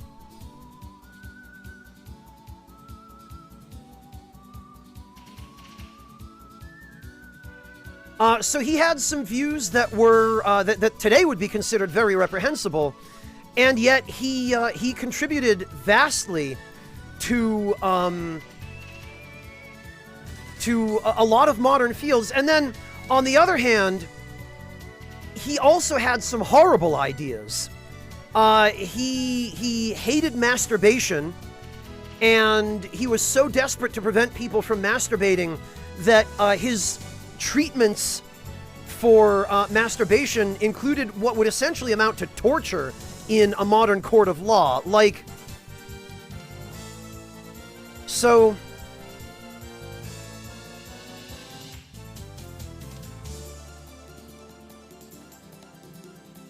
yeah, Nobleman, exactly. So, Kellogg is one of the best examples of that sort of thing.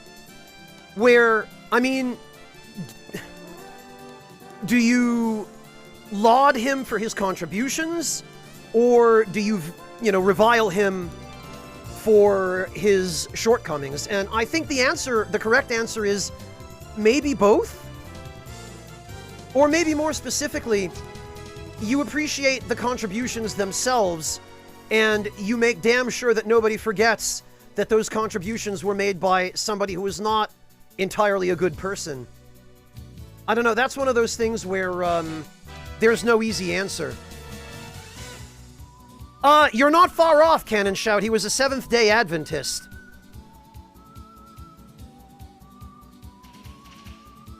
Yeah, basically, Tsumikiro.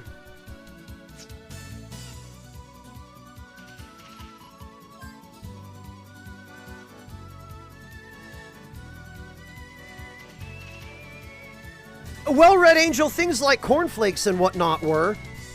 But some of the medical devices... Again, read the Wikipedia article on him. I know it's a long article, but some of the devices that he created to do things like prevent masturbation... no, not so much. And some of his treatments as well. He was a proponent of electroshock therapy, which is pretty damn unethical by the standards of most civilized countries today.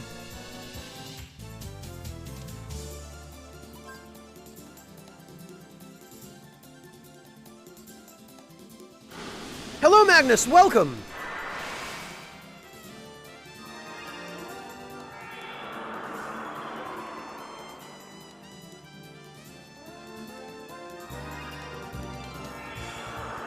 And Nobleman, I don't know. The research I've read is very, very sketchy on that subject. Oh, we got a moonstone.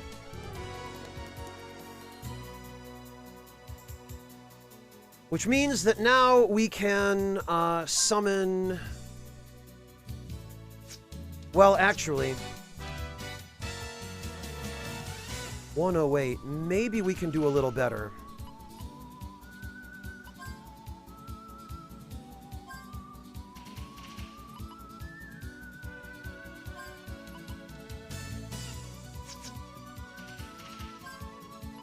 I want to make absolutely sure Jet goes first here.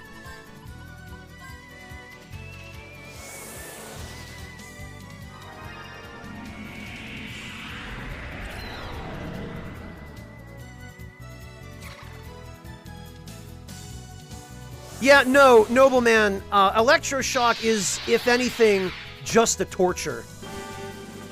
Because it's been prescribed for all sorts of things that it has utterly no effect on.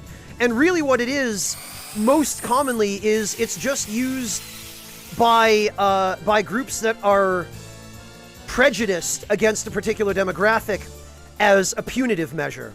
Like, electroshock therapy is still in some places prescribed for homosexuality. And you want to talk about bullshit.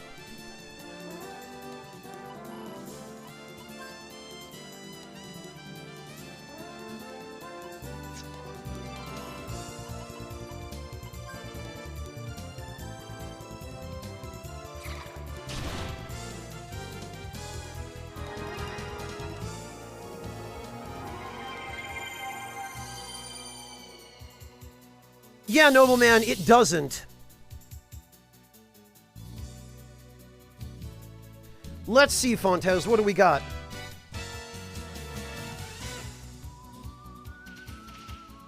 Yeah, Cobra, it's that same sort of, disingenuous justification.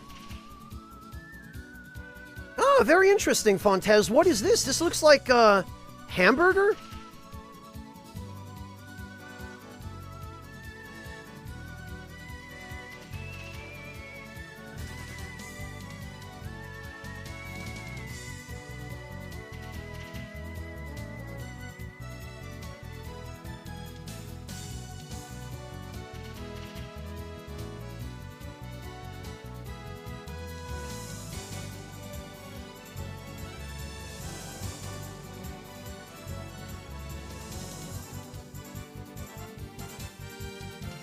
Nobleman, there is, however, and you should understand the difference between these.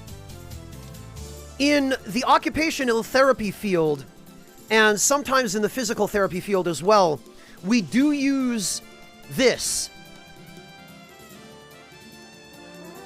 And this is called electromuscular stimulation, or it's called a few different things. We call it E-stim for short, typically, and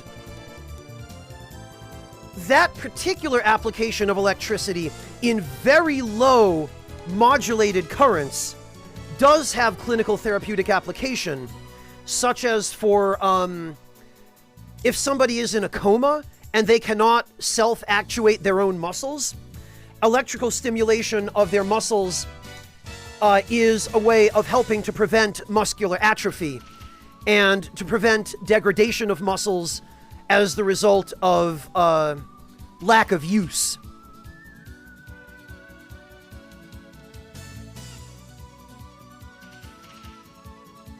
It's also sometimes used for... Oh, I see a few people in chat actually have used eStim. So, yeah, I mean, there are legitimate uses for electricity in actual medicine, but just hooking somebody up to an electric chair and zapping them because you don't like who they are as a person is not medicine, it's torture. Yeah, defibrillators are a form of electrical shock. Nobleman, the shock from a defibrillator is designed to jumpstart the sinoatrial node of the heart, is what it does. The sinoatrial node is basically the heart's built-in pacemaker, and sometimes giving it a little jolt is enough to get it working properly again if it has been thrown off.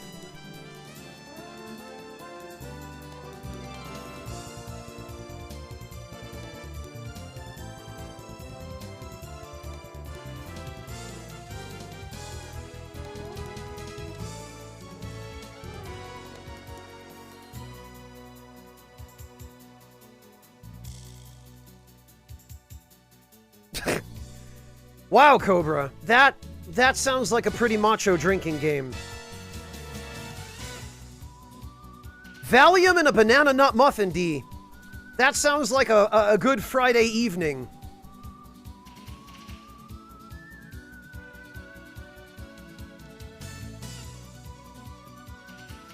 What was I supposed to... Oh yeah, I was supposed to be summoning Lucky Hand. Ha!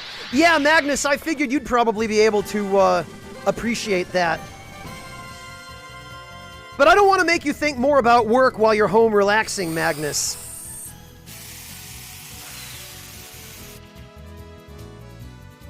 Alright, now, hopefully... Yes, we got an amulet! Excellent.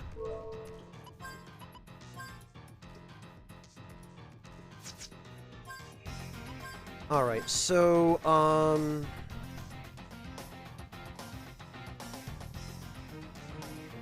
power cancel. So Virginia does not have status guard. And Jet does have status guard.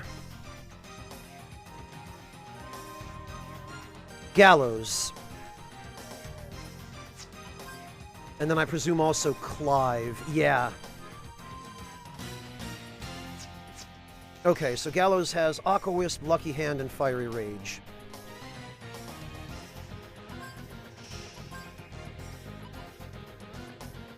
Okay. Amulet will go on Aqua Wisp.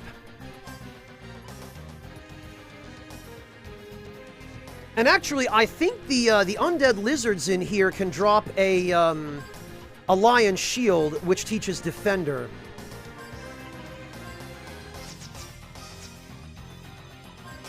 So we definitely want to save after acquiring that.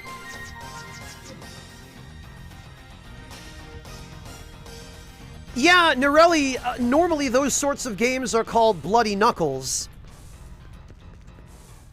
Although in the version of them that people used to play back where I grew up in America, you would literally punch each other's knuckles.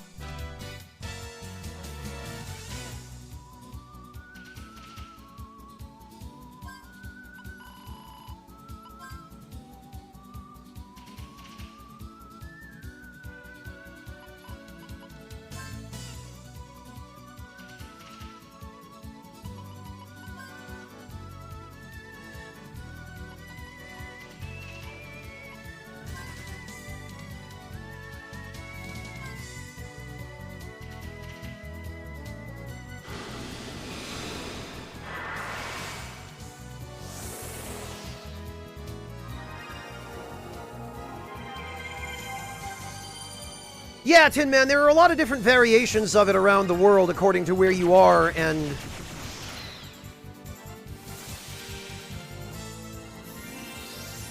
No, I didn't mean to do that. I meant to cancel it.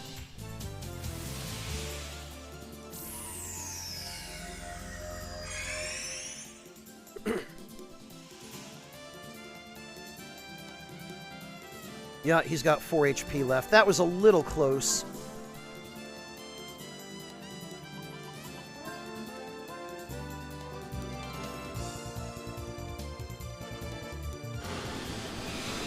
Yeah, D, it's really hard to get good pastries because they're almost always too sweet.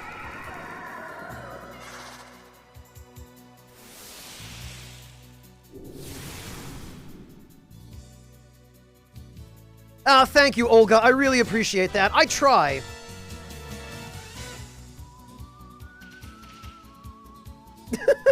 Yeah, Cobra, you know how it goes around here. I mean... Well, maybe you don't. I think you've been here before. I'm pretty sure I've seen you, but, now you know how it goes around here, so I guess my point still stands. We do our best.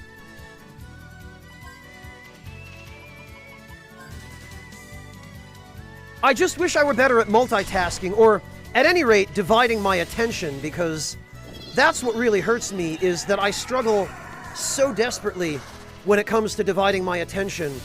And it's really difficult for me to focus on more than one thing at a time.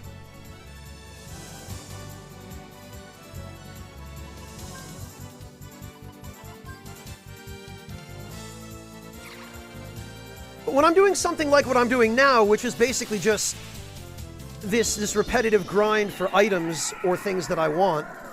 See, we had to have sleep miss twice before it lands. This is always a good opportunity to shift my focus, as best I can anyway, to chat.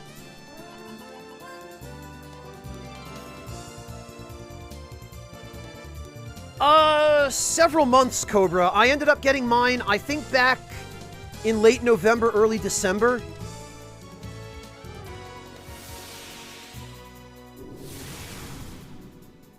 Yeah, some gameplay when I remember to play the game, Fontes.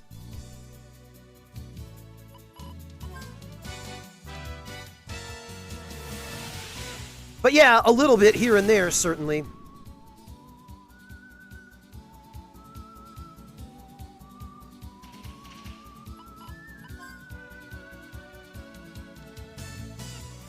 You too, Tin Man, huh? Yeah, I find I'm... a mini carrot, okay. I find I'm much better at cooking than baking. So actually, there's no reason for us to try to steal from this guy, because we get either a moonstone or a mini carrot. So it seems...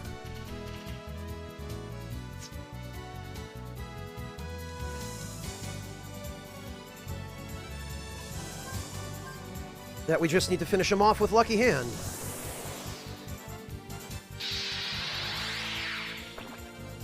Huh. I really appreciate that, Problems with Swords. I'm really glad. It's nice to know when you're doing something right as a broadcaster, and when you have something to offer people that is unique or special. Personally, I'm plenty happy with that. Okay, so it looks like a potion berry is the common drop here.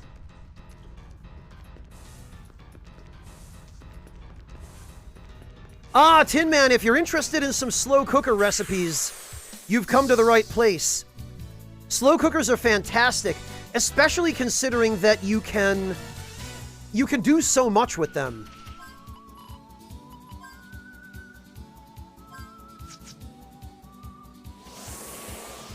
Like, you can make soup, you can cook meat, you can cook vegetables.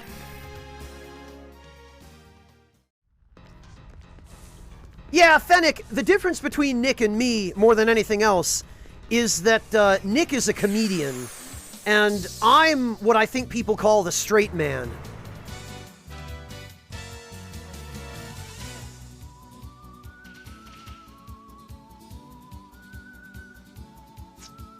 Where I'm not really all that funny, Other than every once in a while where I see an opportunity and I take it.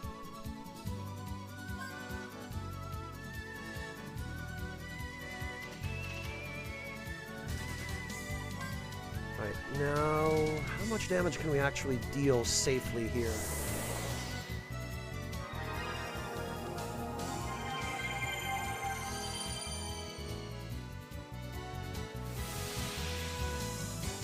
It is, Tin Man! A rice cooker is also really helpful. Okay, 116. That's fine, actually. That works out pretty well.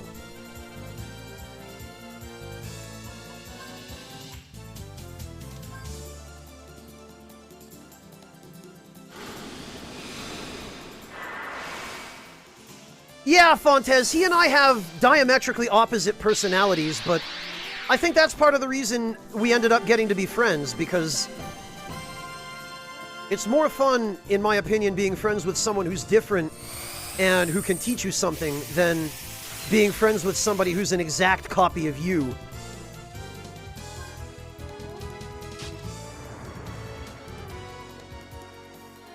Yes, another amulet. Excellent. See, here, we're doing much better.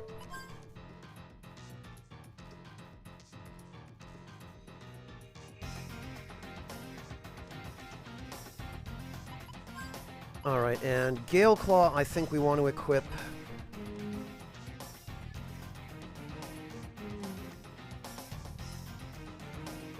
Oh, Gale Claw's full, huh?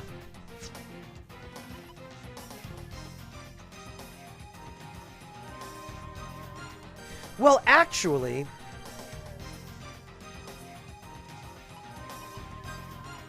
now that we don't need to farm that last dungeon anymore,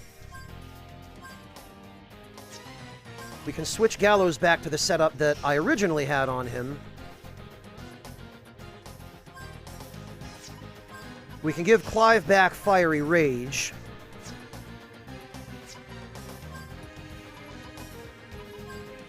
And now we can give him the amulet.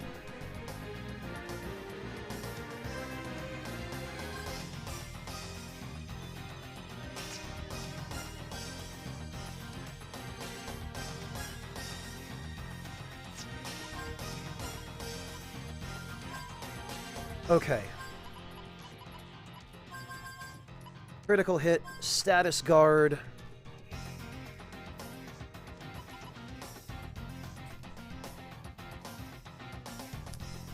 Three points left, huh? Defender, counterattack, status guard, critical hit, reflex boost.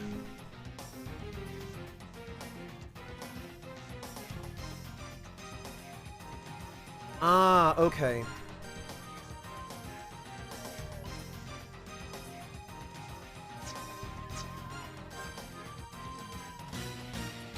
SOS Invisible.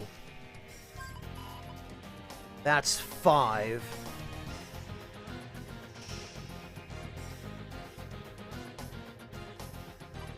So it'll be a while before Gallows can take advantage of that. However, it's more important, I think, to have...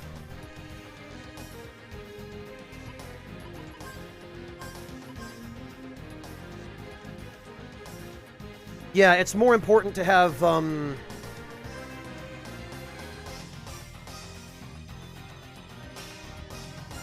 Well, even as I say that, I was going to say it's more important to have, a non-elemental attack on Gallows. Or rather, it's more important to have Reflect on Gallows, and also to have him with the ability to use AoE Panacea, Reflect, and Desperado.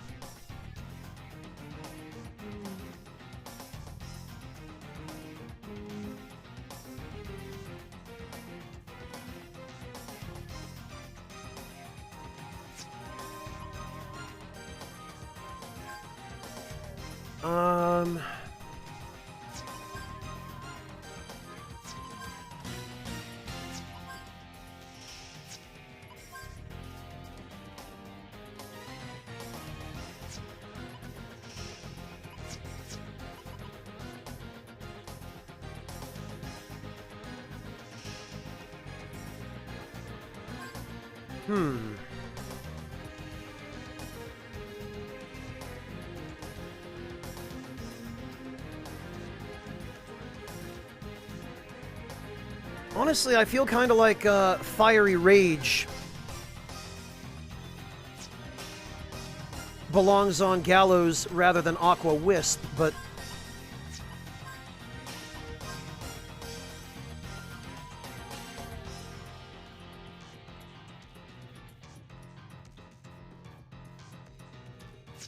we're committed now. Oh well. Anyway.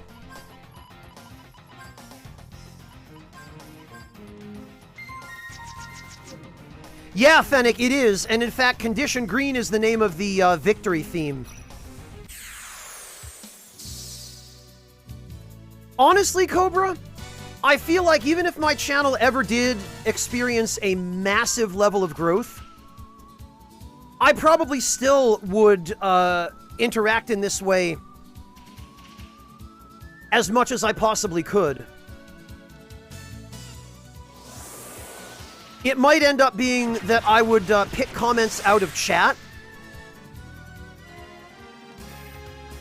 but I would still be very, very focused on chat. Interestingly enough, Cobra, you're not the first person who's expressed that sentiment to me, and I'm flattered. It means a lot to me that people value that about my channel. I feel like, ideally, I think I could feasibly support myself as a full-time content creator if my channel ever got to the size of, say, Pat's. But I don't think I would want it to get that much bigger than somebody like Pat. Because I feel like any bigger than that, and even already at that point, you're getting to where chat moves really quickly and gets pretty difficult to keep track of.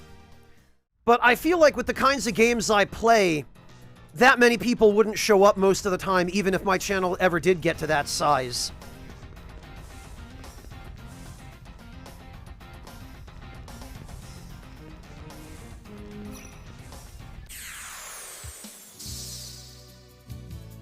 It does, Cobra, although there are some... I've seen some solutions to it which...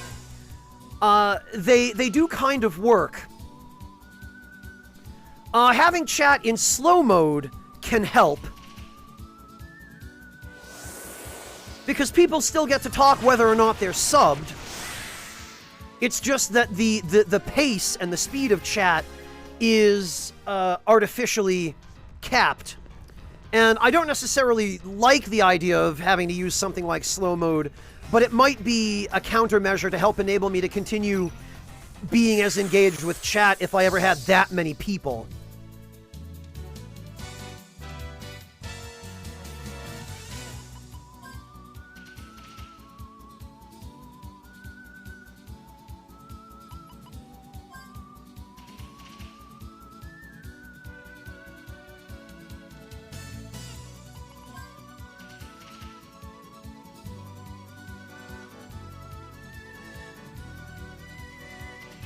Actually, if we use a light gem...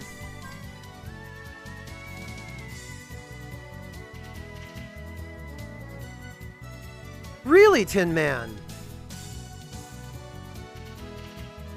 Tin Man, that is one of the highest pieces of praise that I think you could possibly offer me.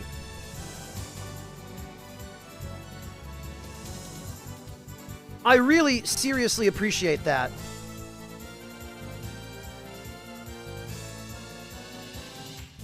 I feel like if I've reached the point where I can bring a little bit of peace to somebody who is a military veteran after the things that you've been through as a military veteran, then that to me is a sign that I probably should stick with this as a profession. That really means a lot, Tin Man. Thank you.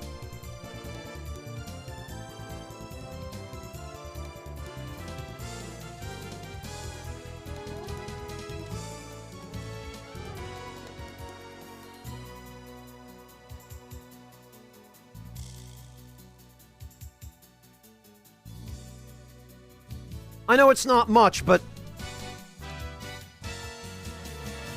I hope it goes some way, anyway, toward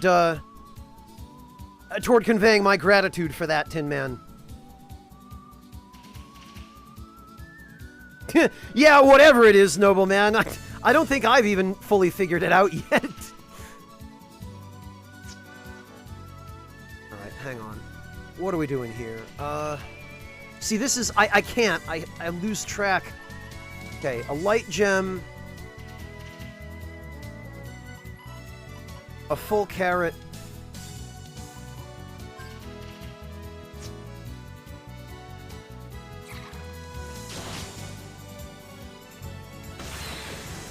Oh, okay. Well, the counterattack was a bit much, Clive. That's not really how I planned on having that go, but...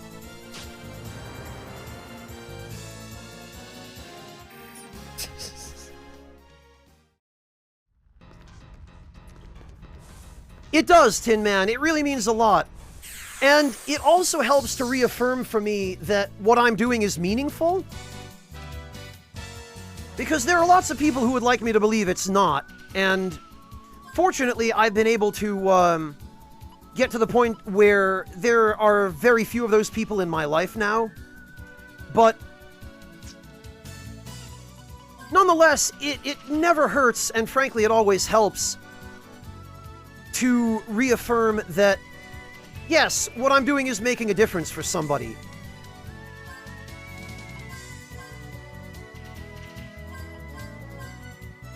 Okay.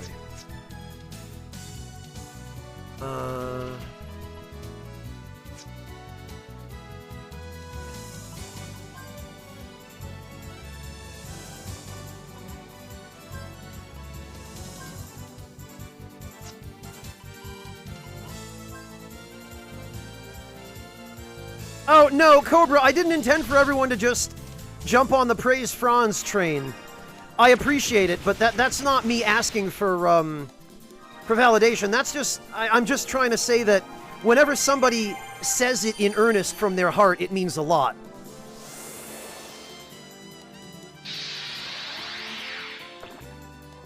I can only begin to imagine, Tin Man. I don't have a military background, and in fact, I'm very poorly suited for military work. But I'm glad that I can at least give something back to somebody who went through that and made those sacrifices, and goodness knows deserves better afterward.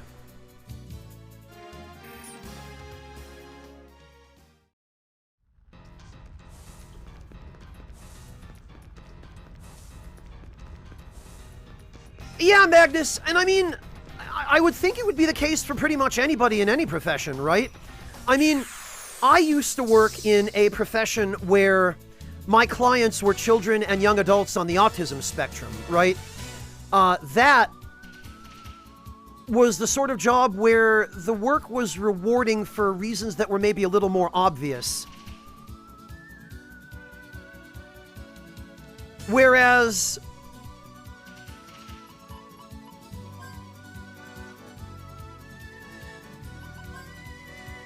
as a content creator, the difference that you make or can potentially make is maybe less obvious. And it really is something that you have to develop on a more individual basis. It's something that really is more intrinsically tied to who you are as a person than it is to the nature of your job in its own right, you know?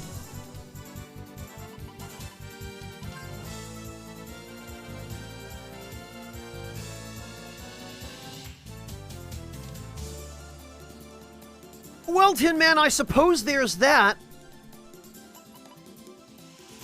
I guess if you wanted to be a Bond villain, now you can.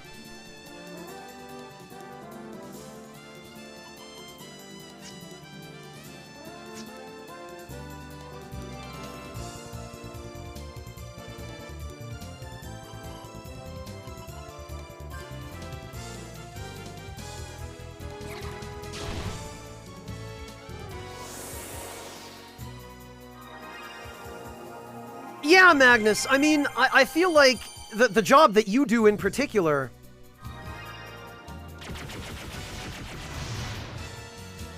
is the kind of job that can leave you really exhausted. And having that little bit of validation certainly makes a lot of difference.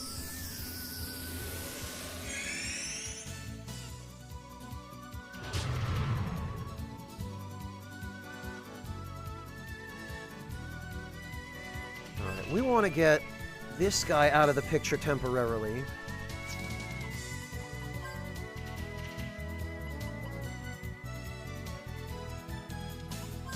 And we want to damage this guy a little bit.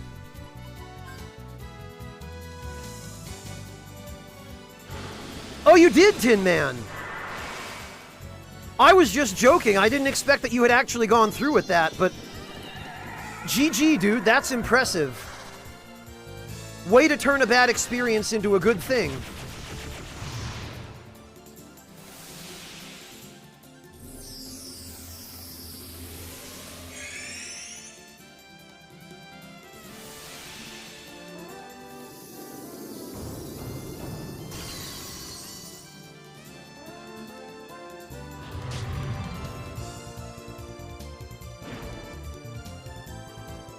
Okay, Virginia can antidote Jet. What are we working with here? Okay, Jet can use a fire gem on the lizard. And Gallows can see what the lizard will cough up.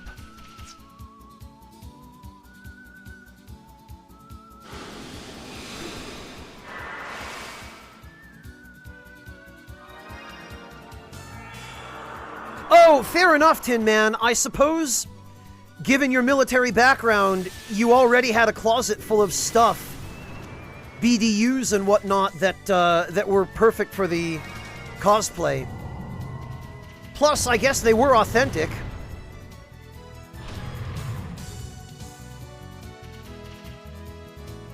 Okay, so we got a mini carrot from the lizard.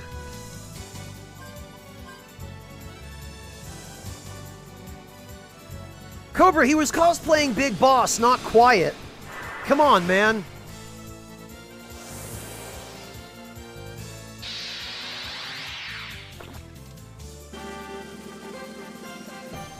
Honestly, Cobra, I don't think Quiet cosplays would be allowed at most conventions just because she shows so much skin.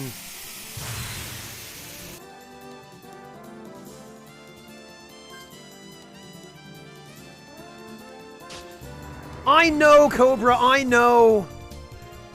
Ah, excellent. We got a Lion Shield, as a matter of fact, which I did want. Favorite DS1 armor? RLA, well, my favorite combination, English, geez. My favorite combination is the Life Hunt Scythe, the Dark Wraith helmet, and the 3 lower pieces of the Chaos Witch stuff, the Goldhem stuff. I know, Cobra, I'm not good at doing a sarcastic voice. It's never been one of my strong suits. I have to really lay it on thick when I want to sound even remotely sarcastic. And that's what I mean, Cobra, about the fact that I'm not a comedian like Nick. You know, I'm not that funny guy. I'm, you know, I'm the earnest, serious, straight shooter sort, I guess. Alright, now who did I need to give the shield? Virginia, I think.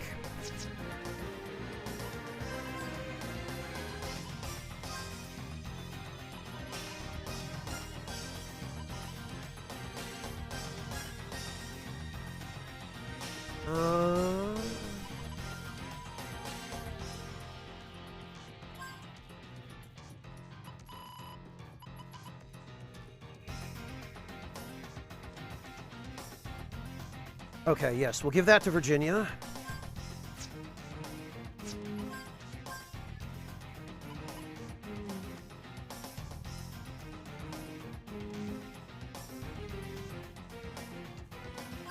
And I feel like FP save isn't really doing all that much for us at the moment. So we're going to put a couple points into Defender.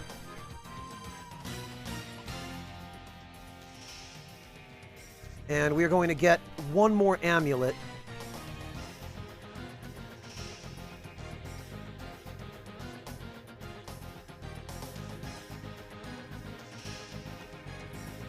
Tin Man, if you do, please post some pictures on the Discord.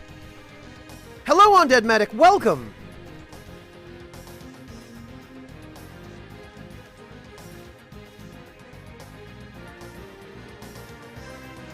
Really, Dala? What kind of cons have you been going to? Because I guess it might. Yeah, Tin Man took the words right out of my mouth. It might depend on where it is. But I know, for example, that at PAX East, they explicitly forbid showing that much skin.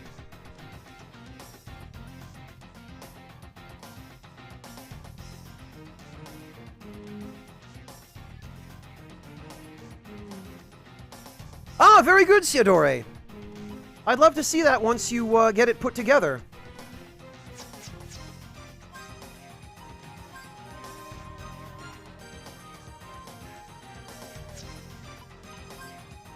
Okay, and Clive...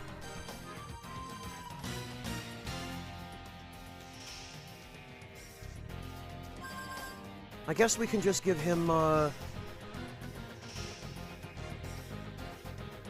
Light Ward for now.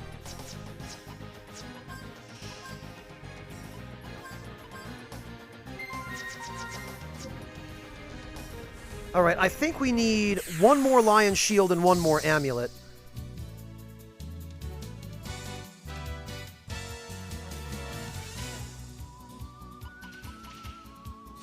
Which actually...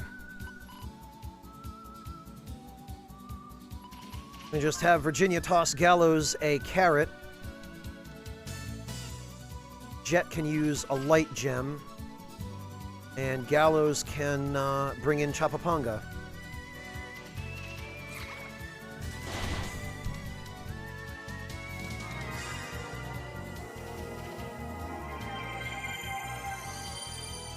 There you go, Tin Man!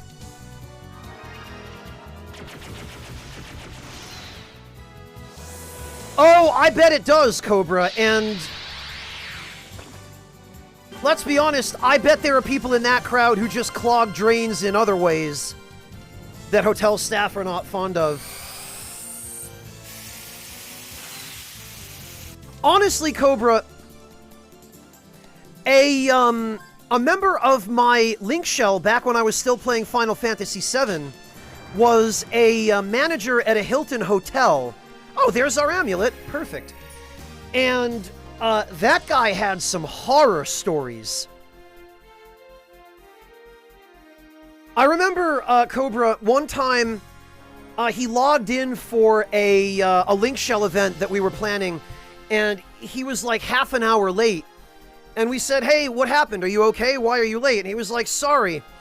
I just went in to inspect a room after a guest had left, and we found an entire chocolate cake squished into an air vent.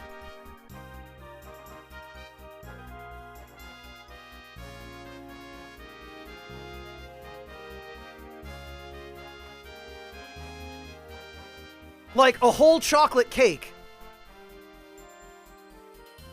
I don't know, Olga. The purpose was unclear, and it still is. I feel like that's one of the situations where it's appropriate to use the "my goals are beyond your understanding" meme. And then there was another one where they found a webcam that somebody had installed in an air vent, which was a little bit less funny and more creepy. And then apparently the worst one was a hotel room that had just been vacated by two old ladies.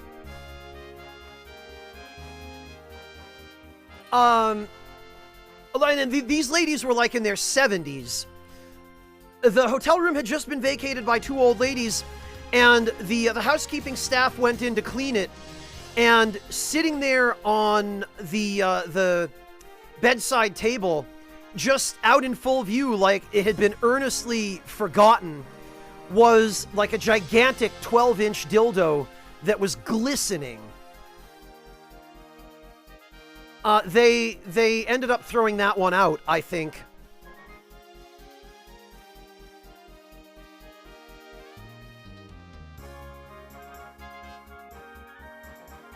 I believe they ended up getting one of those, like, grabber things that you use to reach clothing that you can't reach, and disposing of it.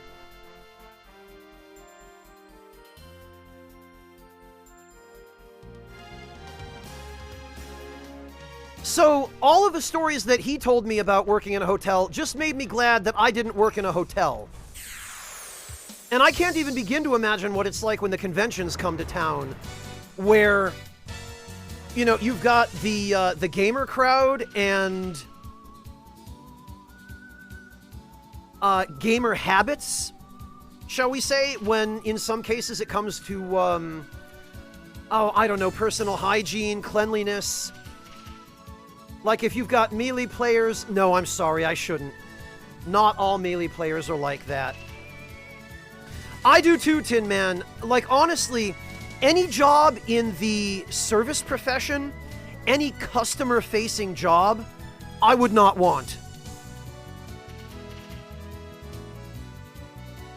And I mean, when I was 15, 16, 17, I had a part-time job at a local pizzeria.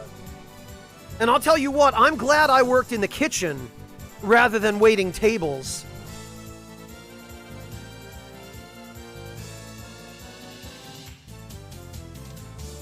Well, Olga, they're the easy target, right? Because that's a meme. But I don't genuinely have anything against Smash players. Funny thing, actually, Smash used to be the game of choice during free time at the organizations that I used to work at with children and young adults with autism. Smash was one of their very favorite games.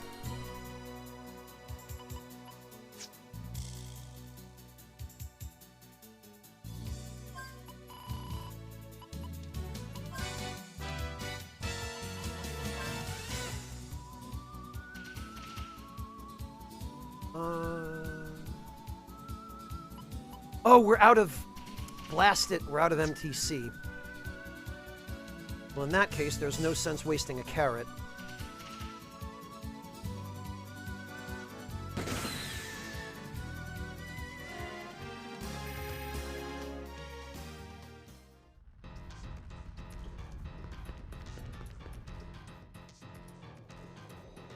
Yeah, Cobra, I think a lot of people had that experience in college, where if you could find a classroom that was free during a block of time when nobody needed it for something, you could just set up a console on the classroom TV and go for it.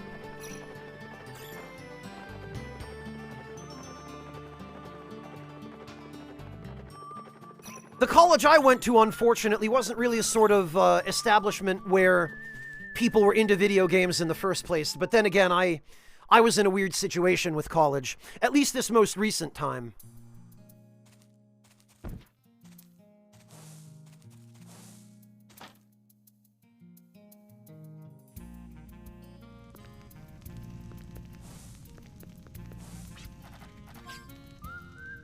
Really, Norelli? That's strange.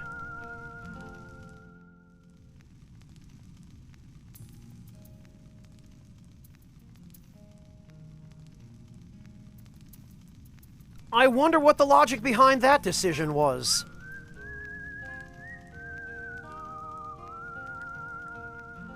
Oh, 24-hour shifts, Undead Medic. Ugh. Your department was really overworking you, man.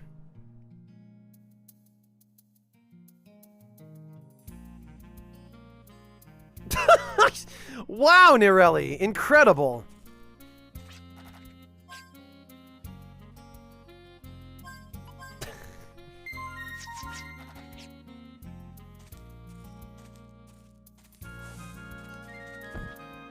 Oh, yeah, Warrior, I can imagine. It's not very fun when your dorm room is a party spot. That's why I could never abide the idea of having a roommate.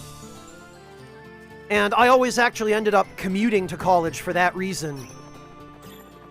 Up to and including driving 2.5 hours each way during my most recent stint in college for occupational therapy on weekends when I was working full-time during the week. I do not miss that, and I would not go back to it.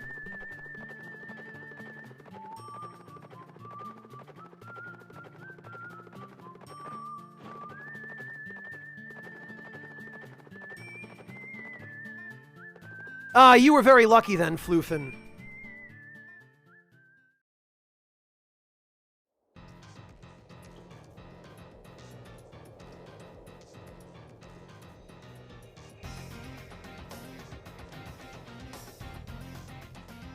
Oh god, Hypergen. Yeah, Warrior, it's more than I could handle as well. I managed to do it, but it took a toll, and I would never ever do it again.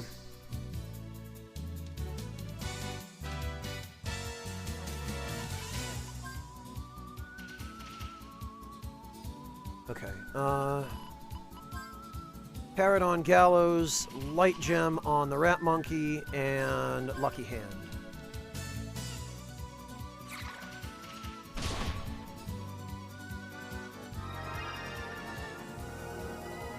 Floofin, dare I ask? Oh.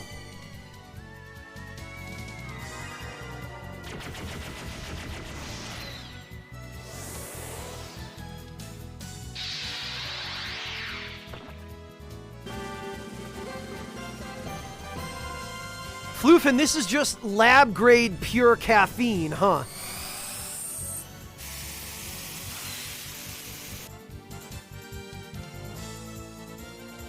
Oh yeah, that old scam on Dead Medic, right? Have somebody working full-time hours, but separate the hours so that they don't get overtime pay.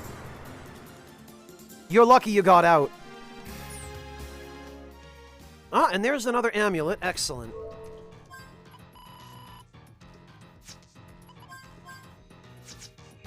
Alright, who is still missing this ability?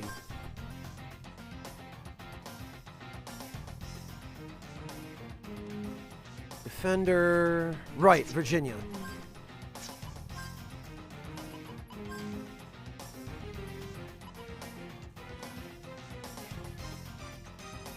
And we can give her, this.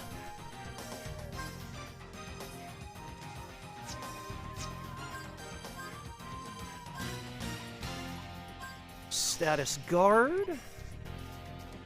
Oh, okay, I guess we can give her FP save again then.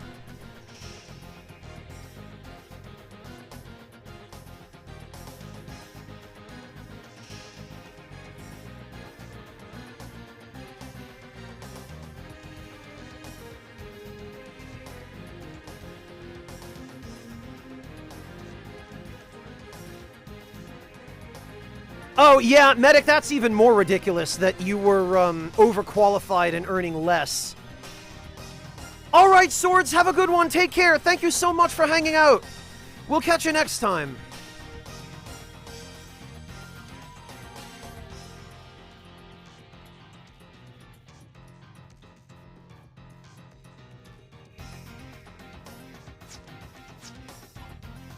Alright,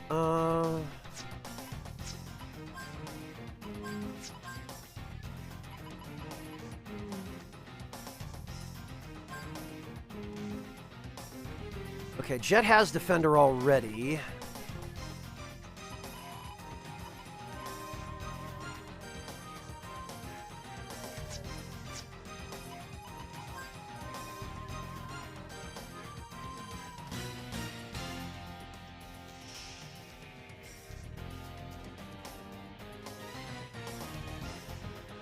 Yeah, Hypergen, you have to be. It just goes with the territory.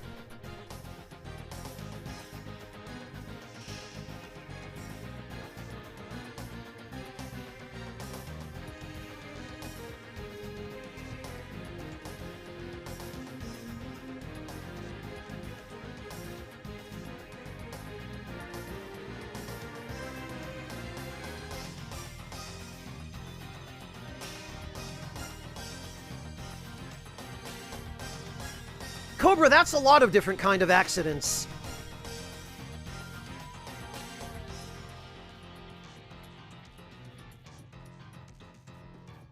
But somebody's got to clean them up, you know?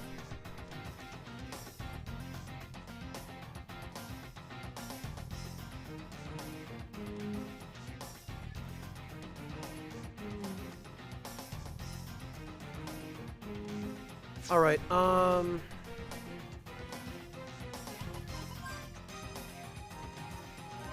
actually, this is going to be... Oh, no, she has... We gave her the Lion Shield already. All right. So who does not have Defender and Status Ward currently? Virginia has them. Jet has them. Gallows has... Status Guard, but not Defender from the looks of it.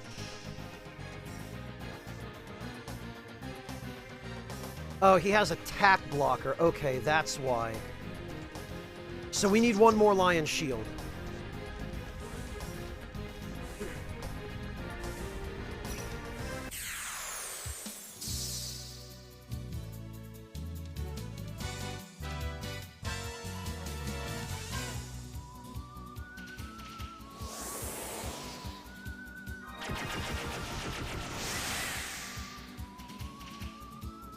Oh, and we got an item. I wonder what it could be.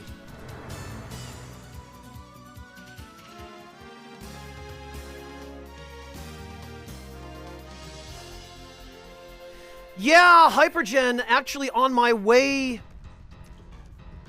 to PAX East last year in 2020.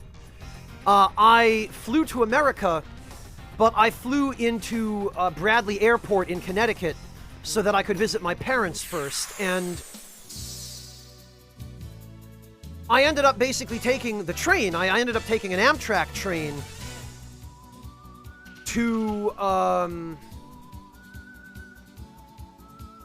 Boston from, I don't remember what town. I want to say like Springfield or somewhere. And on the way out, the train that was supposed to pick me up got delayed by about 10 hours because there was some idiot who was walking on the tracks.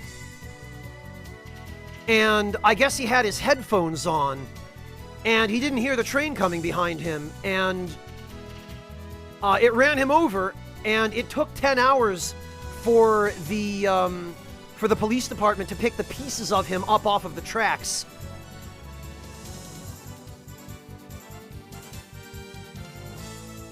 And as a result of that, I ended up being 10 hours late to get to PAX.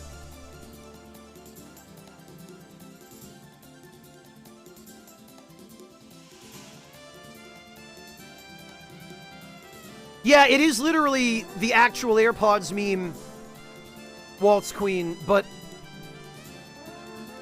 the lesson is, don't walk on the fucking train tracks. Don't! Just don't. No, they're not, Tin Man. But I think it also came out later that the guy was, he had drugs in his system or something, so I don't know how much of it was that and how much of it was just the AirPods, but...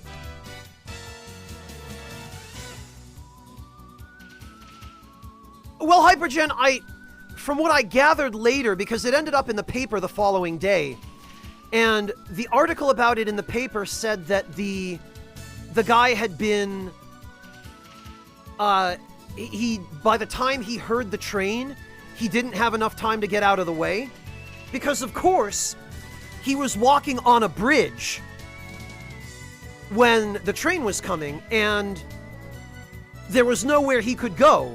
Like, he was on a bridge, and he couldn't jump off the bridge because he would have died if he jumped off.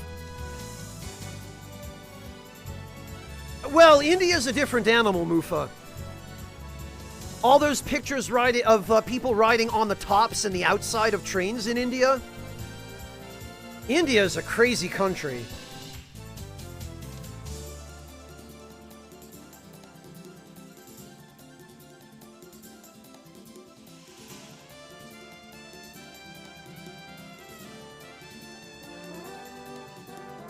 putting coins on the tracks is one thing, Cobra, right?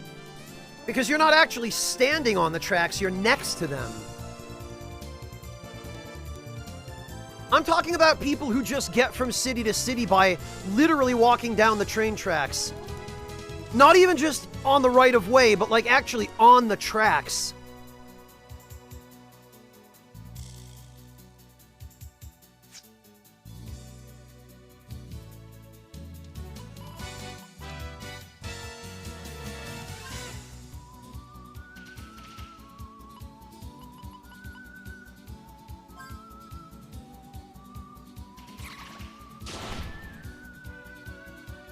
I don't doubt that, medic.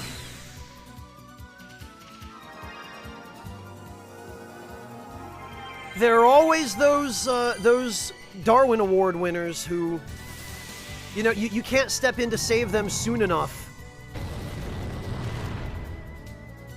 They are just desperate to be their own undoing.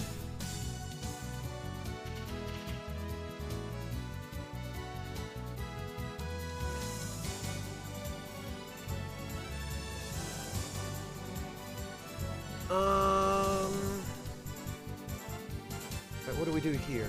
279 HP. I think another fire gem. Oh, did I use a mini carrot by accident? I think I did.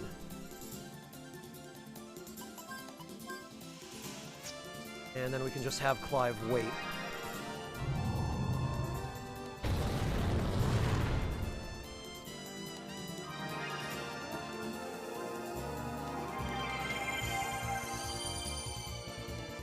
Hypergen, if it were me, well, I mean, if it were me, first of all, I wouldn't have been walking on the tracks in the first place, because that's just stupid, and why would you? But I would have tried to hang off the side of the bridge and wait for the train to go by. Oh, alright, that didn't nearly do it. 23 HP.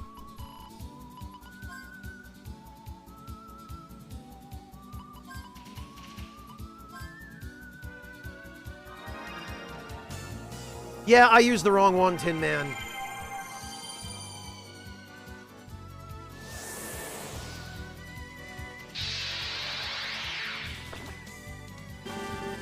I'm gonna have to go rest again soon to refill my material count at this rate.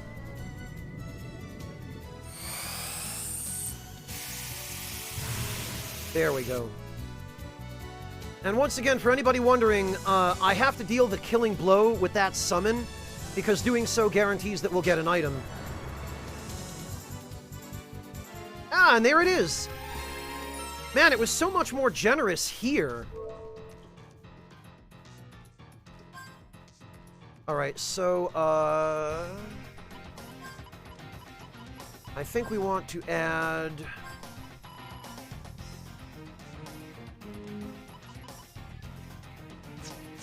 Well, actually...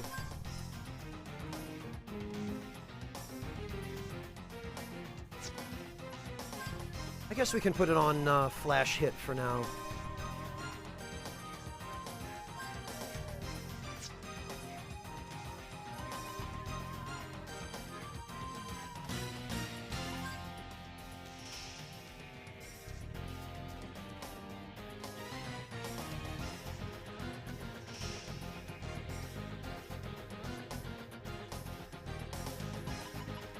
And Jet.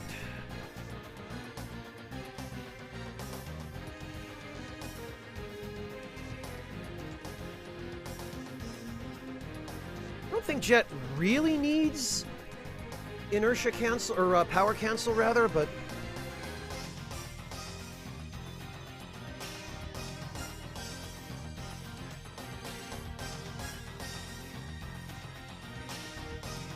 Yeah, Luriatius, the topic just jumps around all over the place.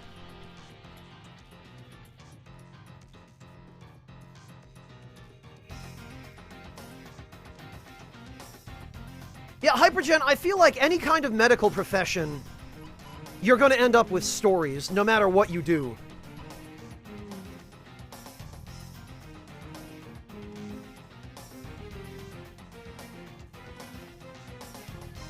Yeah, sorry about that, Hypergen. In hindsight, I probably should have maybe not gone so far as to tell that particular one.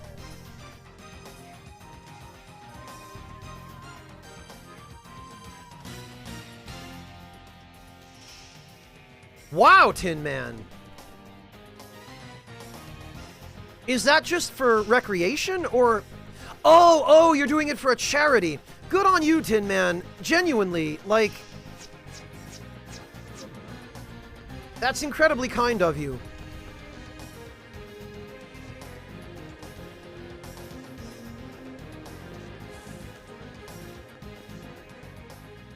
Alright, I think we're done at the Decaying Labyrinth. I believe we have everything I need. Which means... Now we go check briefly at the Secret Garden. Stock back up on carrots. Carrots.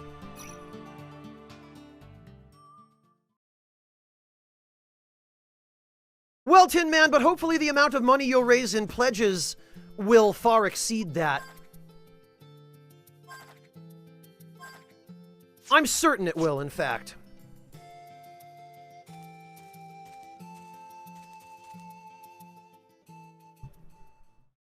Oh, GG, Olga.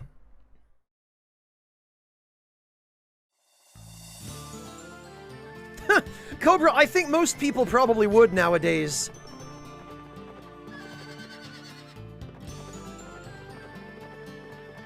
It was a little bit weird for me to get acclimated to it after moving back to Germany from America, but once I did, it became pretty clear why it was helpful. Oh, Tin Man, that's awesome. I'm glad there are that many people. You can amass a collection of dragon fossils by finding treasure chests and by beating up monsters and brigands. The quickest way to get your hands on some is to hunt the beasts that eat them. It's akin to standing on top of the food chain. Yes, Casual Elite, that's actually the only Breath of Fire game I have played.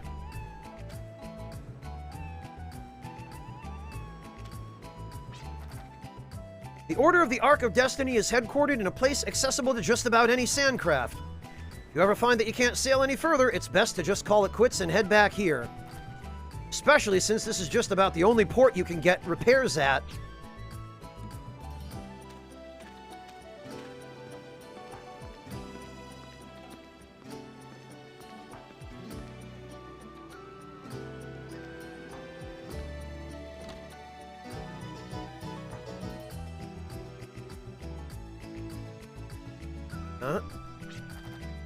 If the dunes are an ocean of sand, I wonder what an ocean without sand looks like.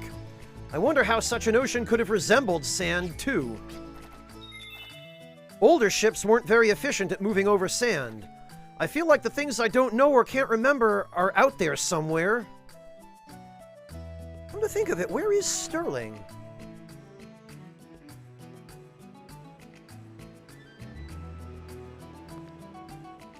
Oh, really, Cobra? That sounds awfully convoluted. Why not just use the metric system? There she is. Fail to respect the dunes and you'll be swallowed up in them. You must be very, very careful out there. Use autopilot and save frequently. Know your limits. Sounds boring, but it's really important.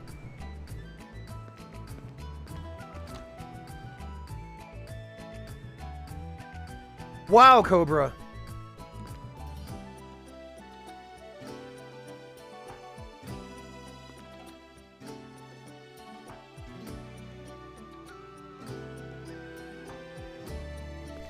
Yeah, I guess that makes a certain amount of sense, Cobra. Stubbornness is definitely a trait. It's been about 3 months since we've had ships come into the harbor, and that means it's been 3 months since the ships carrying Amelia's boyfriend disappeared. Or the ship huh? The ship disappeared a little ways south of here, on the other side of the continent, in the northeastern straits. Seems that place is infested with monsters so horrible even the most daring sailors avoid it like the plague. We're headed into the dunes, keep a sharp eye out and stay away from those sands. That, I think, is Balalquo Naga. Uh...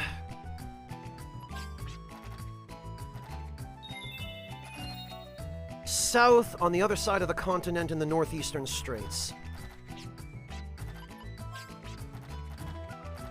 Whenever I think of that, my heart feels such pain for her as she swallows her sorrow.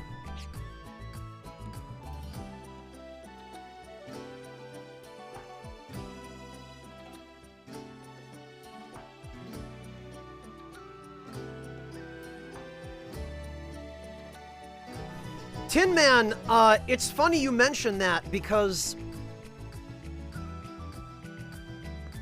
there were a couple of years where I served as a liaison between the autism program that I worked for and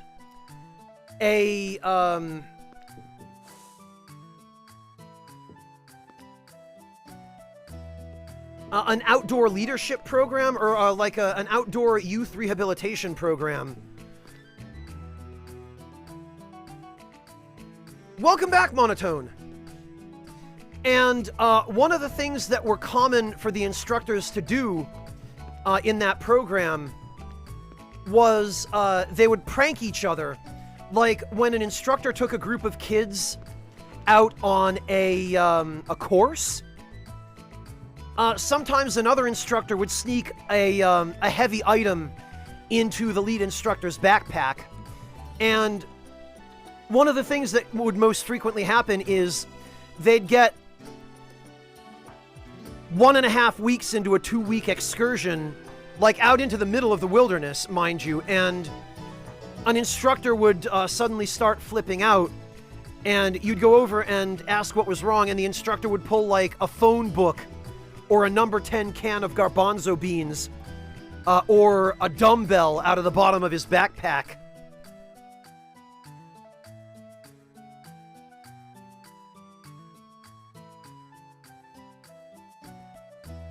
Incredible hypergen.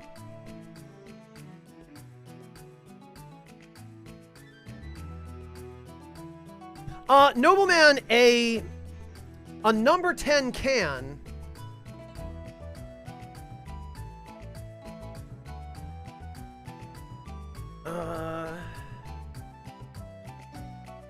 It's one of the, like, big industrial size ones.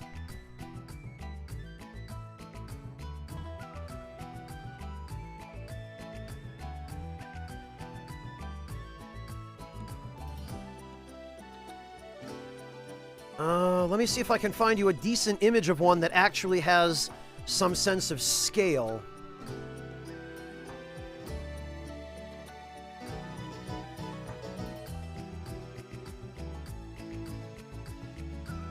Here we go.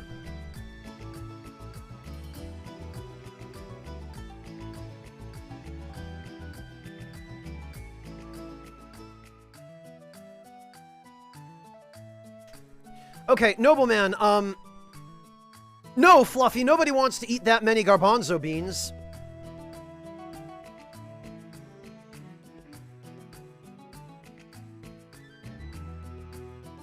That's a number 10 can, Nobleman.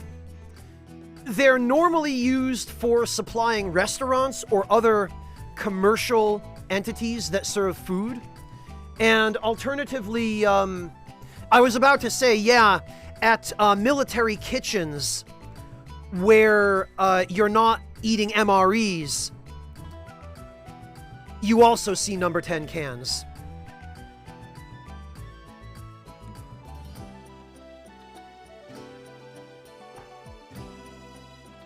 Imagine getting 20 miles out into the woods on a hike and finding one of those in the bottom of your backpack.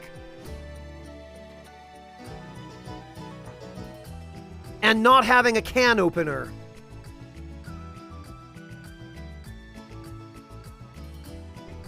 Because remember, you have to carry the can, the empty can, back to civilization with you. You can't dispose of it out in the wilderness.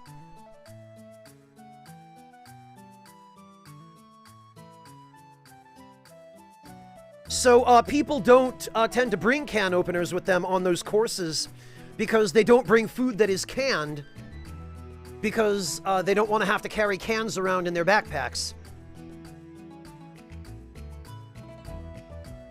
No problem, Hypergen. Like I said, everybody's got some stories of some kind or another. I probably should try to keep mine a little bit lighter from now on, but... Alright, we need that sandcraft.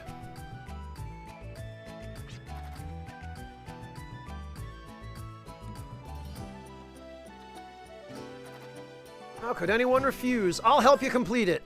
That's what I wanted to hear. Actually, I had taken out a loan on dragon fossils to make the part I needed. Now I can pay the loan sharks back and sleep soundly for once. So the sandcraft is yours. Let me move the sandcraft to the beach outside. Remember, you have to get on and off the sandcraft at a beach.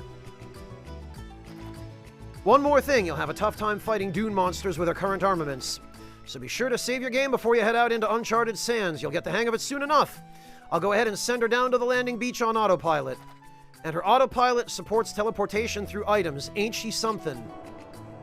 Yeah, I sure love pseudoscience.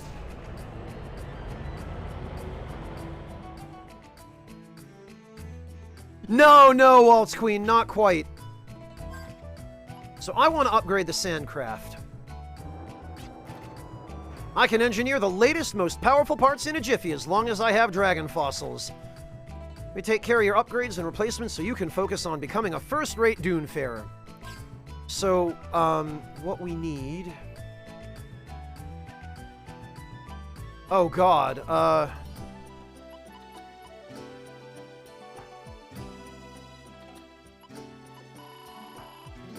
we need a lot more, we need a lot more dragon fossils.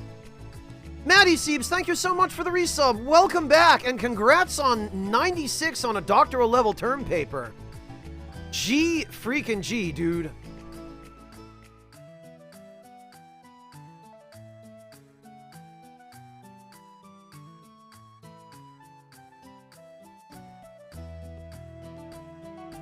Really, Tin Man, that is weird. You'd think the commissary would be open to you.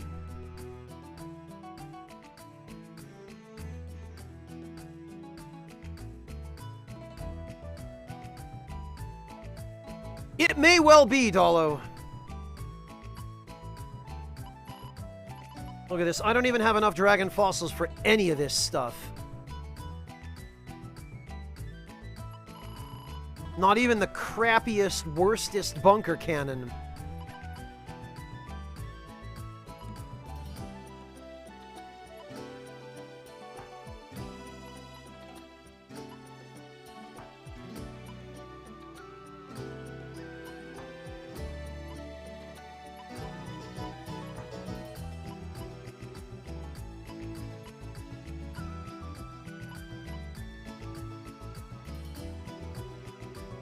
Okay,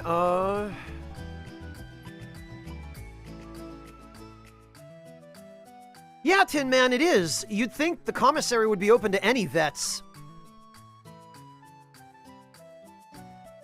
Alright, well, I guess we need to,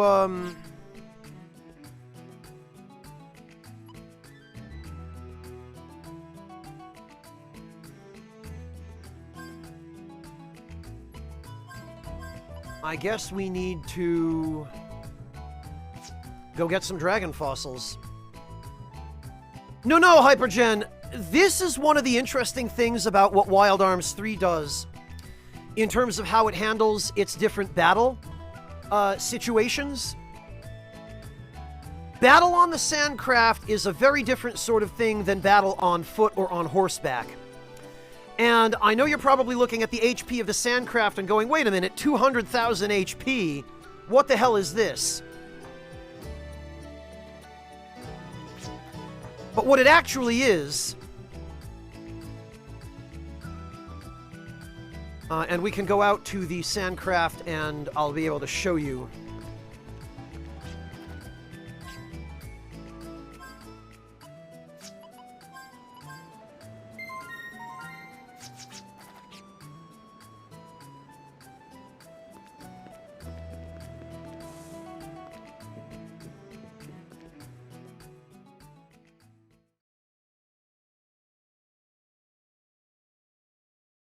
Ah, well, stick around, Hypergen.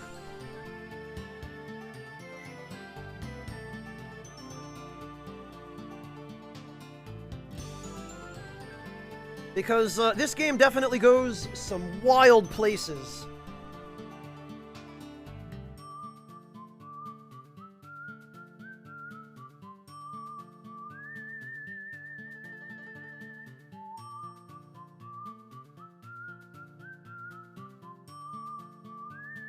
Alright, so the Sandcraft.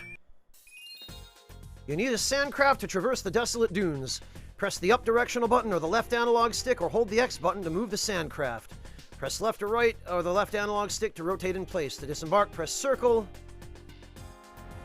So...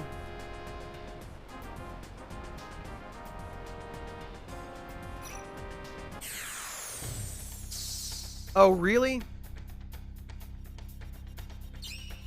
A crew of 4 is necessary for fighting on a Sandcraft. A helmsman, a gunner, a harpooner, and a deckmate. The helmsman is responsible for maneuvering the craft. He must gain the initiative through sharp moves and by releasing flares. The gunner mans the main cannon. His position is critical for offense. The harpooner fires the harpoon to restrict the enemy's movements and to bring monsters into close quarters. The deckmate gives general assistance. He can do things like increase a crew member's reflex and repair the hull if damaged. Combat on a Sandcraft is different than when fighting normally or on horseback.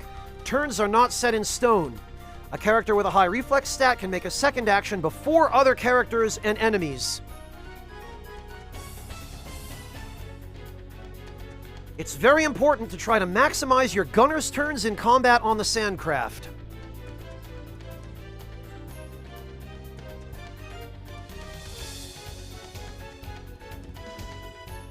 So, the way that this all works is... Whoops.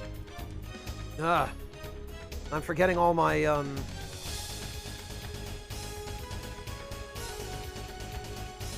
So, what we can do here is, we now have actions. And down below, you see the turn order.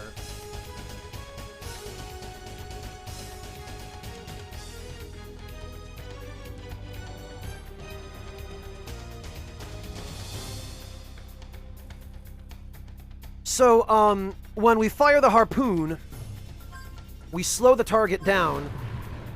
However, we also...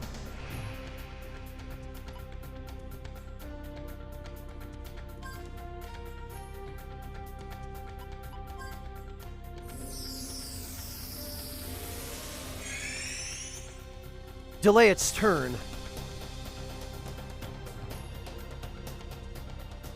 And another thing we can do here is divert with a flash bomb, which lowers the enemy's evasion. And we can actually move beside or behind the opponent for extra damage.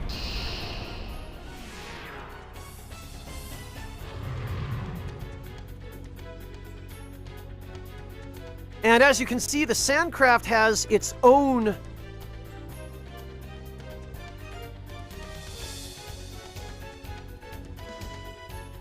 FP abilities. And we can... This is basically the Sandcraft equivalent of Gatling.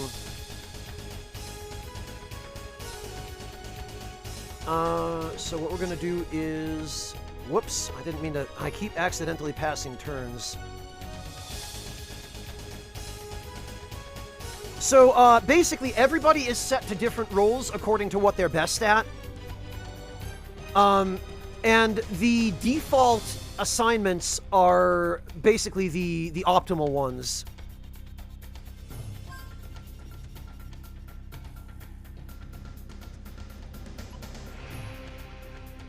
And we can now retract the harpoon. And we're going to assist...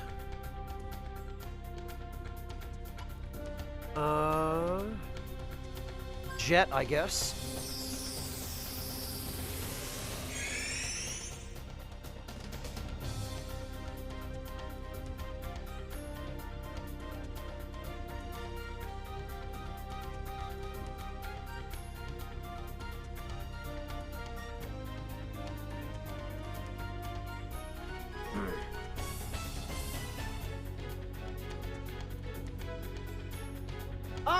Maybe Hypergen.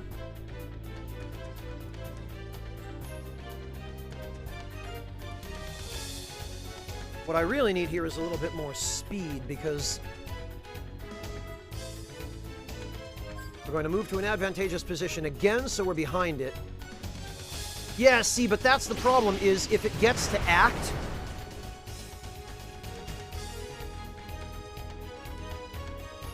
before you,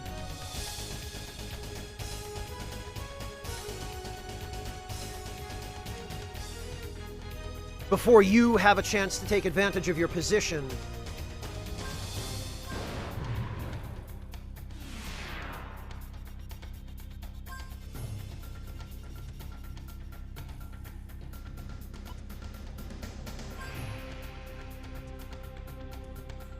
Then it resets its position and you no longer have the positional advantage.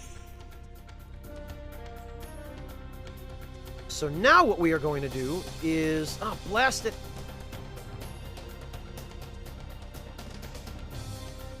Move behind the target while blinding with a flash bomb.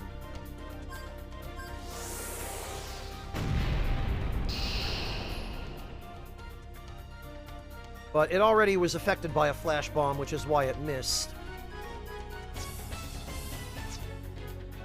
So we're going to have Jet wait.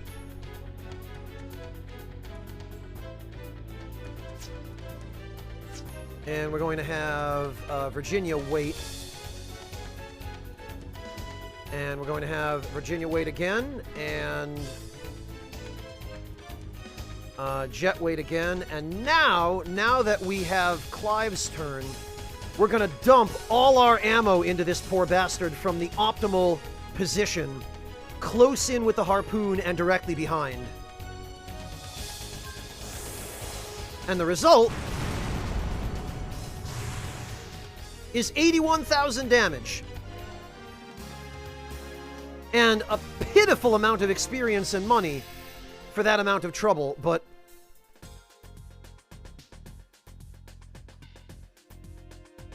Hypergen, that's incredible. So, the Sandcraft, in short, is basically, Unga Bunga big number. The number go up. And, come on, yes I can. This is a beach. Shut up.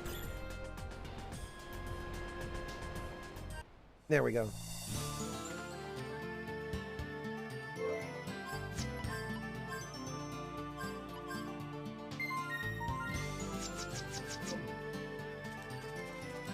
And it is a slightly different type of battle system than on foot or on horseback as well. Now, if I remember correctly... Yes, okay, here we run into enemies that are a little bit different.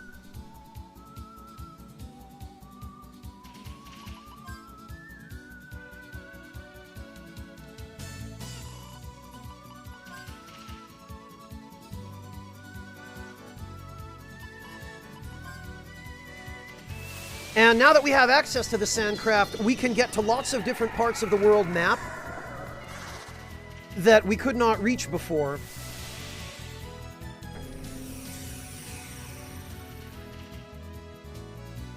Where there are,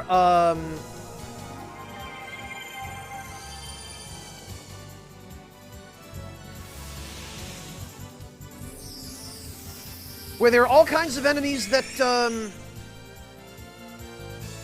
we haven't seen yet, and that might be worth killing. I don't think these things drop anything useful, but I would like to see if we can steal anything useful from them. Now, he does have something.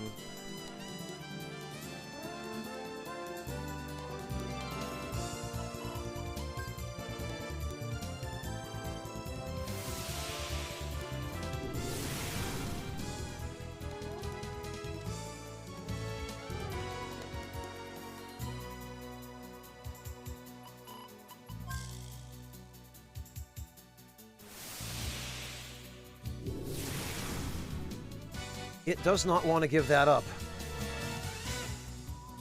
Also, maybe it's just me, but this thing doesn't look like any kobold I've ever seen.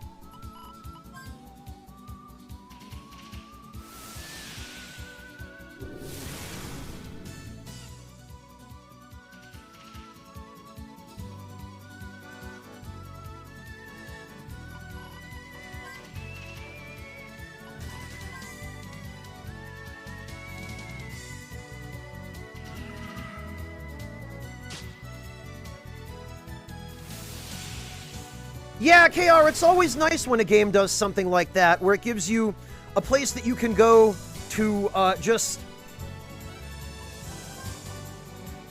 help make the end game grind a little less painful.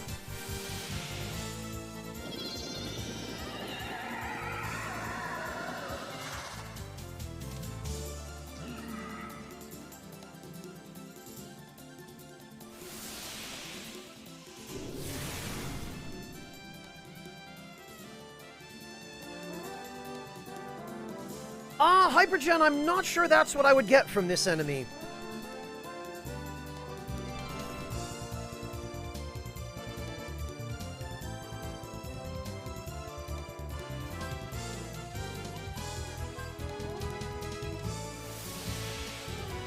I remember that it only drops berries, but I don't know what you can steal from it, and the items you can steal are usually not the same items that the enemy drops.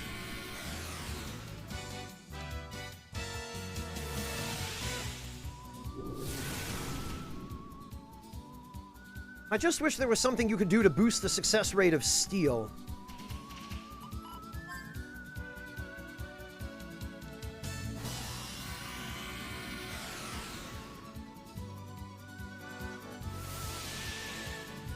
There, unfortunately, and rather bizarrely, is not.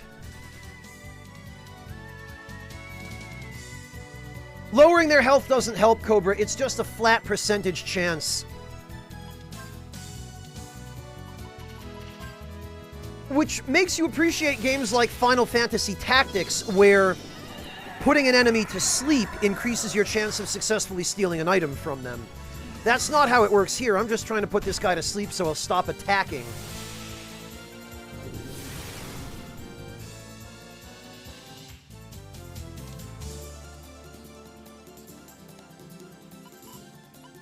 But yeah, Temuer, this game's character designs do not necessarily follow the same format as other JRPGs. Here, the big, buff, tanky-looking guy is actually the mage.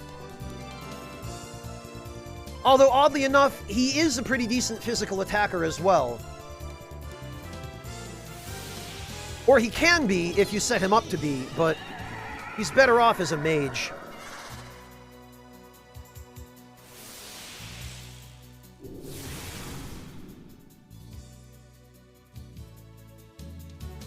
Also, is it just me, or is the font of that letter Z a one-to-one Legend of Zelda font? Right, look at it. That's just the Legend of Zelda Z.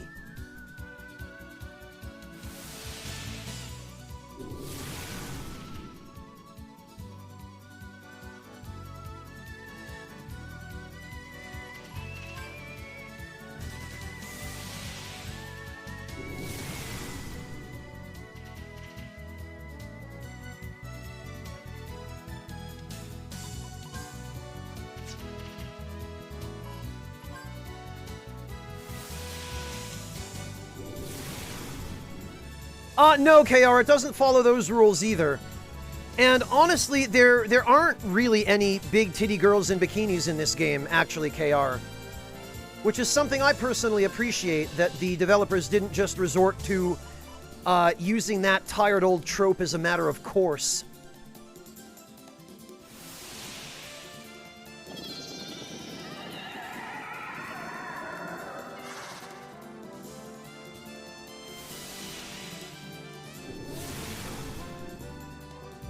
I personally like the fact that the female lead in this game, Virginia, is more modest.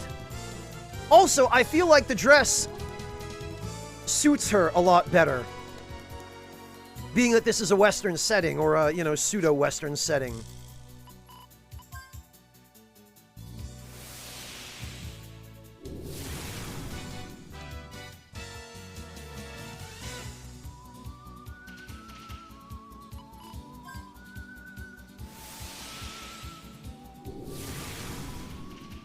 And this is the problem with stealing in this game, is that it's got a miserably low success rate, and there is no way whatsoever to boost it.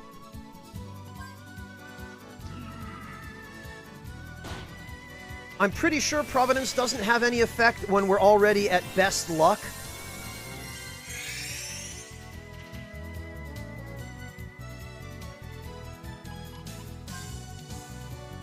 Like 90% sure.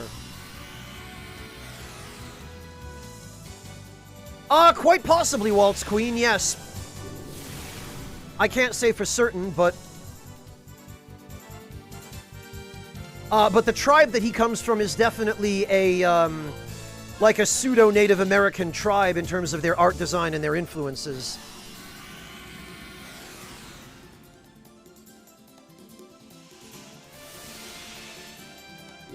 Well, cowboy boots, Hypergen, yeah. Which, admittedly, are good for stomping.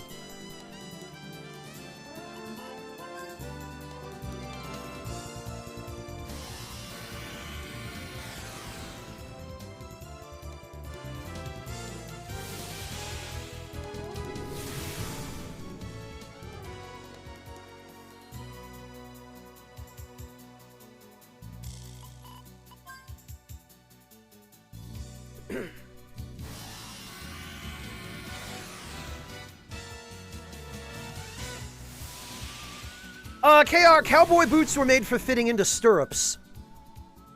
The reason they have the heel and that elaborate recessed area in front of the heel is so that your foot can fit securely into a stirrup without slipping out. I don't know, Ultima. I'm trying to find out what he has to steal, because I don't remember. Although I'm beginning to think that whatever it is can't possibly be worth this amount of trouble.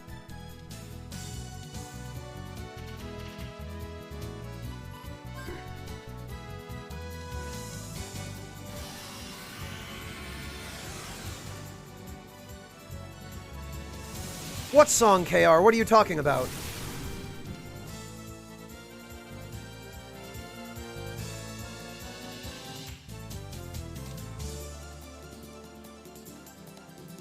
Cobra, you're not gonna find it.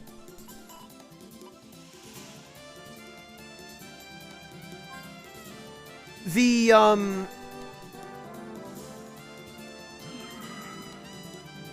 only lists of items that can be stolen or dropped... Oh, there we go, an Earth Ring. Okay, that actually was worth it.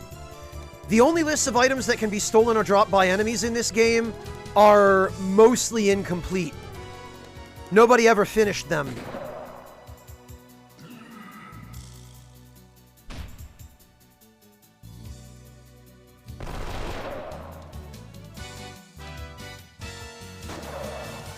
Yeah, Cobra, go ahead and see what you can find, but you're not going to find a complete list of drops and steal items.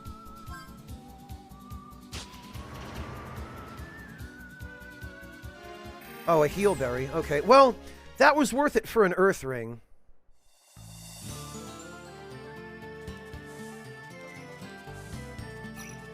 That definitely was useful. Thing is, are kobolds the only thing? I guess they are. I was gonna say, are they the only thing that we can encounter here?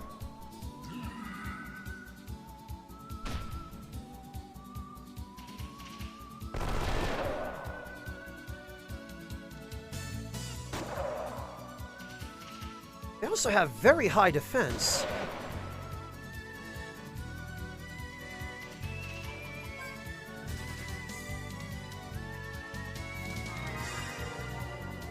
This is Earth, so it should be weak against wind, I think, right? Yes, okay.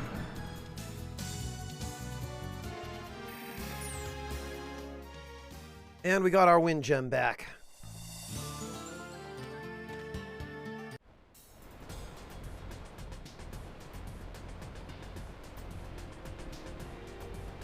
Alright, now, another thing that, if I remember correctly, we can now do...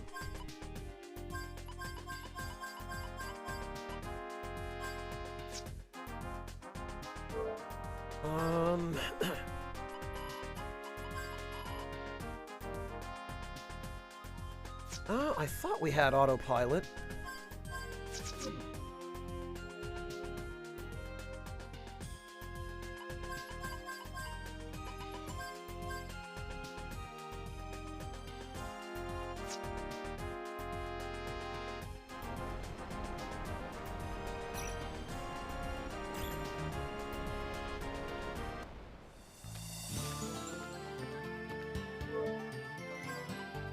And I want to be really careful here because it is possible, now that we have the Sandcraft, to find our way to parts of the world where...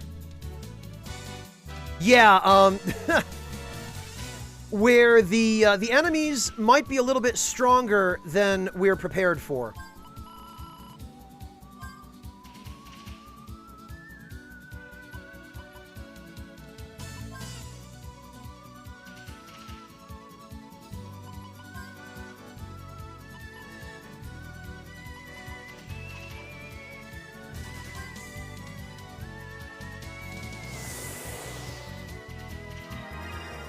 Only about 30% KR, and half of that is ocean. This is a very, very content-heavy game.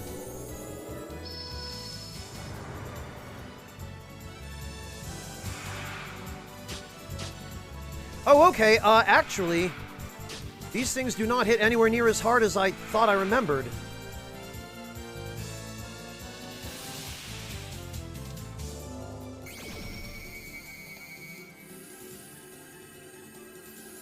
.400 HP, weak to water, absorbs earth, halves fire and lightning. Huh.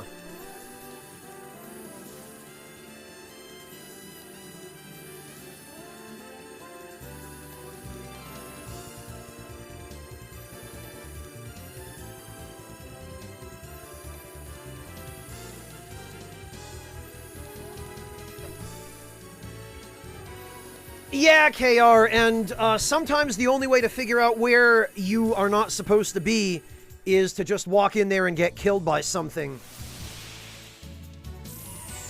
No, Cobra, fortunately this is not one of those SMT-style games.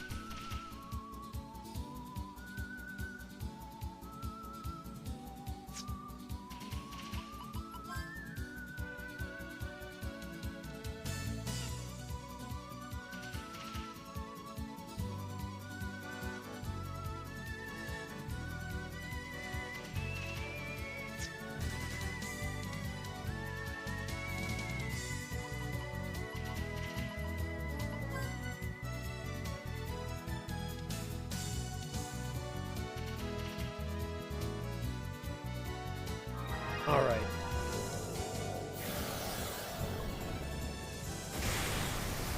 Yeah, KR, although I might be a little bit over-leveled for this area.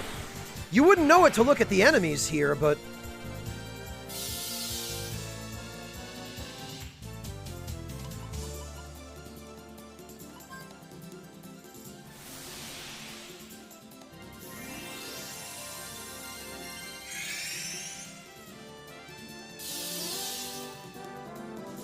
yeah, I don't want to shoot it because then that would probably kill it.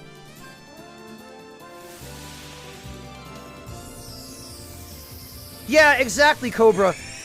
Cobra, the only game I've ever played that had a reasonable compromise with that sort of system was Valkyrie Profile, where if your party leader dies, you have a grace period of 2 turns to revive her. And if you don't revive her after 2 turns, then you get a game over. And that, to me, is not ideal, but if you're going to absolutely insist on having that kind of mechanic in your game, you better at least make some kind of compromise like that, you know?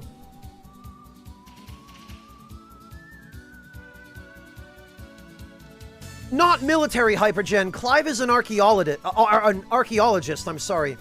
He was exploring a ruin with his professor, who is also his father-in-law. And his professor got killed by one of the traps in the ruin. And Clive has blamed himself ever since.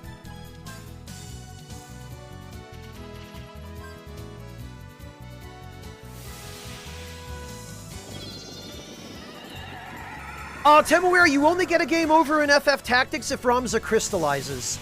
You still have the same countdown timer. Ooh, a blue bracer.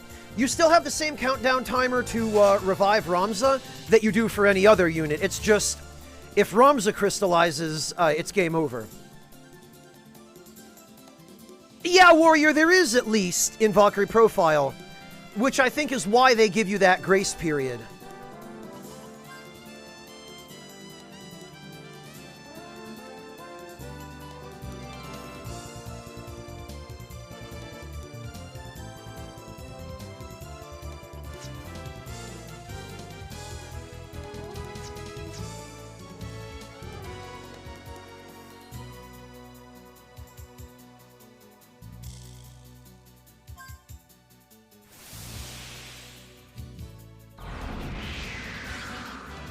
Yeah, freaking gravity never works when we cast it.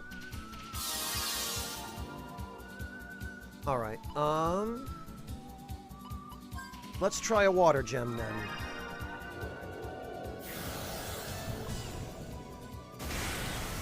A little too much. Ah, but we got a dragon fossil. We do need that. Congratulations, Prof. I thought there would be a little bit more after that, but it's just Prof.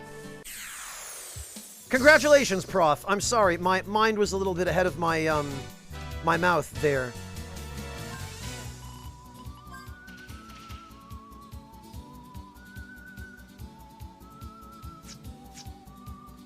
But, yeah, congrats, man. That's awesome. I bet it's a relief to be out of high school. In fact, I know it is. Because I still remember how relieved I was when I graduated.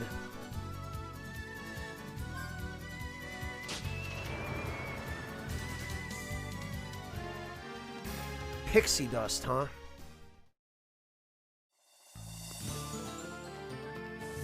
Oh, I ought to be exploring this area, actually, because, yup. Life goes by too fast. Be sure to stop and take a look around by pressing the R2 button. Taking a great step forward is better than lots of little ones.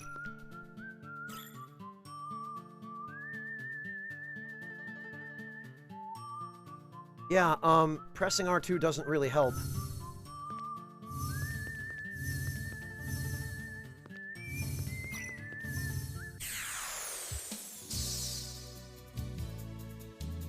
I've tried to, Waltz Queen.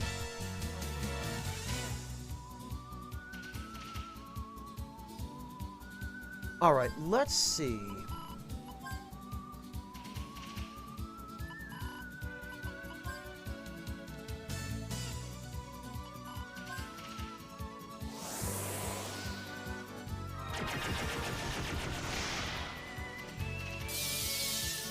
Okay, no, actually, that's fine. The full carrot on Gallows is fine.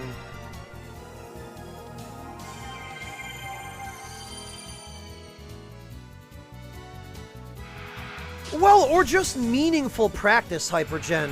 It doesn't necessarily have to be homework.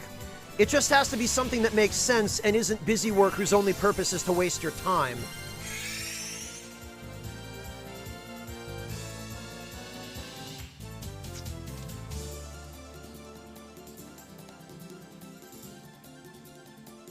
Alright, I want to modify the turn order here. Jet, Clive, Virginia, and Gallows. Okay.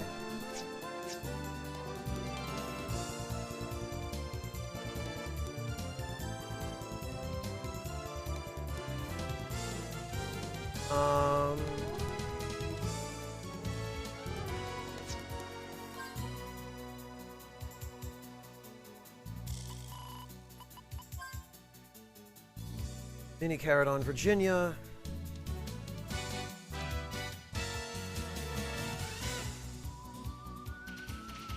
Gallows can summon.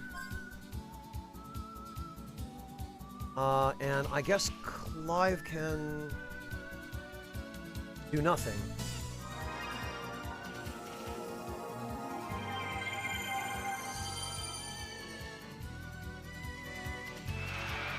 And I want to inertia cancel Virginia's attack.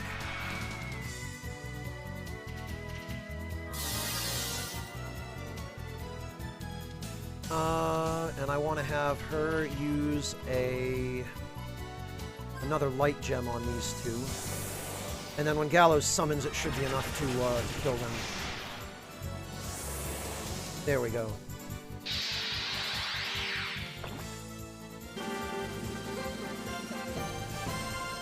More and more of mine are going that direction too, Dalo, and frankly, I am okay with that.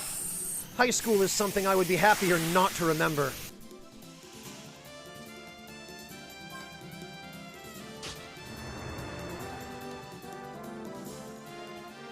Oh, and another blue bracer. Okay.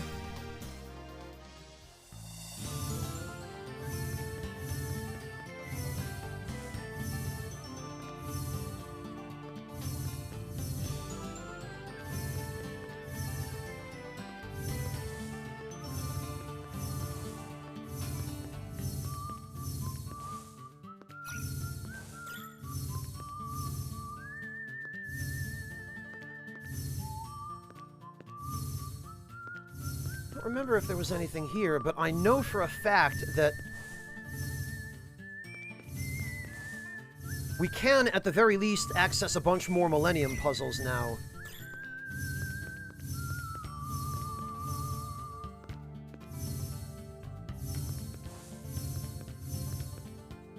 Ah. Aha! 10,000 Gela. Awesome.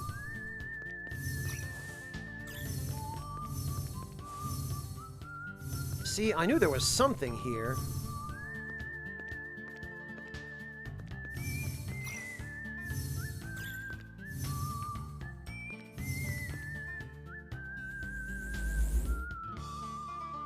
What do we have?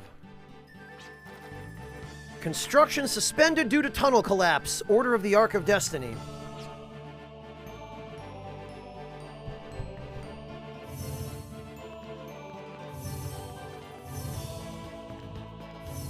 Yeah, tunnel collapse. More like a meteor hit the tunnel.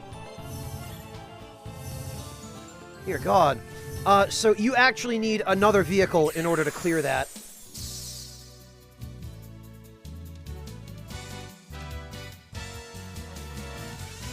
Black Buzzard, eh?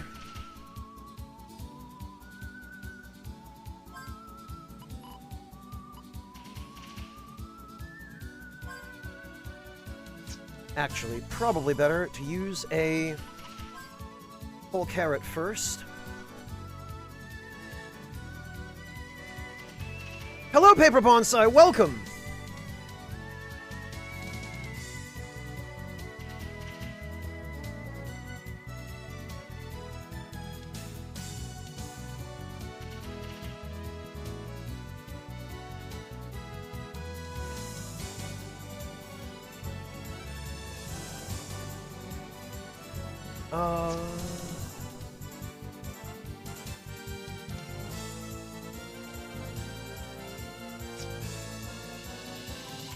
Yeah, let's scan them and then just go from there. I know, right, Nikita? Like I said, the amount of money that you get from completing some of those quests is just disproportionate.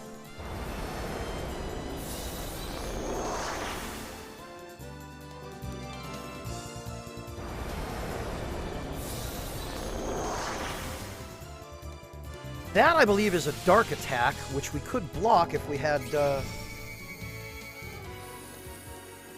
Okay, 1250 HP. Of course, weak against light.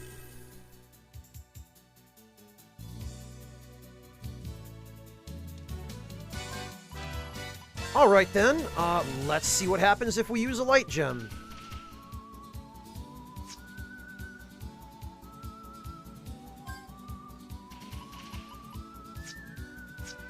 And actually...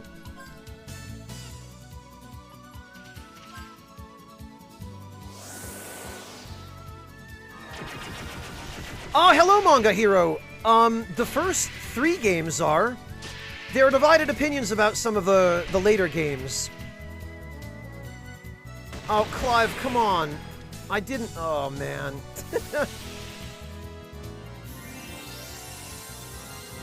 A nearly 2,000 damage crit.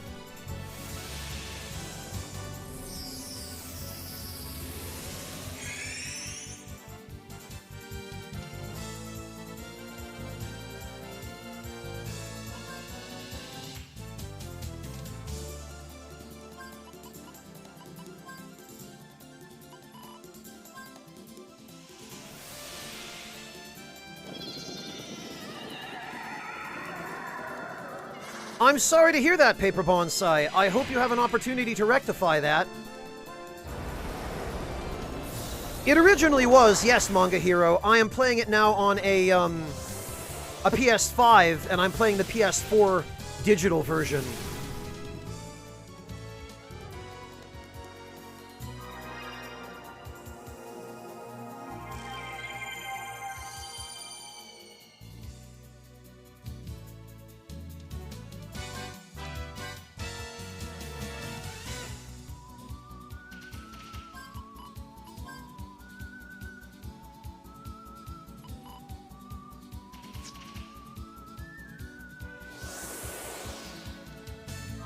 Manga Hero, it is... Honestly, I don't remember. I bought it so long ago. I want to say it was like $20 or so. Somewhere in that neighborhood.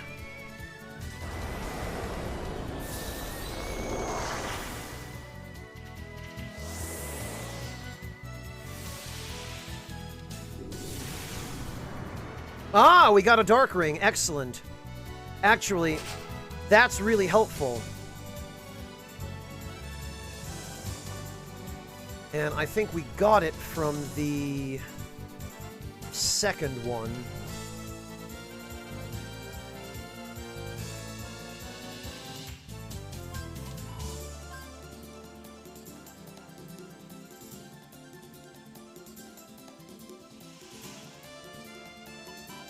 Okay, so now we want to use this on Black Buzzard A, I think.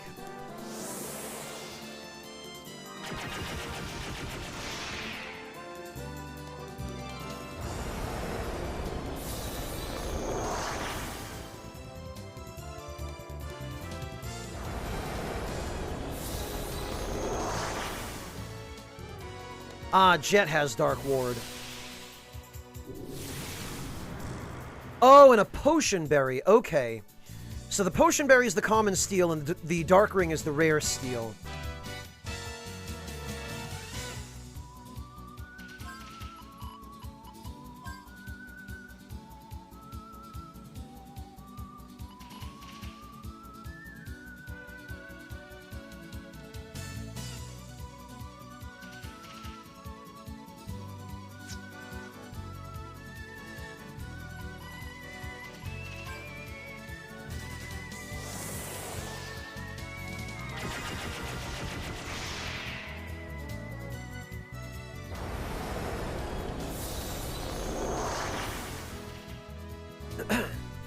Oh, right, and Virginia has Dark Ward as well. Okay.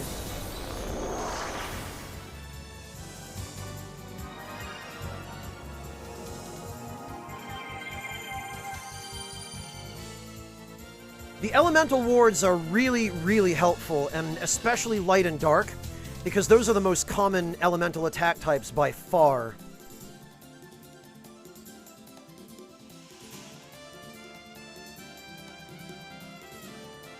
Okay, we want to go Jet, Virginia, Gallows, and Clive.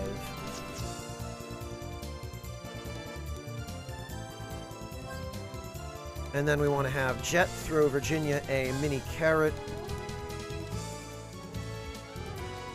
Gallows summon, and Clive defend.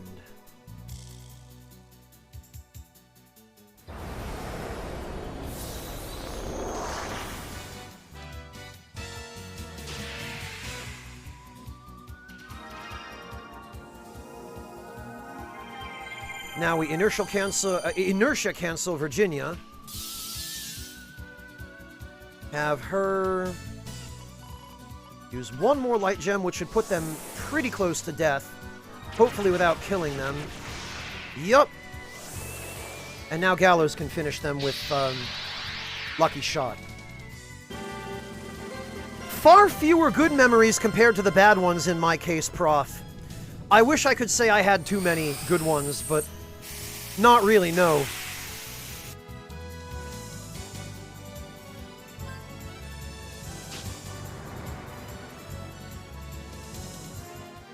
Pixie Dust and a Dragon Fossil. Well, honestly, it was worth it for the Dark Ring.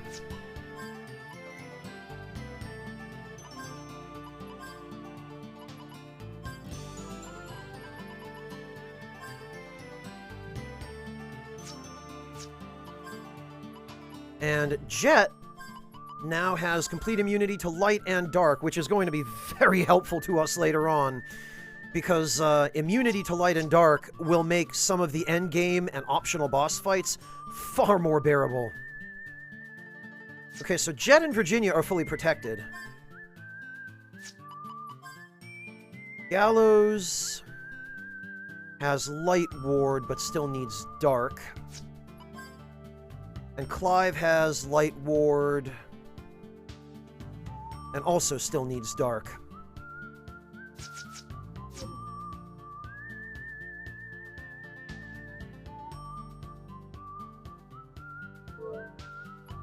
It's interesting you mentioned the Trails of Cold Steel games, Manga Hero, because, we were talking about those a little bit earlier, and a couple of people said that they hadn't aged well.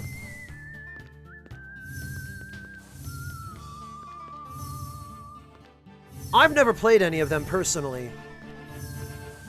Huh? Oh, this will be a Millennium puzzle.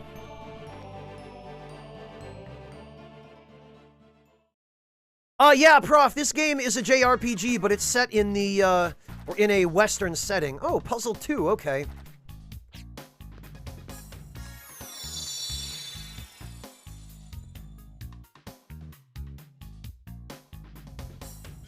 Lauriatius, basically, you have different guardians that you can equip on each character.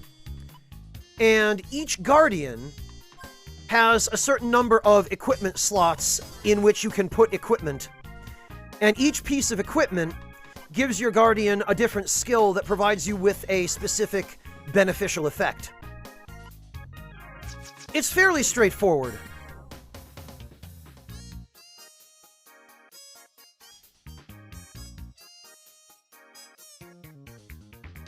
Okay, so here, I think it doesn't really matter which direction we start with here, as long as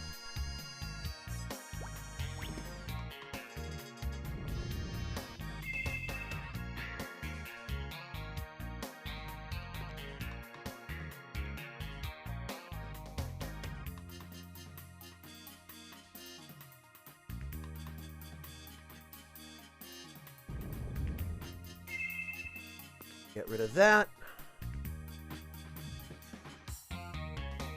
There are at least 2 red blocks over there, which is fine. The situation we want to make absolutely sure we don't end up in is we want to make sure that we don't end up with only 1 block of a certain color left.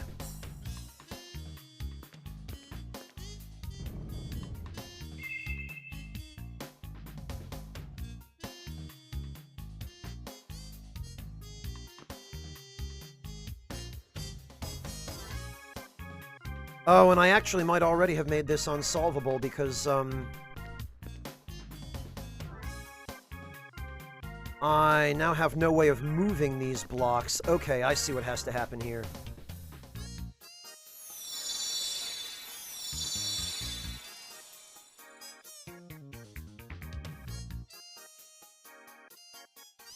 Yes, Manga Hero, every Millennium puzzle you solve gives you a unique reward.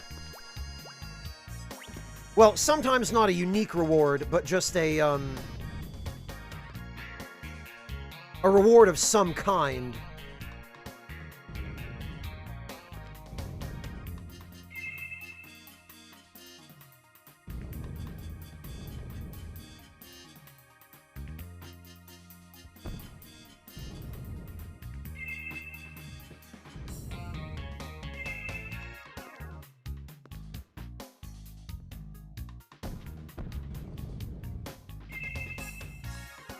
Okay, so what we need to do here is we need to deal with these corners first. There we go. That's it.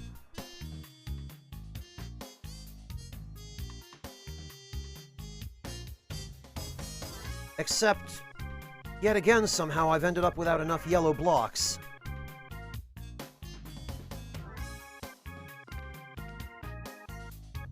Hello, Johnny! Welcome! Congratulations! I hope the stream went well! Ancient Egyptian ghost buddy? What are you talking about, KR?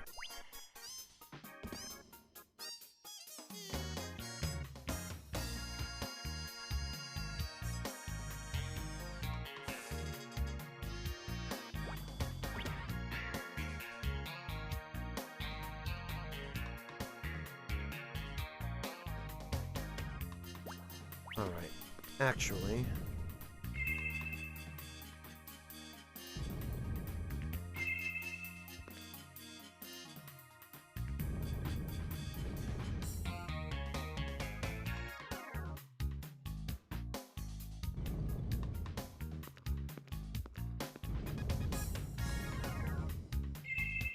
There we go. Ah! But I did it again.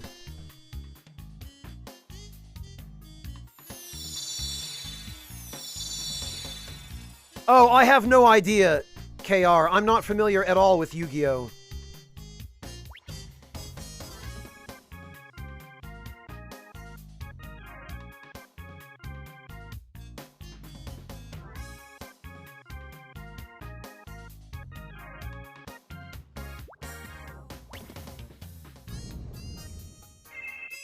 Alright.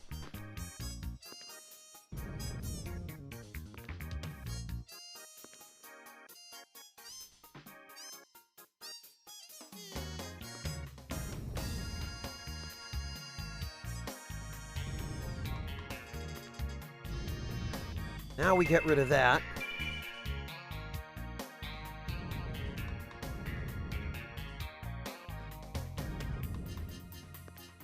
And now we get rid of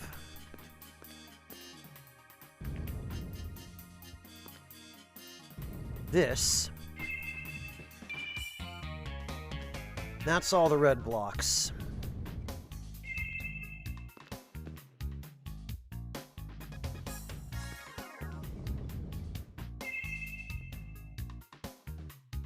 Ah, blast it, but I didn't save a blue block. Yeah, that's pretty much the epitome of Millennium Puzzles, Dalo, is love-hate. Some of the later ones are miserable.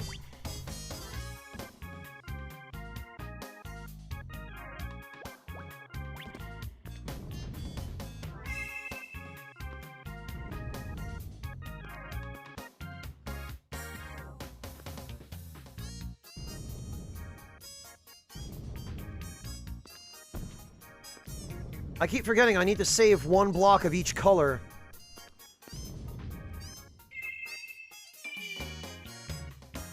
Which, once again, I forgot to do.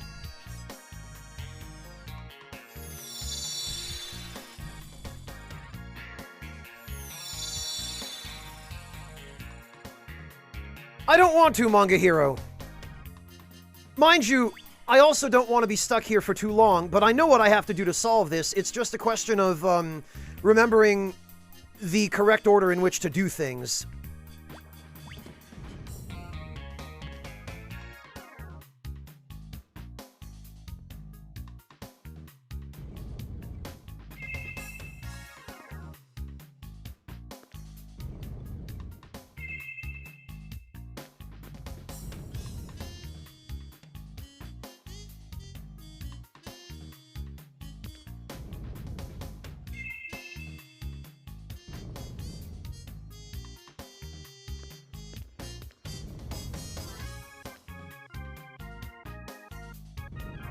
Alright, so, first,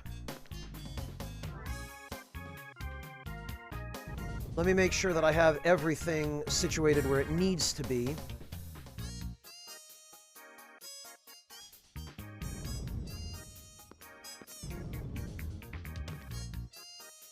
Yellow block's ready to go, green block's ready to go.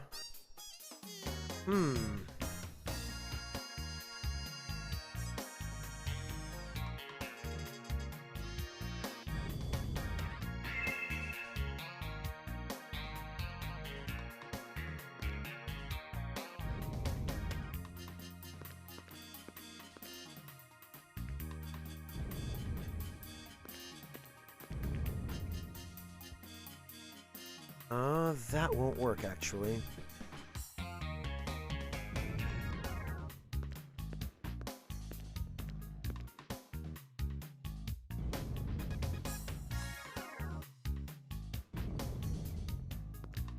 Okay, and now the red block's ready to go. Alright. So this one goes over here.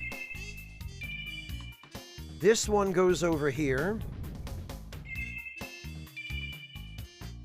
This one goes over here. And this one goes over here. There we go. See, once you figure them out, they're satisfying. It's just that process can be, well, a process. Yeah, Hypergen, and goodness knows I need things to help keep my mind sharp, lest I descend into senility even faster than I already am. Oh, and it was an amulet. Ironically, it probably took me less time to get one to drop from the rat monkeys in the Decaying Labyrinth than it took me to get this one.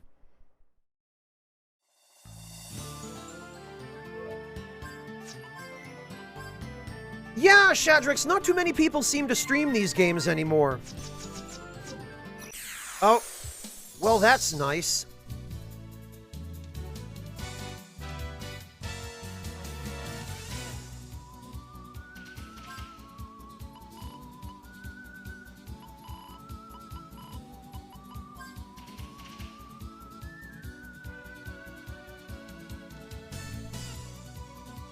You know what? Let's see how much damage this will deal.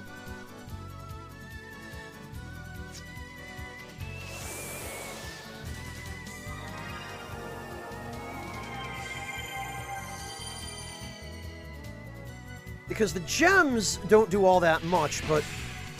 Clive, I swear, if you counterattack... Ugh! Okay, well...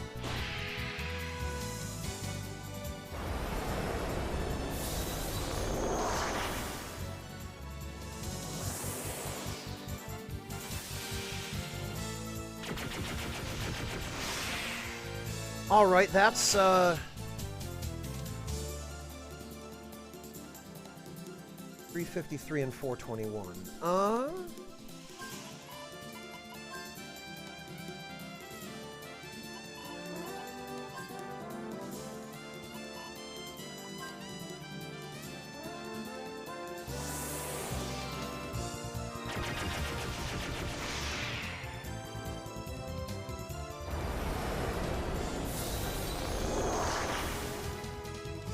I really appreciate now that their, or one of their dangerous attacks is ineffective on half my party.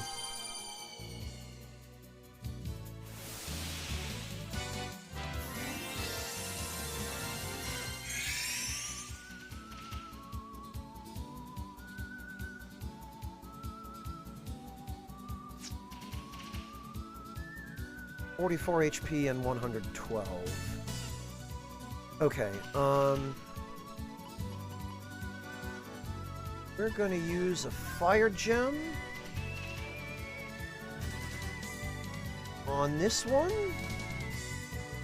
and then pickpocket. Because if I could get one more dark ring, then, we'd be in good shape for being immune to light and dark. Oh, no, Clive! Ah! Well, so much for that.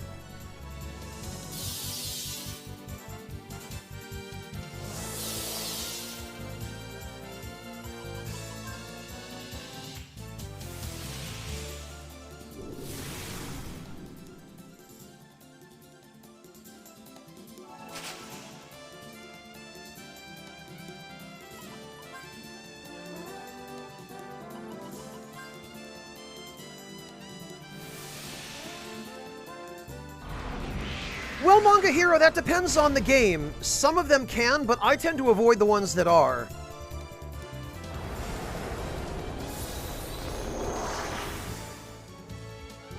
Prof, they visit towns.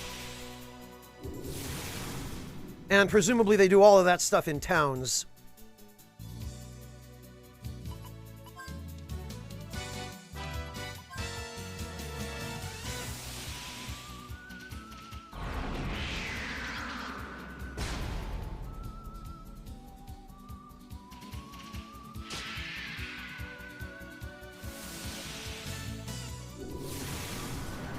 Excellent! We did get another dark ring. Well, in that case...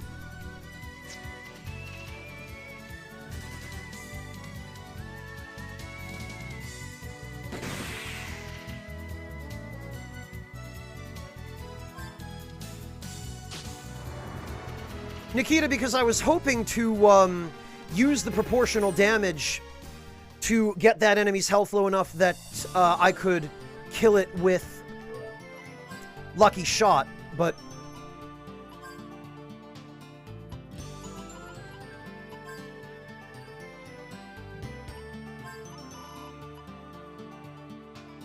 Alright, a dark ring for Gallows.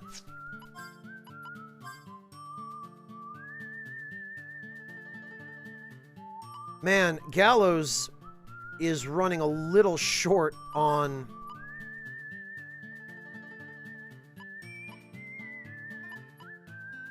Okay, that's why. Luck boost is 12. And disarm is 8. Some of these cost unreasonably many points. Yeah, Prof, it does suck. I've been to Arizona, believe me. I wouldn't live there if it were the last place left with affordable real estate. I would sooner be homeless.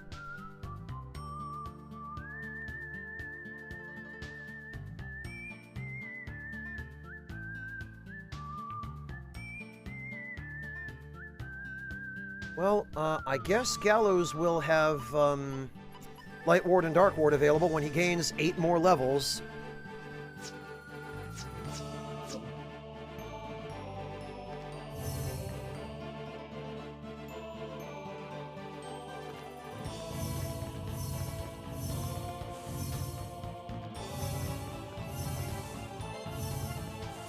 Yeah, Nobleman knows what it's like.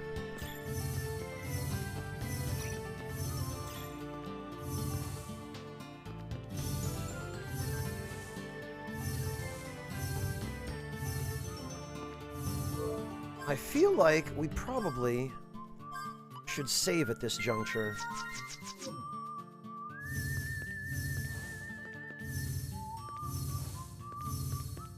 Well, Waltz Queen, there's nothing technically stopping people from doing that. You could still if you wanted.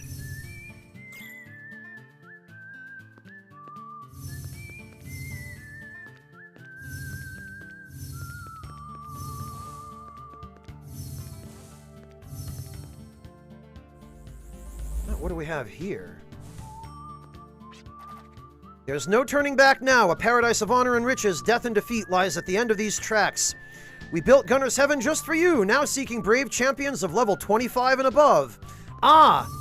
Excellent. Actually, if this is where Gunner's Haven is, then there are some very nice things that we're about to be able to get.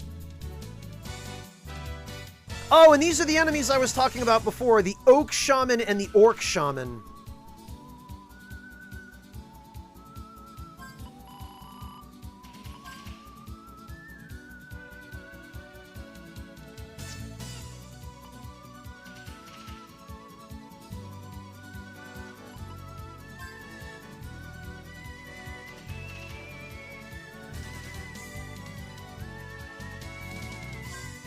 If I remember correctly, there was something you could do by casting water on these enemies.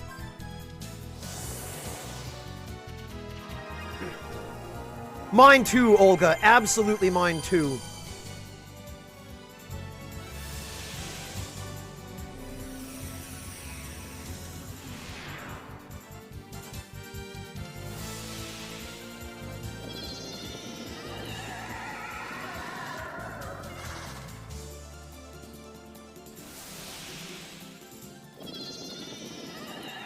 Yeah, see, it works on us, no problem.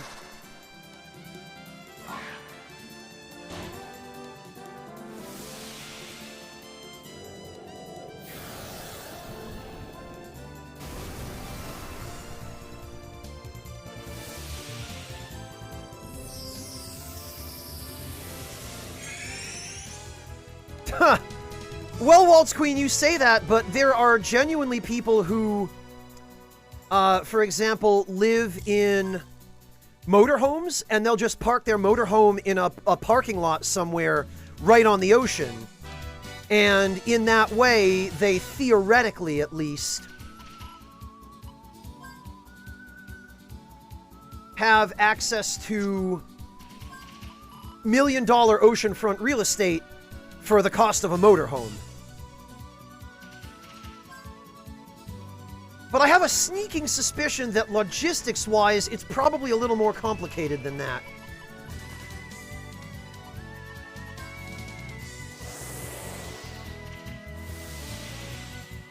Prof, we've got a few Swedish viewers here. You could ask them what it's like living there. Mortiferu, I believe, lives in Sweden, and I think We've got a couple of others who do as well.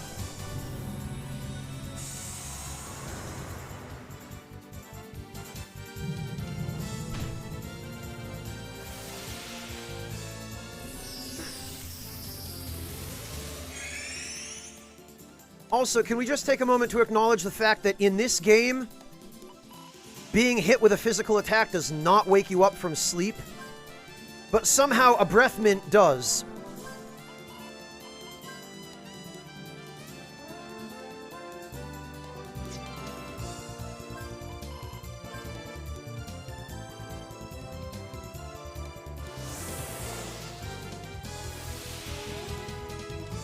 And actually, we should get Reflect.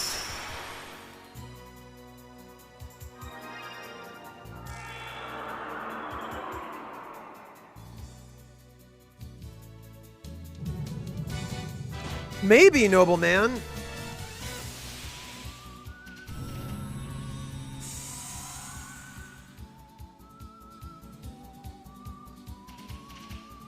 That's true, Sheik Fly, but there are certain things that are true of the entire country, no matter where you live. And those things in and of themselves can be a deterrent. For example, healthcare. Or racism.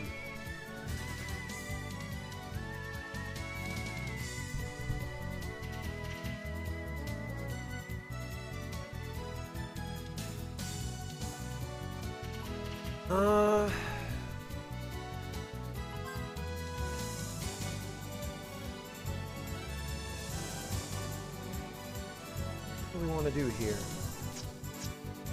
I guess I'll have them guard for the time being. We need to scan these guys.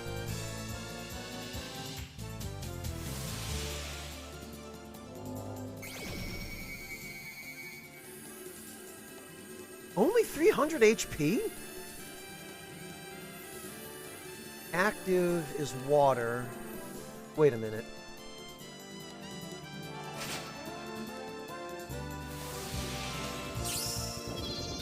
Ah! Nice! See, when you reflect an enemy spell back onto it, it works.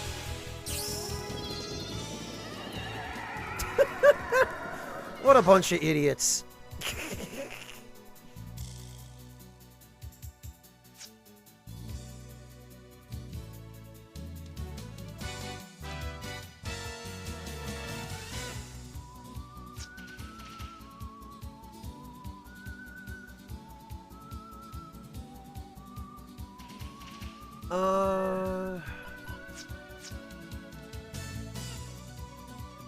Okay.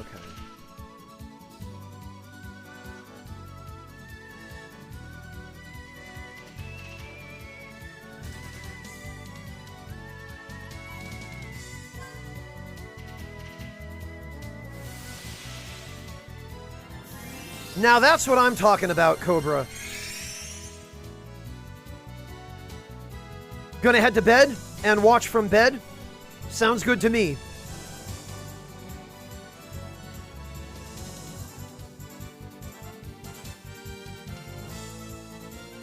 Probably at least a little while longer, nobleman. Maybe not too much longer. I do need to get some dinner at some point, but, I don't feel quite ready to wrap up yet.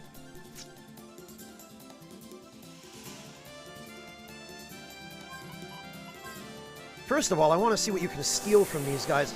This is something that, for the most part, I didn't really pay much attention to in my first few playthroughs of, well, my first couple playthroughs of the game.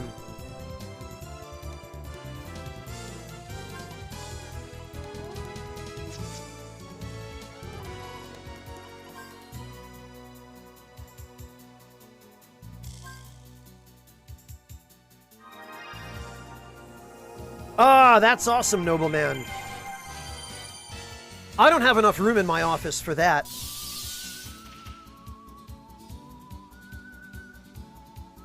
I wish I had a little more space, but...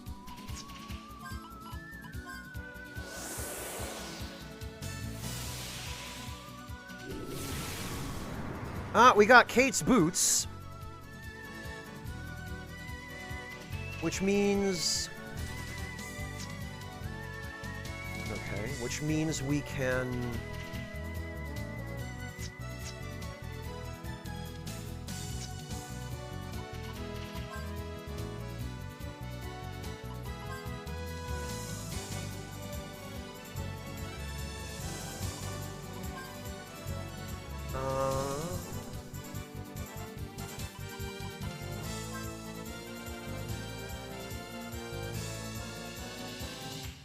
Okay, wait a minute. You want to pickpocket Oak Shaman A, I think, because B doesn't have anything.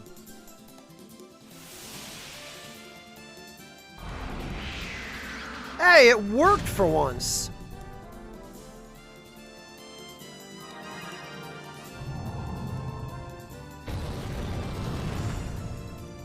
I used to, Prof. I no longer do. I gave it to a, I gave it to a friend of mine, and...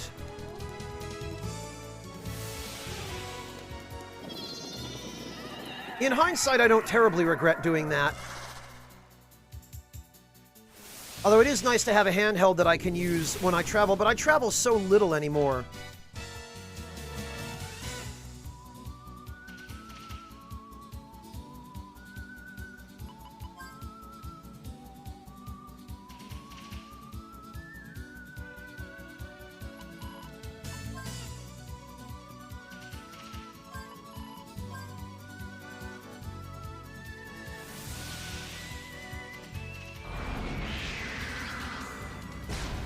Yeah, Cobra, that's an effect of the stylized art.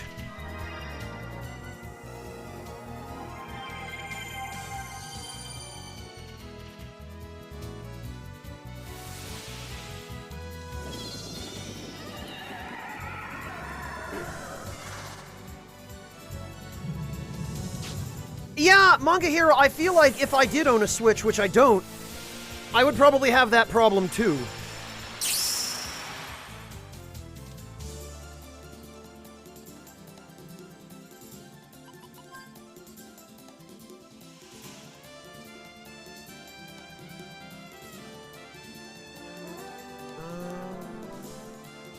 Okay, hang on. So, Virginia needs to use gravity on the one with higher HP. Actually, probably the one with lower HP, and then Jet can use a fire gem on the one with higher HP.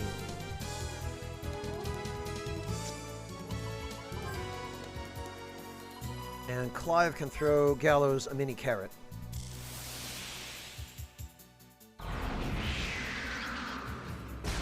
Yeah, it's funny so many people are saying their Switch stays docked, because I feel like the Switch probably has the same problem that PC games have when you play them on an HD TV, which is that it becomes so tiny and the text becomes so illegible that, you can't play the games.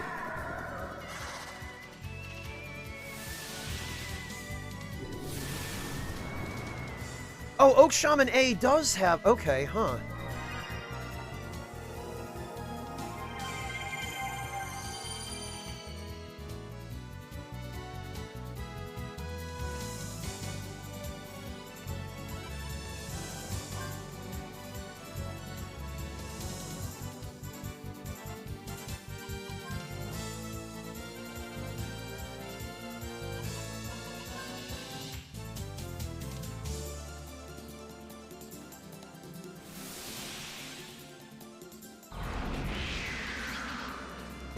Excellent.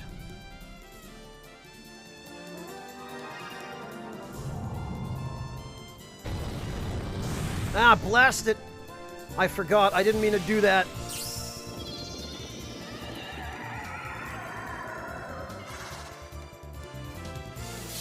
Well, whatever.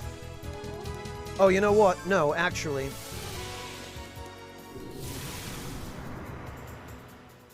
Oh, okay. I guess we got everything.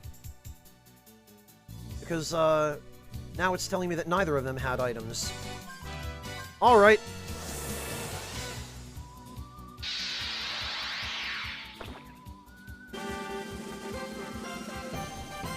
Yeah, Prof, if you want a handheld system that's actually designed to be used in a handheld manner, just get a DS of some kind.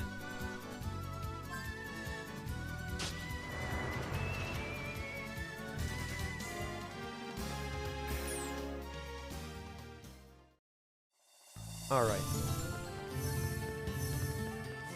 Gunner's Heaven should be around here. I think.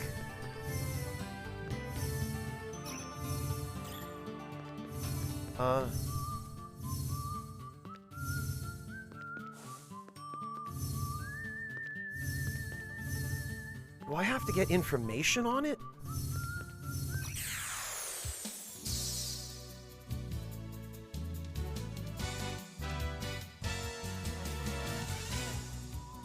Oak Warrior, right.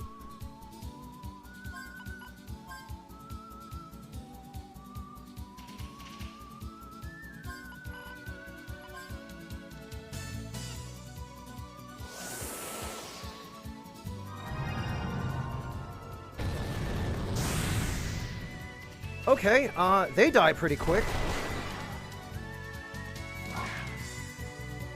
Oh no, not pork chop!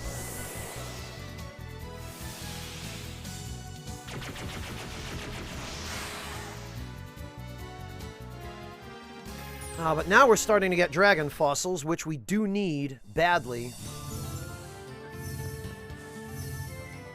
Oh, I see. We weren't actually at the end of the tracks. Gunner's Heaven should be... Even when you stray from the path will not stray from you. Your strength builds the roads you travel. I'm gonna say Gunner's Heaven should be around here somewhere, I think.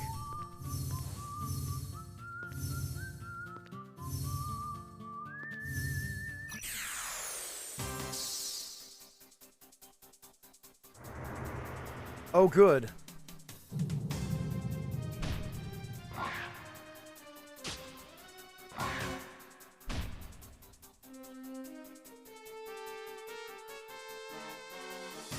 Oh, we never did figure out what the deal was with the Oak Shamans, huh?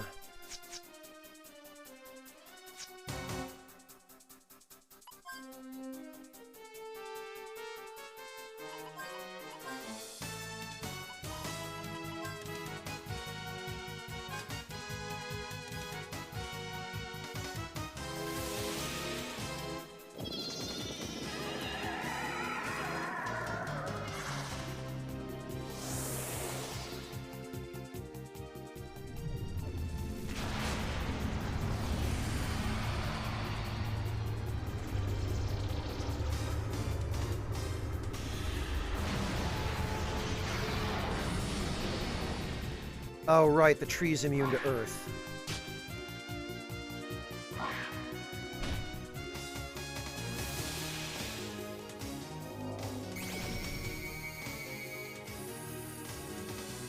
$290 HP, weak to water.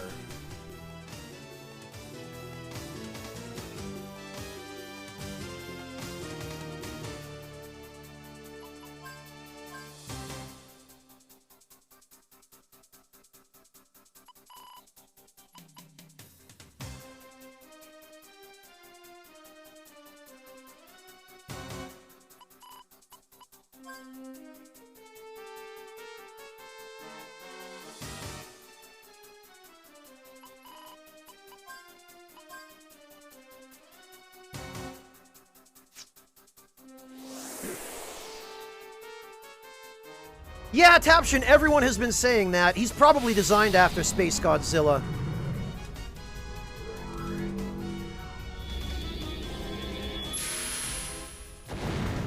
Oh, good.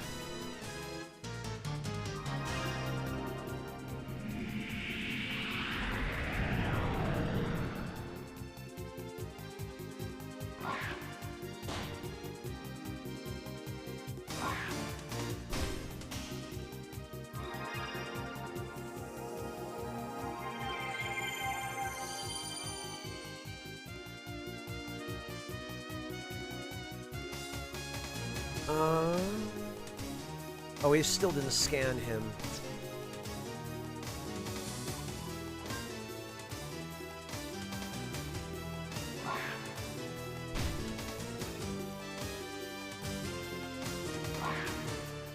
No, Manga Hero. Carrots aren't for healing, they're for increasing your force points, which are what let you use special actions. 178, huh?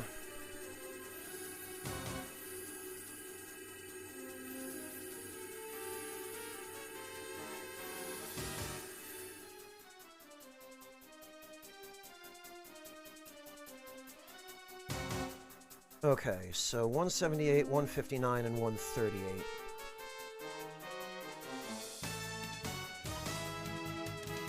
But we only have one summon left.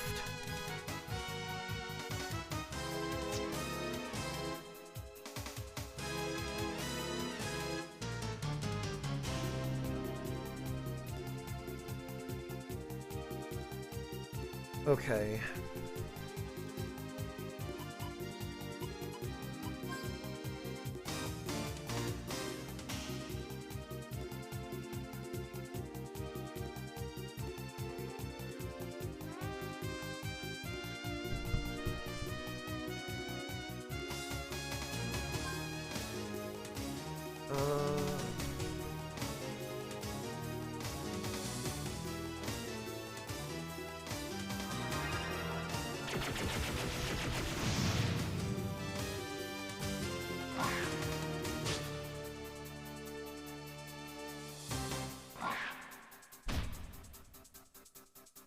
There's no really decent way to do this.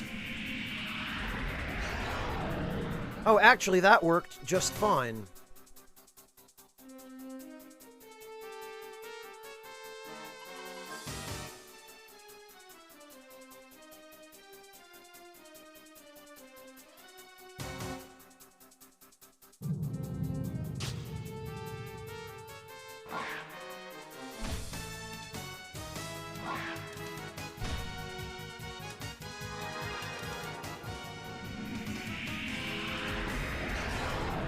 Excellent.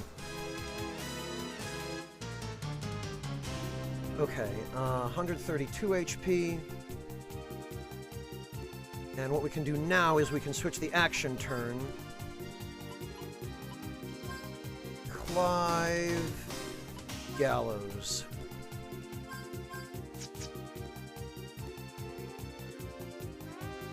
So Gallows can summon Lucky Hand.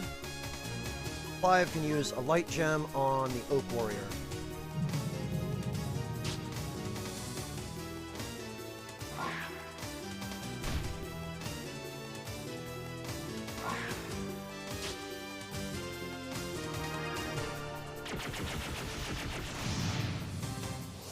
There we go.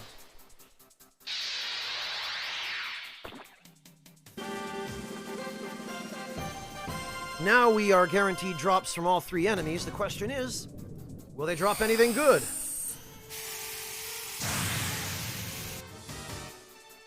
Shadrix, I understand why you feel that way, but genuinely, there are ways of preparing vegetables that make them appetizing. It's just depending on where you grew up and who your parents were and who they learned how to cook from. You might not have had the opportunity to experience those dishes.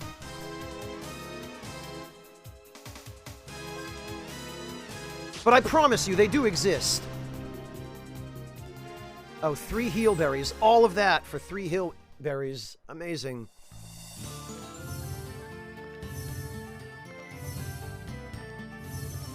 Alright, what the heck?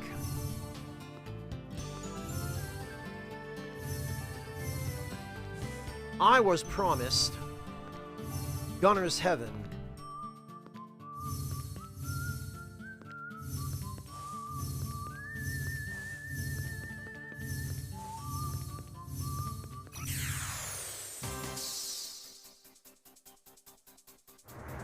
Oh.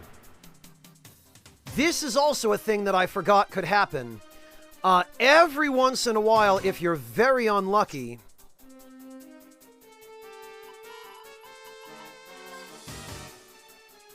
one of your party members can get caught alone, and this, more than anything, is probably one of the most unsporting things the developers have done in this game, is they put your characters in situations where you can get a game over very, very quickly.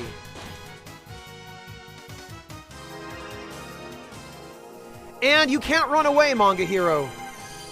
The only way to run from battles in this game is to use a spell that I don't have yet because they decided that it would be a good idea to force you to fight. Fortunately, however,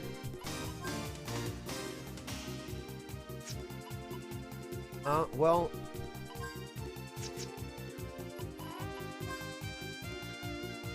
They're not grouped, so I can't take them out individually.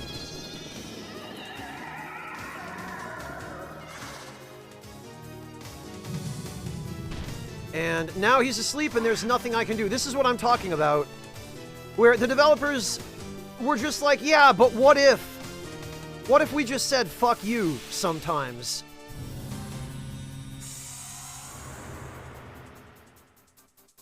Yeah, Manga Hero, this is a perfect example of outdated, ill-conceived mechanics from the early JRPG era, where... And eventually your team does show up to help, but...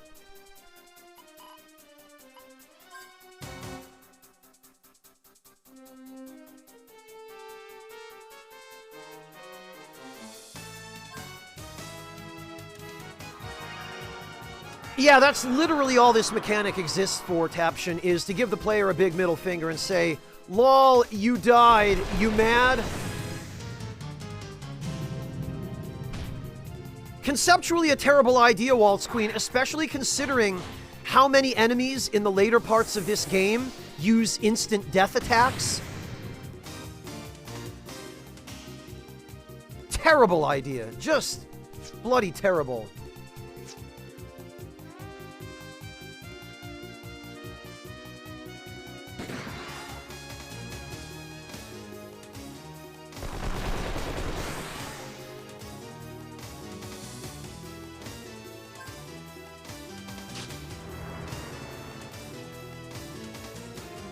Yeah, Waltz Queen, like, it does not take into account the fact that ending up in that situation anywhere after, like, the 2/3 mark in terms of progress through the game is probably a guaranteed game over if you don't have protection against instant death.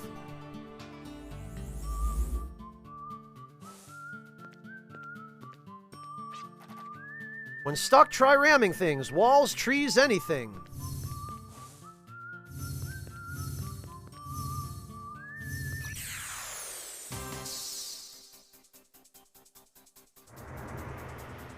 Oh, good, and now this is happening more.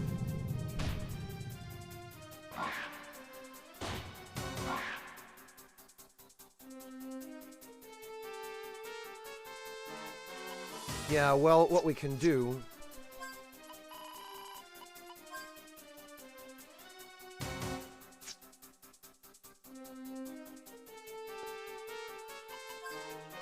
is we can roast them.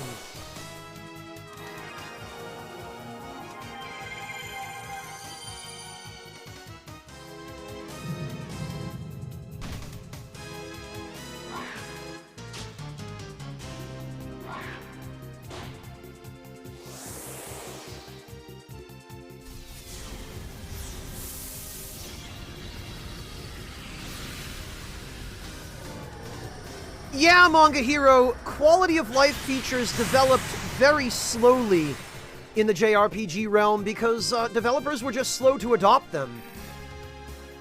They just seemed content to copy the general trends and designs that were being used at the time.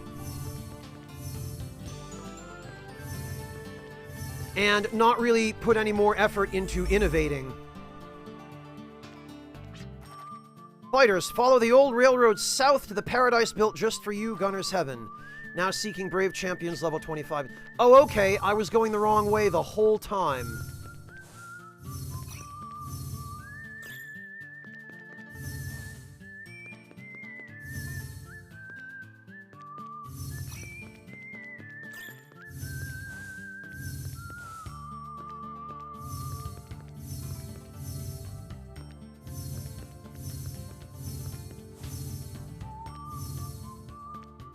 Oh, you know what? I bet I didn't go far enough south.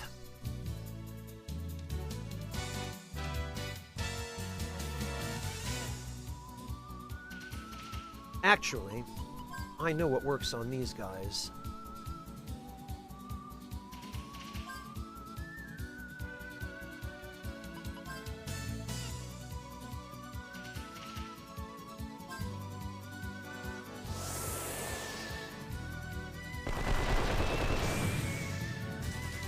I don't know about poor people butter, Hypergen. Mayonnaise is just a terrible condiment that was made for the devil to eat in hell, and it shouldn't exist. That's all you need to know about mayonnaise.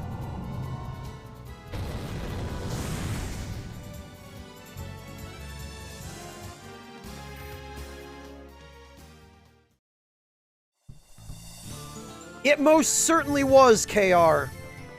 Oh yeah, we didn't go far enough south. There was the tunnel.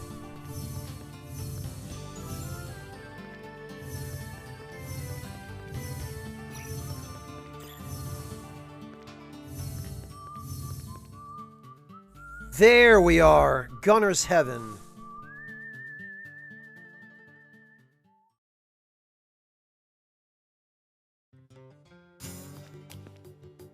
All right, excellent. Step right up, my friend. Gunner's Heaven will show you things they don't teach in school. Feel the rage come to boil. The crowd roars and howls at the first sight of blood. This girl right here. Tip 1. Here in Gunner's Heaven, we've got 3 divisions that you can challenge. First, try the Novice Division. If you can get past 5 rounds under the prerequisite 25 turns, you'll be awarded prizes in addition to admission to the Journeyman Division. Once there, beat all opponents in the required number of turns to enter the exclusive Master Division. Each challenge consists of 5 consecutive battles. Challengers choose whether to continue or forfeit after each battle. Play it safe and you'll receive prizes for your victories. You might croak if you bite off more than you can chew, so discretion is the better part of valor.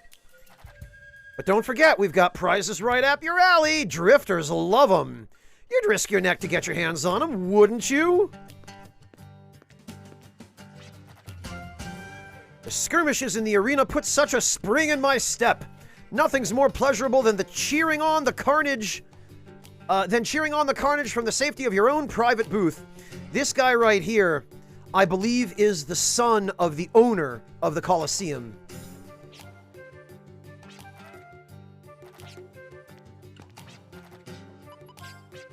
Some drifters tire of the West and go hawk antidotes. Some people sick of the South ply their trade selling potion berries. Yeah, how? Where do they get those? Nobody sells potion berries. Times like these are when I feel glad I got into this business. And the hypocrite doesn't even sell any potion berries.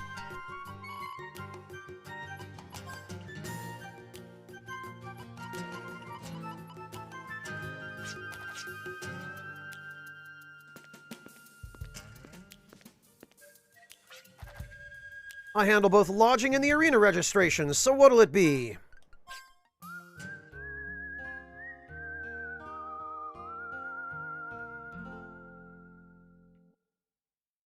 Phew, alright. And we got an armsmith. The fights have already begun in the struggle for weaponry. I'm here to help. Look at this strapping young lad right here, this guy. When strength is bound together with human spirit, you don't get pure energy, you get a meaningful existence. Don't matter whether you like it or not, each time you draw your arm, you take a step towards where your mind wants to go. The power to protect and the power to destroy. Mankind brings meaning to strength through his mind, and that's what makes body and arm one.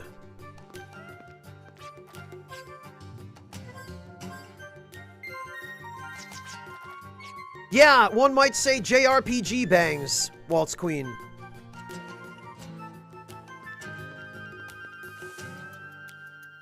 The stench of monsters emanates from within. You can almost feel their cold glare upon you.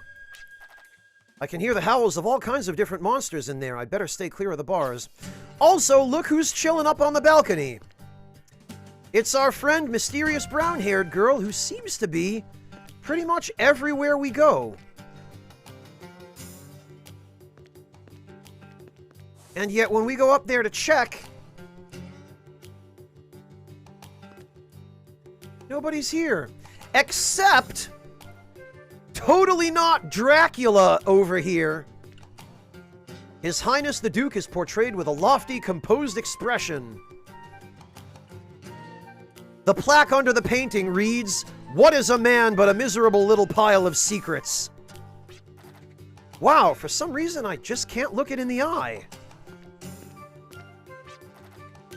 So glad to have you. I am Duke Biguchi, sometimes called the Immoral Duke. You can tell Travis is his son.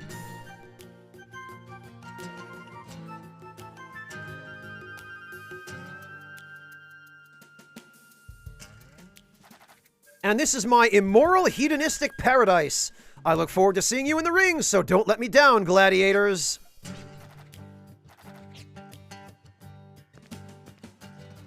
The books on the shelf sport titles that mention corruption, beauty, destruction, angels, and blood.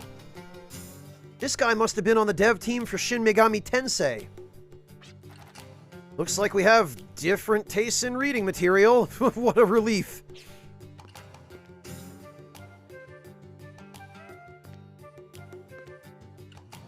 Who could be maintaining all this? There's not a speck of dust on Duke Biguchi's furnishings. Wasn't he so neat and tidy? I bet he'd have a fit if I got my grubby hands on him. Oh, that's not actually a real bookshelf.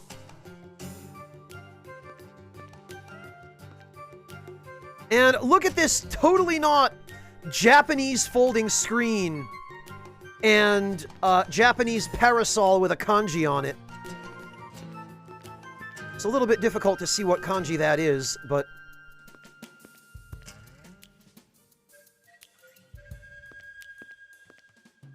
Hey, look, mysterious girl is gone. Even though there's no way she could have gotten out of the booth.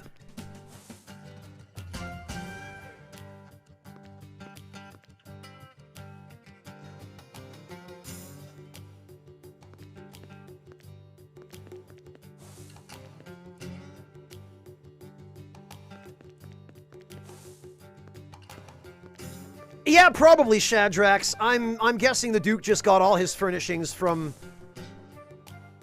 Western IKEA, which I guess probably would be called something like IKEA. Oh, that's terrible. Even I'm ashamed of that.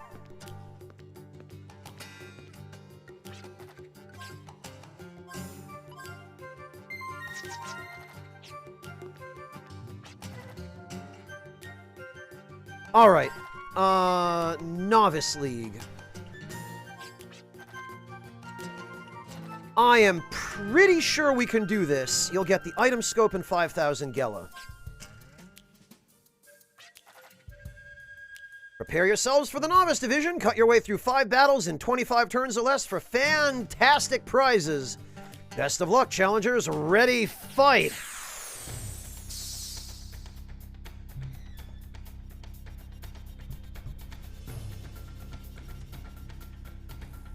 Now, if I remember correctly, it might be possible to steal items from enemies in the Colosseum, but I want to say I remember trying it.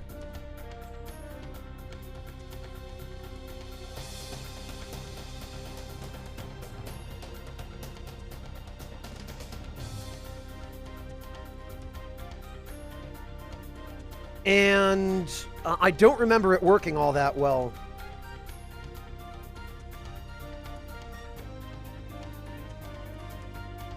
Yeah, they're basically wall masters.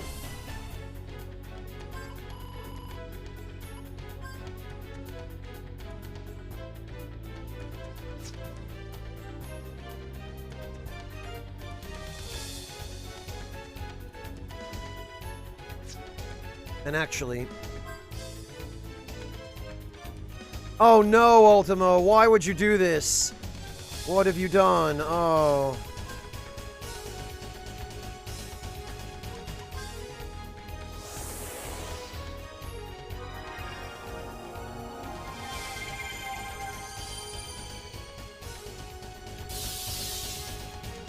Right, Jet doesn't properly have inertia cancel. Okay. Maybe I should fix that then. Actually, these are flying enemies, which for some bizarre reason in this game seem to be weak against Earth. Let's try Terra Roar.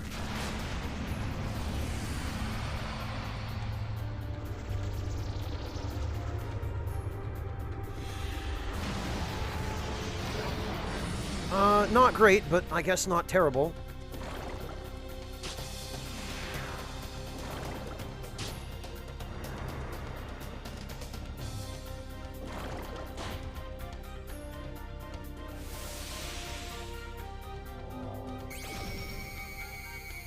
Alright. Oh, okay, and we can't even scan them. Okay. If that's the case, then they probably are unique enemies, and there's nothing we can steal from them.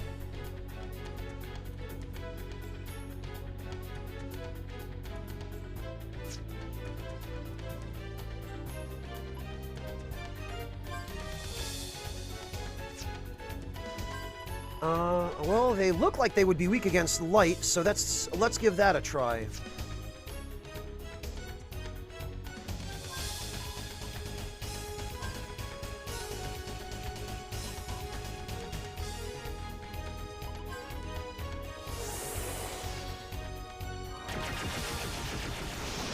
They are not, in fact, weak against light.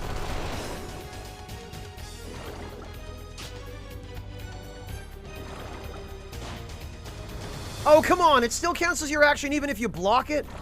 That is some crap.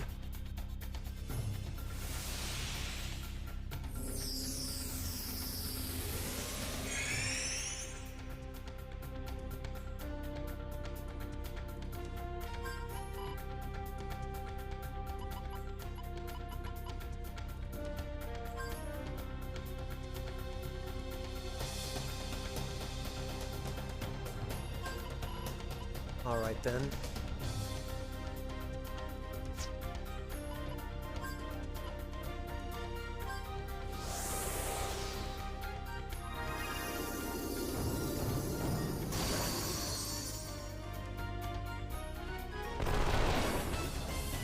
Man, these things are tanky.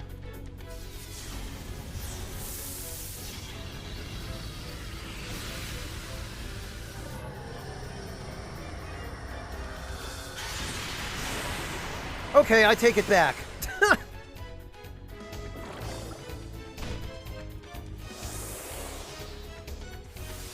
Alright, whatever. Yeah, okay, that's not bad. Bravo, bravo! Lord Miguchi is quite pleased. Surely the next bout will be a breeze. Of course they'll continue, won't they? Yes.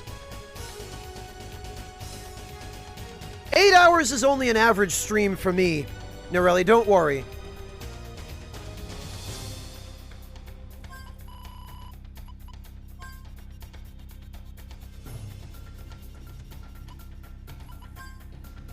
Oh, this is a Wendigo. I forgot.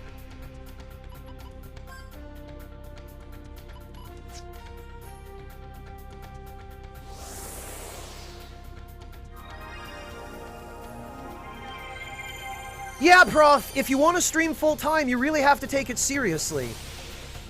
It's fine to stream as a hobby on an occasional basis, but if you want to make a living doing this, then, there comes a point where you have to commit.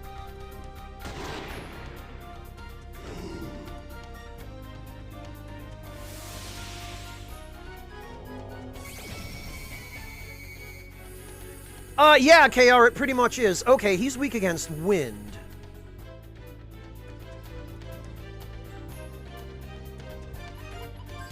Well, we can do that.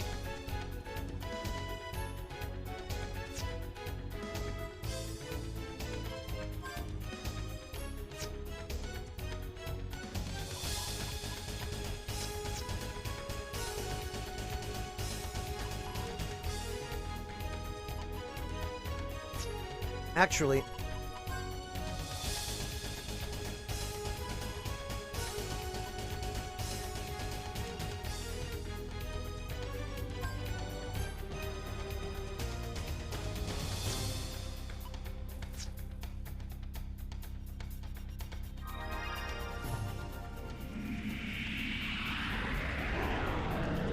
Okay, that was not as good as I'd hoped.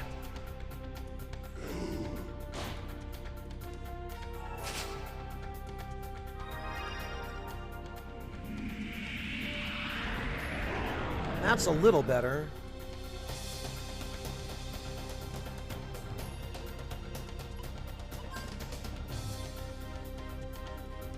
actually. Virginia, Clive, Jet, and Gallows. Okay, so Virginia, I want to,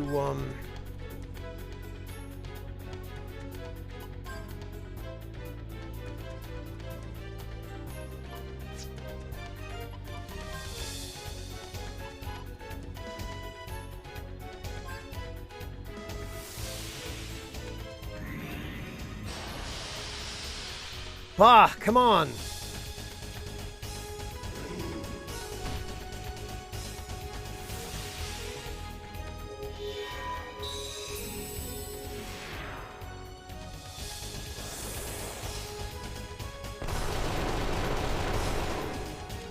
Alright, that's not bad.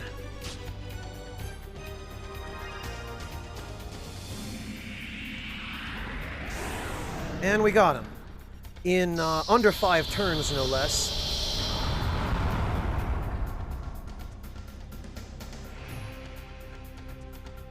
Lord Begucci seems pleased by their captivating performance. Of course, I liked it too.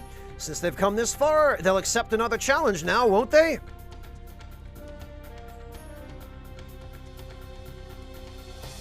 Ah! Shambling Mound. I do believe I remember these guys. I believe...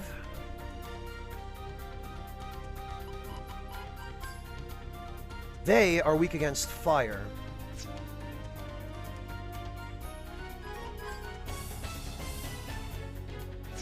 Although, it wouldn't hurt to check.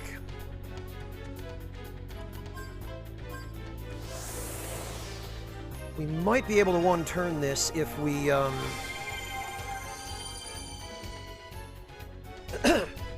Hello, Chermo, welcome!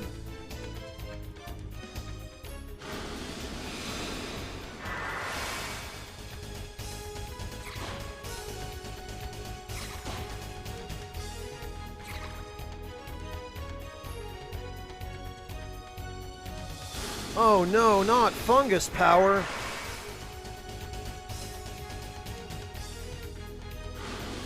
Also, notice their growing up animation is a reference to Mario.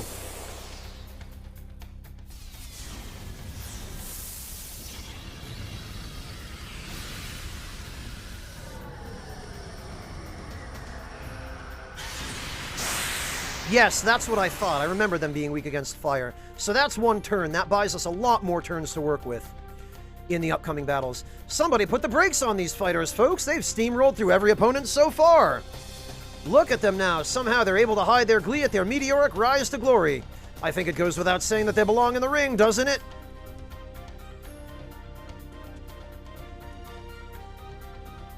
Oh, this guy.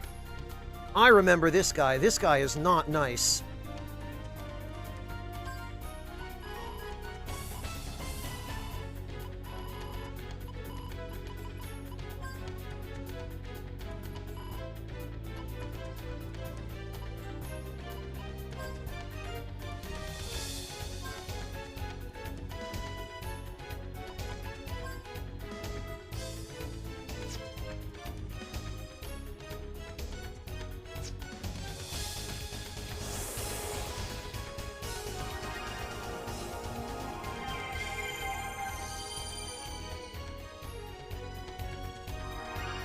Oh, blast it! I forgot. You heal status ailments when you use a full carrot on everyone. I wasted Jet's turn.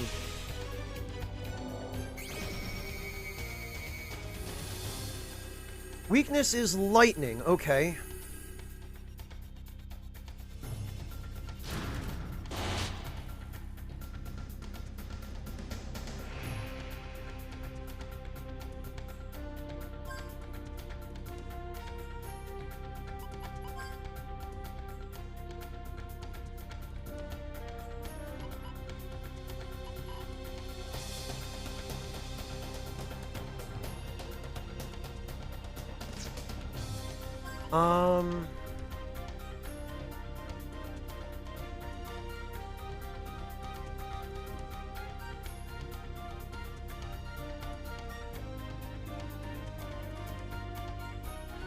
I don't remember what moves this guy uses, but I want to say he's a magic-oriented enemy. And that therefore, reflect is probably a good idea.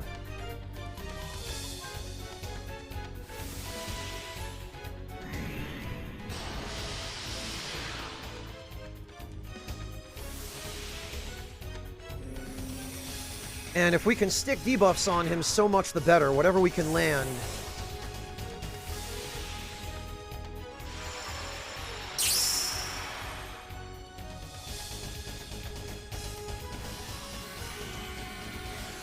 Oh, and of course, we can't reflect that.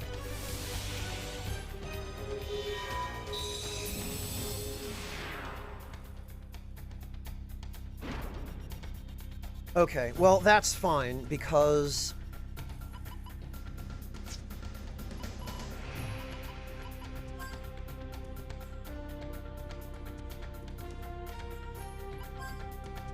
now we can just unload on him. Of course, I only have one Thunder Gem, but we'll make the most of it.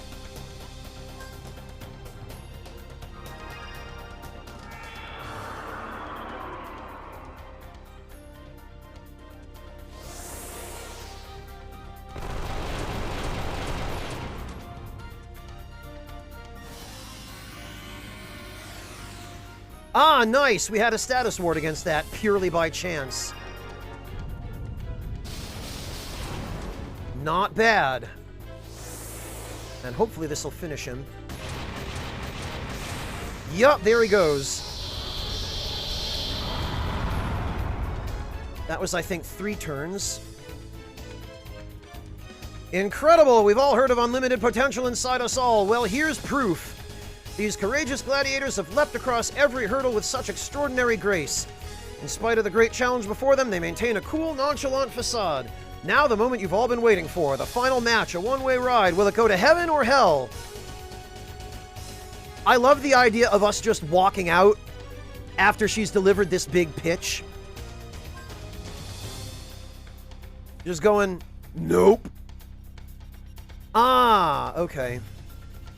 Armor Drake. So I'm pretty sure all of the monsters in the Colosseum here, at least in this ranking, are unique.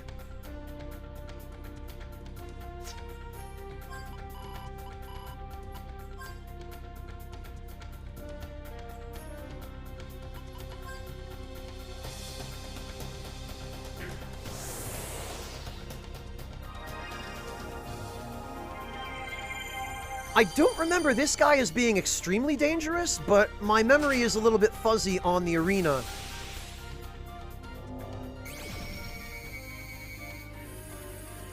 Weak to wind. Okay.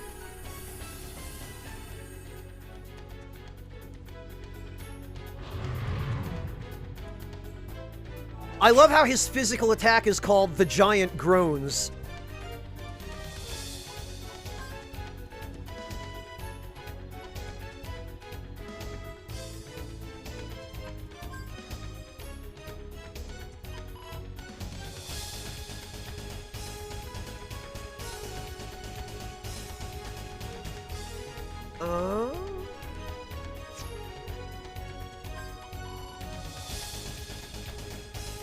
Let's get Desperado on everybody, and then Clive can enfeeble.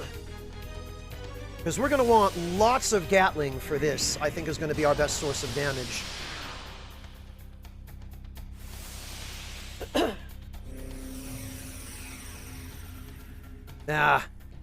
Well, slowing him is the least important debuff.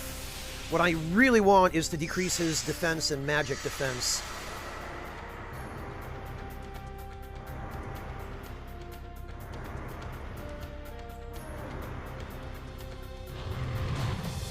Oh, wow, yeah, no wonder I don't remember him being dangerous. Look at that.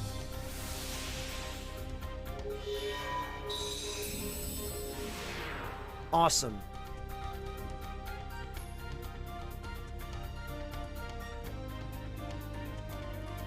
Not Hell House? I mean, not everything can be Hell House. Come on.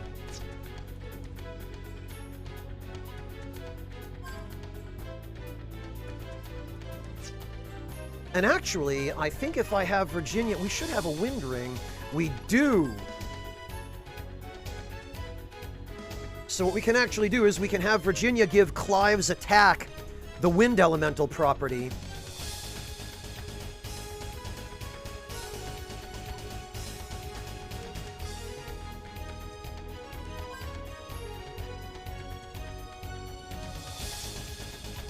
And we can have Gallows toss out a wind gem. And Clive... blast it, but he counterattacked, so...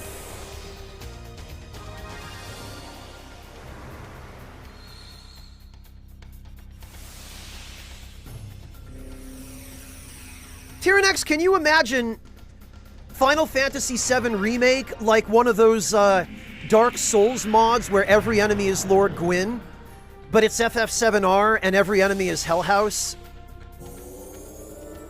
That'd be unplayable.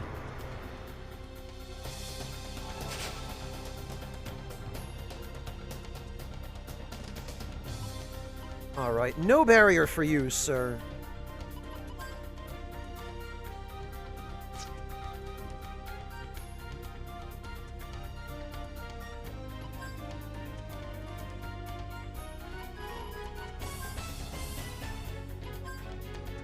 Let's see how we do here.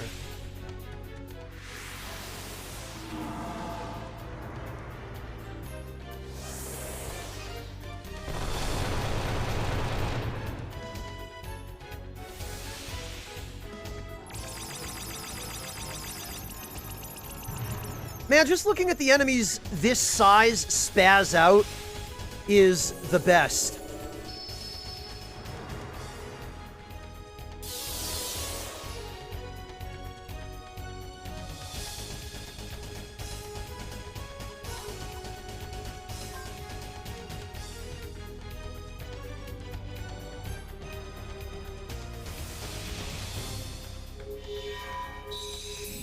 Oh no, KR.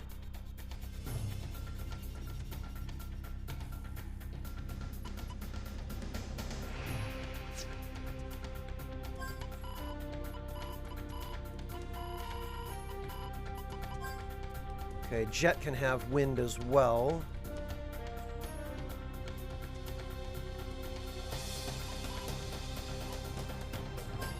And I mean, maybe it's worth seeing if this guy has anything to steal.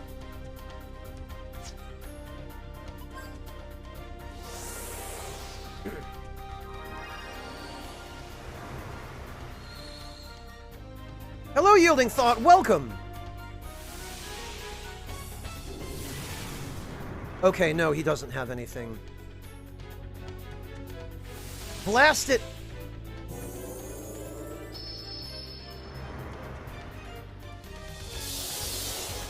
Okay, so what we need to do here is get haste on Clive.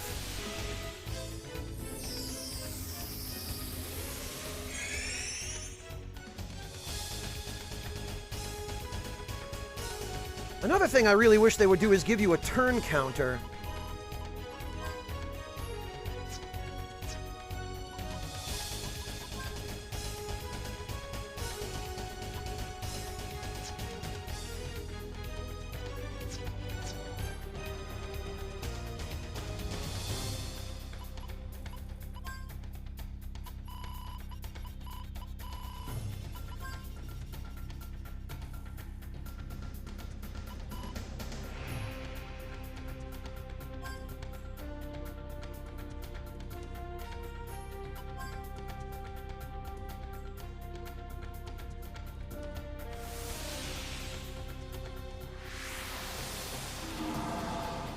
The biggest problem with Clive being your main damage dealer is that he's so slow that he almost always goes last after all the enemies have acted. And if that means you're dealing with an enemy that, there we go. We got him. If it means you're dealing with an enemy that likes to buff itself every turn, it can be really tricky to work around that. We got material count boost. Fantastic! The challengers break past all 5 skirmishes under the turn limit. I'm so glad to see them succeed, and I'm sure Lord Noguchi is too. Now we award them for their impressive victory. Can't carry any more revive fruit. And there's the item scope and 5,000 Gela. Gunner's Heaven always awaits new champions to come test their mettle. So remember, ask your friends and loved ones if they've got what it takes to be a champion. I bet Gallows' grandma, unironically, is a super jacked mage and would thrash master level at the Colosseum.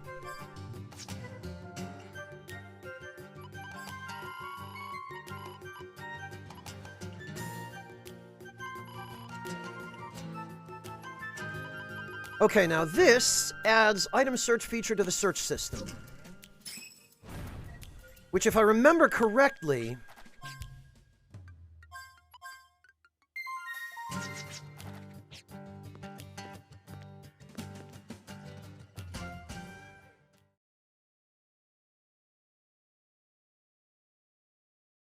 is something that we need to do on the world map.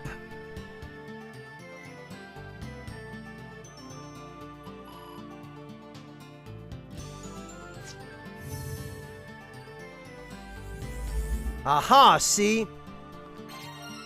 And there's a duplicator. So, the reason they put the duplicator there is to show us what the item scope does.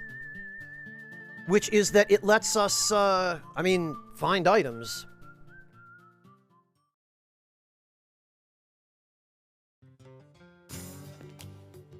Alright, are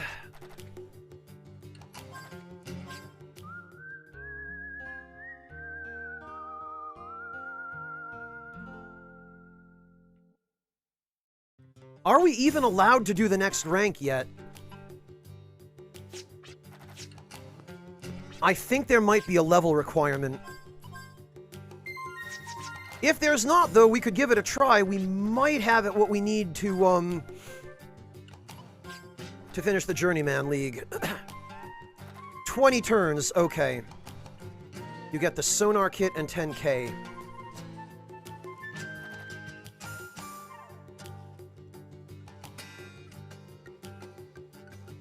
What's an otter pop? The doctor.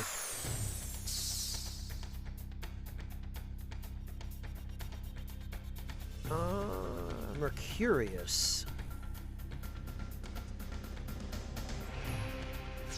You know, it's weird. I feel like all the unused enemies from elsewhere in the game that didn't have a place of their own ended up here.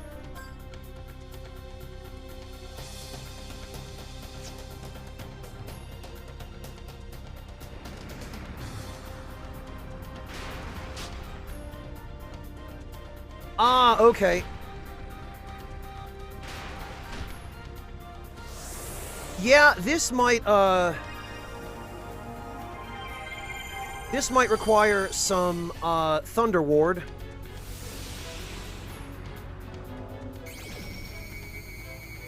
What are we dealing with? Active Lightning, okay. Yeah, Nikita, that's because there's an Elemental Area spell in effect.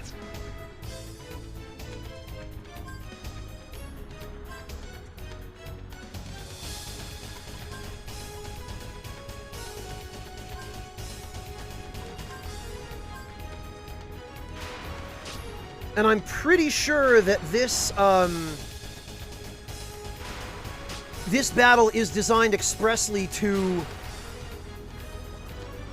weed out attempts at, Journeyman level.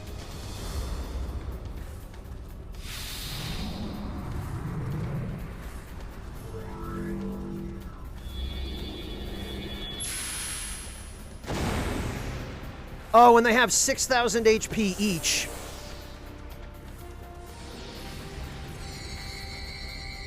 Yeah, this is going to be a tricky proposition without elemental resistance.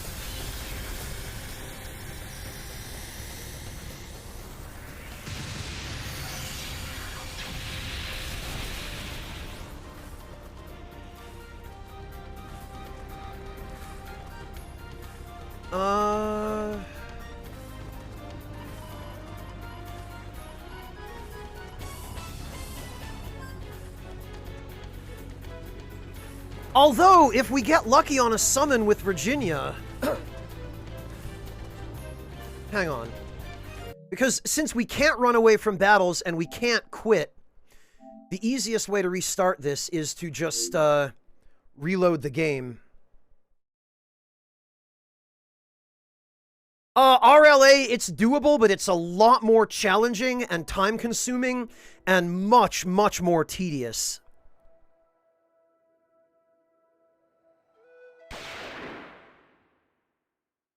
Alright, so let's see who has... Let's see who has an elemental resistance against lightning, because...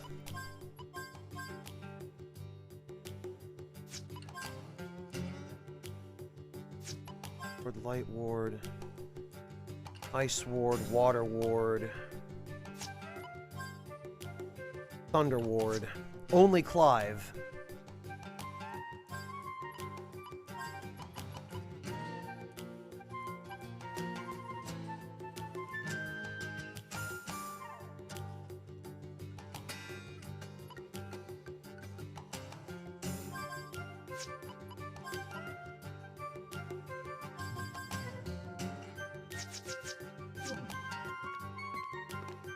Alright. If we get incredibly lucky...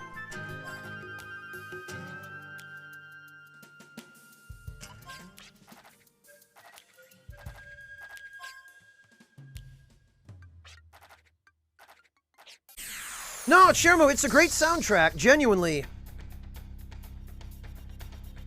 Okay, first we need to modify the turn order so that Jet goes first. And Virginia goes second.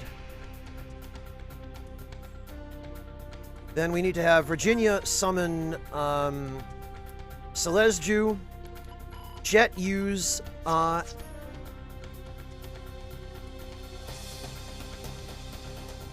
actually Jet use Accelerator and a mini carrot. Or a full carrot rather. And the others just guard.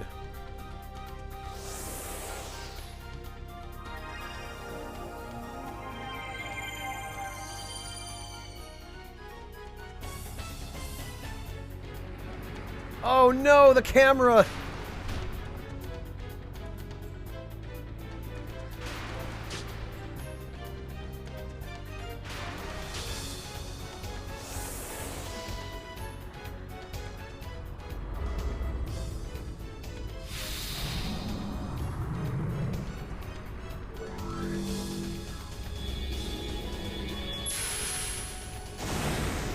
Now we got two of them.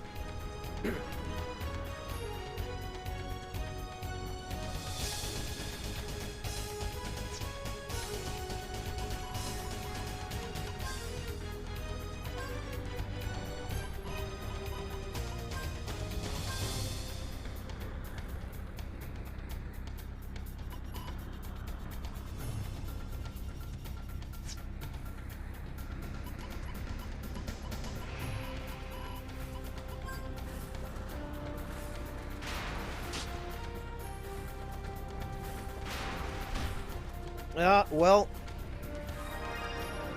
maybe two wasn't nearly enough.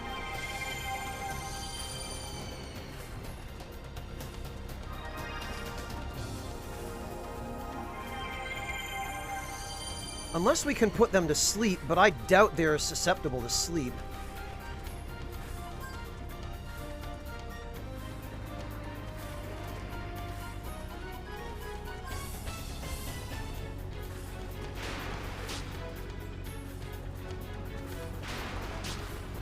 Ah, jeez.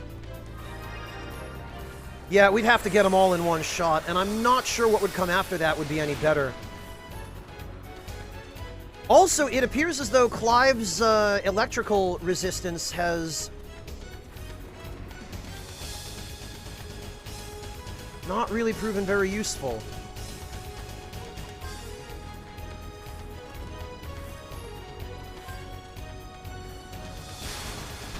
Yeah, okay, superconductive Gimlet apparently bypasses electrical resistance.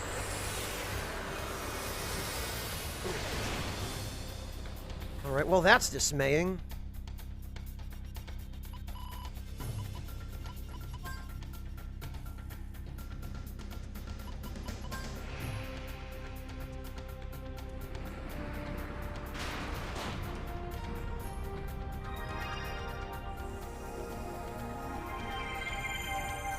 Also, they're much faster than we are, which is a bit of a problem.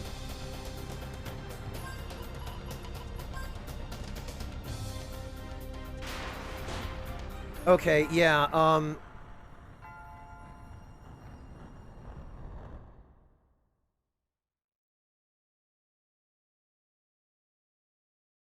no, I don't think, I don't think that's worth continuing.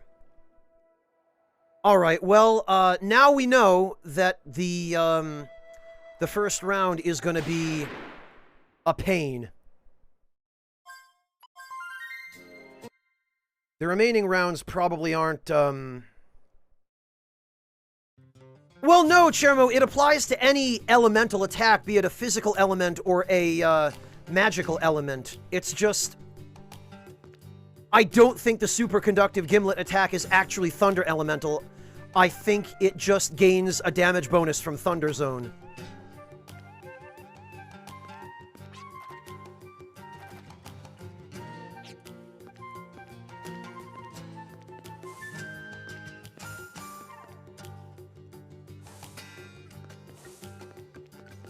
Alright, well, anyway, since we beat,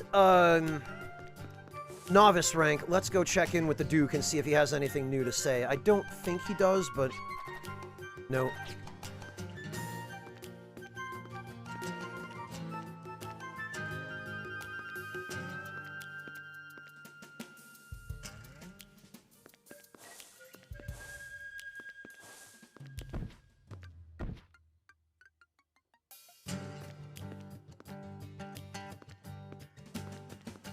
Either way, I don't think Journeyman rank is happening quite yet.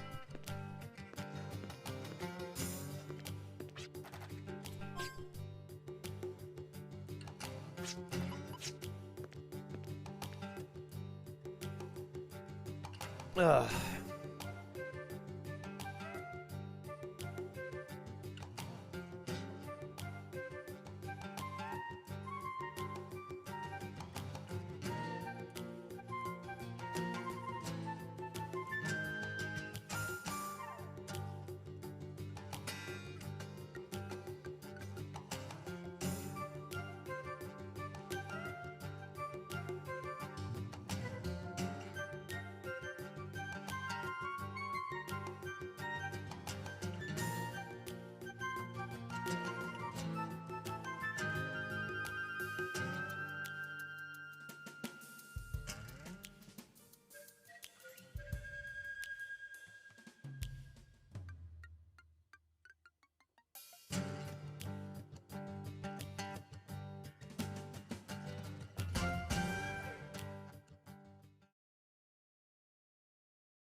So I hope you will all stick around and, join me on the raid, and I look forward to seeing all of you. I hope I didn't just mute myself as I was introducing Choosy.